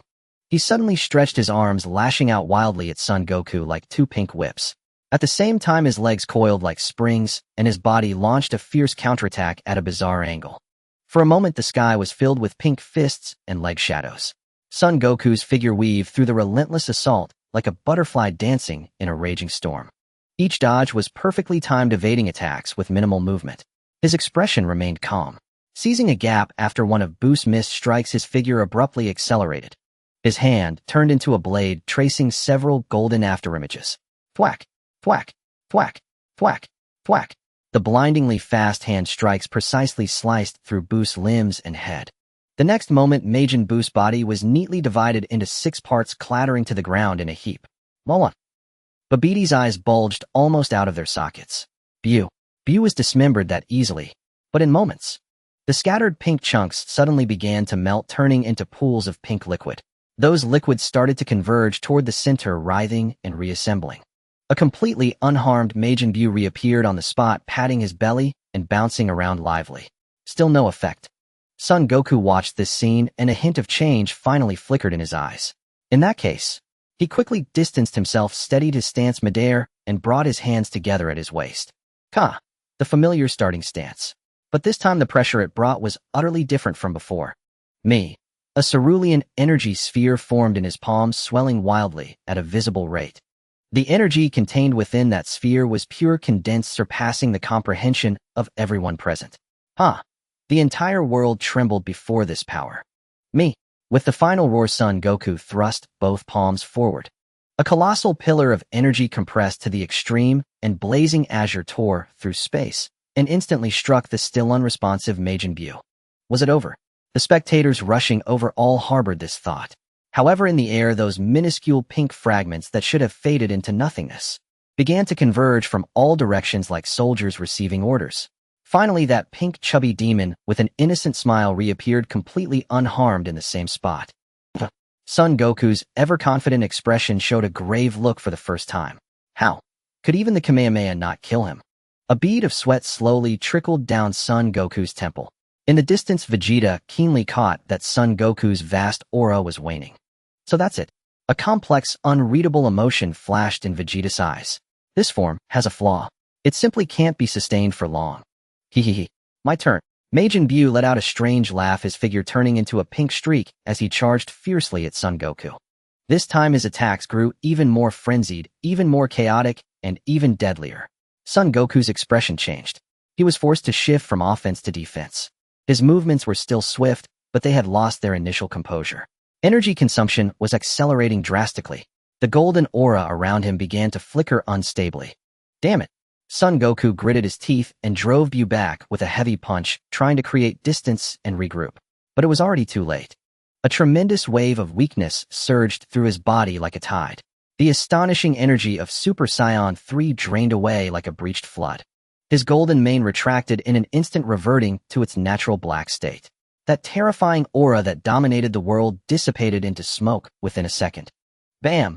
Majin Buu seized this golden opportunity and delivered a vicious kick to Son Goku's abdomen. Deprived of all power, Son Goku was kicked like a ragged sack from the sky, crashing heavily to the ground. We won. Buu is the strongest. Babidi cackled madly. Fat Buu landed cheerfully, striding with comical steps until he stood before the incapacitated Son Goku. He raised his hand, an evil pink energy sphere rapidly condensed at his fingertip. Goodbye, new toy, he said innocently. It's over. Everyone's hearts sank to the bottom. Yet just as the energy sphere was about to fire, a figure silently appeared between Son Goku and Majin Buu. The figure was slender, clad in a battle suit never seen before. A head of cerulean hair swayed gently in the air currents. He gently patted the pink sphere of condensed, terrifying energy. Pat! The energy sphere shattered. It dissolved into countless specks of light, dissipating into the air. All eyes converged upon the figure that had abruptly materialized. His form was tall and slender, clad in a form-fitting black and white combat suit that accentuated the smooth, yet powerful contours of his musculature. Sun Wukong, lying on the ground and barely able to move a finger, weakly uttered the name. In his pupils was reflected the familiar, yet alien silhouette. It really was Kia. After 8 long years, this fellow had finally returned. It's Uncle Kia. In the distance, Son Gohan, whose eyes had been steeped in despair, saw hope reignite within them. Kia. Vegeta knelt on one knee in the distance, his entire body trembling as he stared at the figure, his mind going blank. This presence. His eyes flew wide open. The intensity of this ki was vast and condensed, actually surpassing the state he had been in at the peak of his Super Saiyan 2 form. What a joke. After 8 years apart, this Earthling's power had swelled to such an extent. Vegeta's fists clenched tightly, his nails digging deep into his palms. What kind of day was this? First that bastard Kakarot pulls out some Super Saiyan 3, and now Kia returns also bearing an absurd level of power. Did the Prince of Saiyans have no dignity left today? But the shock within him was soon replaced by a deeper sense of powerlessness. Even if he was stronger, so what? Vegeta looked up at the pink rotund figure who was still curiously examining Kia. Even Kakarot in his world-shattering Super Saiyan 3 form could do nothing against that monster.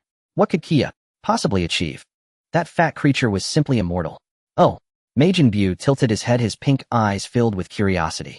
He extended a chubby finger pointing at Kia. A new toy. He seemed to still be savoring the thrill of his battle with Sun Wukong. Kia ignored him instead, turning around, his silver-gray gaze sweeping over everyone present. He saw the disheveled Vegeta, the grievously wounded Gohan, and the Supreme Kai and Sun Wukong who was on the verge of collapsing. Finally his gaze settled on Piccolo and Krillin, and a familiar curve tugged at the corner of his mouth. Long time no see, everyone. His voice was not loud, yet it reached everyone's ears with perfect clarity, carrying a power that calmed the soul. It seems I've returned just in time. Kia, Krillin shouted excitedly. You've been gone to space for 8 years. But just as this brief reunion was taking place, a piercing, ear-splitting roar shattered the momentary peace. You damned insects. The wizard Babidi trembled with rage, veins bulging on his diminutive frame. How dare you ignore me? Buu, what are you gawking at? Kill them now. Tear that blue-haired bastard to shreds. Babidi shrieked, madly, spittle flying everywhere. However, he failed to notice an icy figure that had soundlessly appeared behind him. You? Too noisy. The 4 words, cold and devoid of any emotion, sounded behind him. Babidi's body stiffened, but before he could turn around. Squelch. A hand, clean and efficient, pierced through his back and out his chest. Babidi's shriek was cut short. He stiffly lowered his head, staring at the pale hand protruding from his own chest. Then, gathering his last ounce of strength, he slowly turned his head. What met his eyes was a face of breathtaking beauty, yet cold as ice, framed by short golden hair. Android 18. You? Blood gushed from Babidi's mouth, his eyes filled with disbelief. 18 withdrew her hand expressionlessly. Thud. The wizard Babidi's body collapsed limply to the ground. 18 then fired a ki blast, reducing him to ashes. Edge. Buu looked down at the spot where Babidi had fallen, then back at the expressionless 18. The next moment, he suddenly grinned, letting out a laugh as innocent and carefree as a silver bell. Ha ha ha. He's dead. That annoying guy is dead. He hopped up and down in delight, patting his round belly, as if celebrating his liberation. The hearts of everyone present tightened. A Majin Buu, completely unleashed, acting purely on instinct and whim, would only be more terrifying. Fat Buu's gaze fell upon Kia once more. You? He pointed at Kia and declared loudly, my new toy. The moment the words left his mouth, his rotund body transformed into a pink streak of light, charging straight at Kia. Don't even think about it. 18 shouted coldly, thrusting both hands forward. Whoosh. Several golden rings of pure energy materialized out of thin air, wrapping with pinpoint accuracy around Majin Buu's limbs and torso. My. Buu's forward charge came to an abrupt halt. He was firmly suspended in midair by the rings, unable to move. He curiously examined the rings on his body, then began to struggle with all his might. HNNN. HNNN. The rings warped and deformed under his immense strength, emitting strained groans. Everyone could see that this contraption wouldn't hold him for long. In that precious window of time, Kia moved. He nodded in approval toward 18. Well done, Lazuli.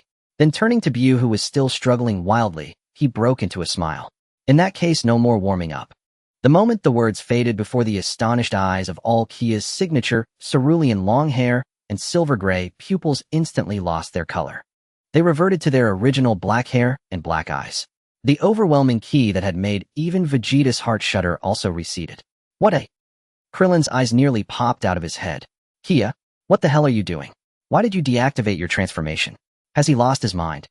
Vegeta couldn't comprehend it, either, his brow furrowed into a knot. Kia offered no explanation. He simply looked calmly at Majin Buu and spoke plainly. That form just now, I've cultivated it to perfection. It's a little achievement from these years of training. It's sufficient for dealing with small fry. He paused. But to thoroughly finish off an opponent of your caliber, it still falls a bit short.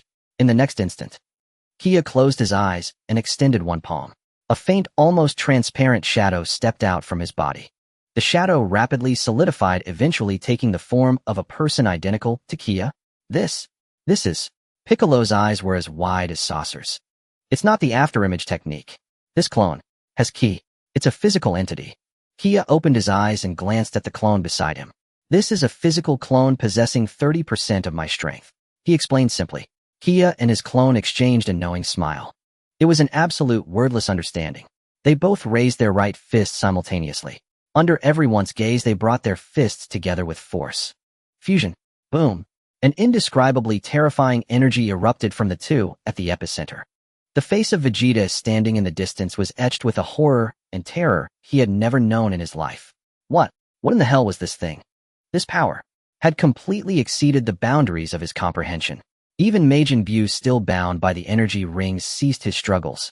On his innocent face, for the very first time, an expression of what could only be called shock appeared. The vortex of energy continued to rage wildly. Within the center of that vortex, a brand new silhouette was slowly taking shape. Under the stunned, numb gazes of everyone within the heart of the maelstrom, a pair of disparate pupils, one as black as pitch, the other as radiant as a galaxy, slowly opened. This is... Vic's voice was parched, his mind nearly overwhelmed by the spectacle before him. Two Chia fused together. Fusing with oneself? What kind of phenomenon was this? Had a Narcissus spirit awakened? A monster? Another monster? Vegeta dropped to both knees, his body trembling uncontrollably. He stood motionless, yet the sheer aura radiating from him stripped Vegeta of even the courage to lift his gaze. If Son Goku's Super Saiyan 3 form resembled a dying star on the verge of cataclysmic detonation, fierce, incandescent, then this fused Chia embodied the fathomless void of the cosmos itself. Lying prostrate on the ground, Son Goku stared wide-eyed, a wave of indescribable awe surging through his weakened frame. This sensation, unfathomably powerful, far surpassing even the absolute zenith of his Super Saiyan 3 strength. This fusion felt eerily familiar. Yet hadn't that earlier fusion required dancing? Oh, Majin Buu, the one long confined within the energy barrier, ceased his struggles. Tilting his head, his large, innocent eyes shimmered with the first flicker of genuine wariness. This new plaything seemed unexpectedly dangerous. At that very instant, the fused Chia moved. Slowly he raised his head, his gaze sweeping across the battlefield, before settling unerringly upon Majin Buu. A faint, intrigued smile curved his lips, playful, almost teasing. In the next breath, boom, an even more terrifying torrent of ki erupted from his core, blasting skyward with seismic force. His short black hair surged upward in the violent gale, each strand rigid and upright, transforming into an intensely radiant cerulean blue. A transformation within the fusion state. At the instant of its release, the atmosphere tore apart, the earth shattered, and distant oceans heaved 100-meter tsunamis skyward. Chia, now transformed, savored the unprecedented, seemingly infinite power surging through his veins, and nodded in quiet satisfaction. He cracked his neck with sharp, crisp pops, and stretched his limbs deliberately. Then, fists drawn tight against his waist, he grinned broadly, revealing gleaming white teeth, and bellowed a single exuberant, enigmatic syllable. Yusha, Krillin, Vic, Vegeta, Son Goku. The moment Chia struck his pose, Majin Buu roared in fury. The energy barrier forged by Android 18 finally reached its breaking point under Buu's brute strength, shattering with a sharp, resonant crack. Freed at last, Majin Buu's plump face twisted with rage as he charged headlong toward Chia. Whoosh! Chia vanished. In the next heartbeat, he reappeared directly beneath Majin Buu, knees slightly bent, right fist coiling low, then launching upward with surgical precision along a devastatingly angled trajectory. A deceptively simple uppercut. Tum! His knuckles crashed squarely into Buu's jaw. Instantly, Buu's stout body rocketed skyward like a baseball launched by a grand slam, blasting vertically upward at impossible velocity. He shrank into a speck against the heavens, hurled straight into the stratosphere. Below, on the ground, everyone, including Goten and others who had just arrived, stood frozen, mouths agape, craning their necks skyward to watch that rapidly vanishing pink streak. Chia calmly retracted his fist and blew lightly over his knuckles, though no dust rested there.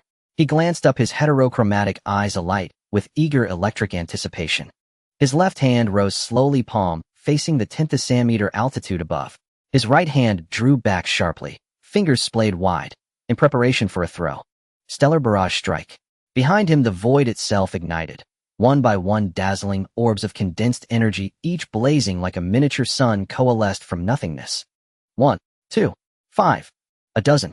Each sphere pulsed with a power so overwhelming it threatened to shatter the observer's very soul. Chia's left hand slashed upward. Swoosh, swoosh, swoosh, swoosh. Those dozen suns, trailing incandescent contrails, streaked one after another, hurtling toward the tiny black speck high above. A deafening chorus of sonic booms ripped through the clouds. Then, high above the first sun, caught up with Majin Buu as he began his descent. Kerkum. A mushroom cloud bloomed, hundreds of times more brilliant than any explosion before, ripping open the heavens. Then, boom, boom, boom, boom, boom. The second, the third, the 10th. Wave after wave of detonations. Their apocalyptic shockwaves cascaded downward like tidal tsunamis scouring the earth anew. Spectators strained every fiber of their being, unleashing all their ki just to remain anchored amid the apocalypse. On every face, only stunned, all remained, no other expression could form. What level of combat was this? Long moments passed. At last the sky fell silent. Its explosions ceased. Light faded, revealing only a colossal jagged void, its edges still crackling with residual lightning.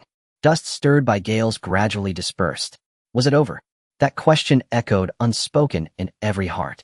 High above, countless infinitesimal pink fragments, shattered finer than dust, struggled painfully slowly to converge at a central point. Chia blinked and reappeared instantly beside those coalescing shards. He watched still and silent. He knew Majin Buu was not truly immortal. His regenerative capacity had limits. If total damage inflicted within a brief span exceeded his threshold for cellular renewal, he would perish utterly. That stellar barrage strike had pushed him perilously close to that threshold. Pink fragments writhed fused, until suspended midair emerged a battered, ragged, and utterly spent Majin Buu, his vitality drained to its final dregs. He stared at Chia, and for the first time raw fear contorted his childlike, guileless face. You. Buu pointed a trembling finger, his whole body quaking. Ah! He clutched his head in agony, shrieking. A high piercing wail. Hiss, hiss. Thick plumes of white vapor erupted violently from his crown and every orifice across his body. Chia's brow lifted slightly. So it had begun. He had in fact held back deliberately.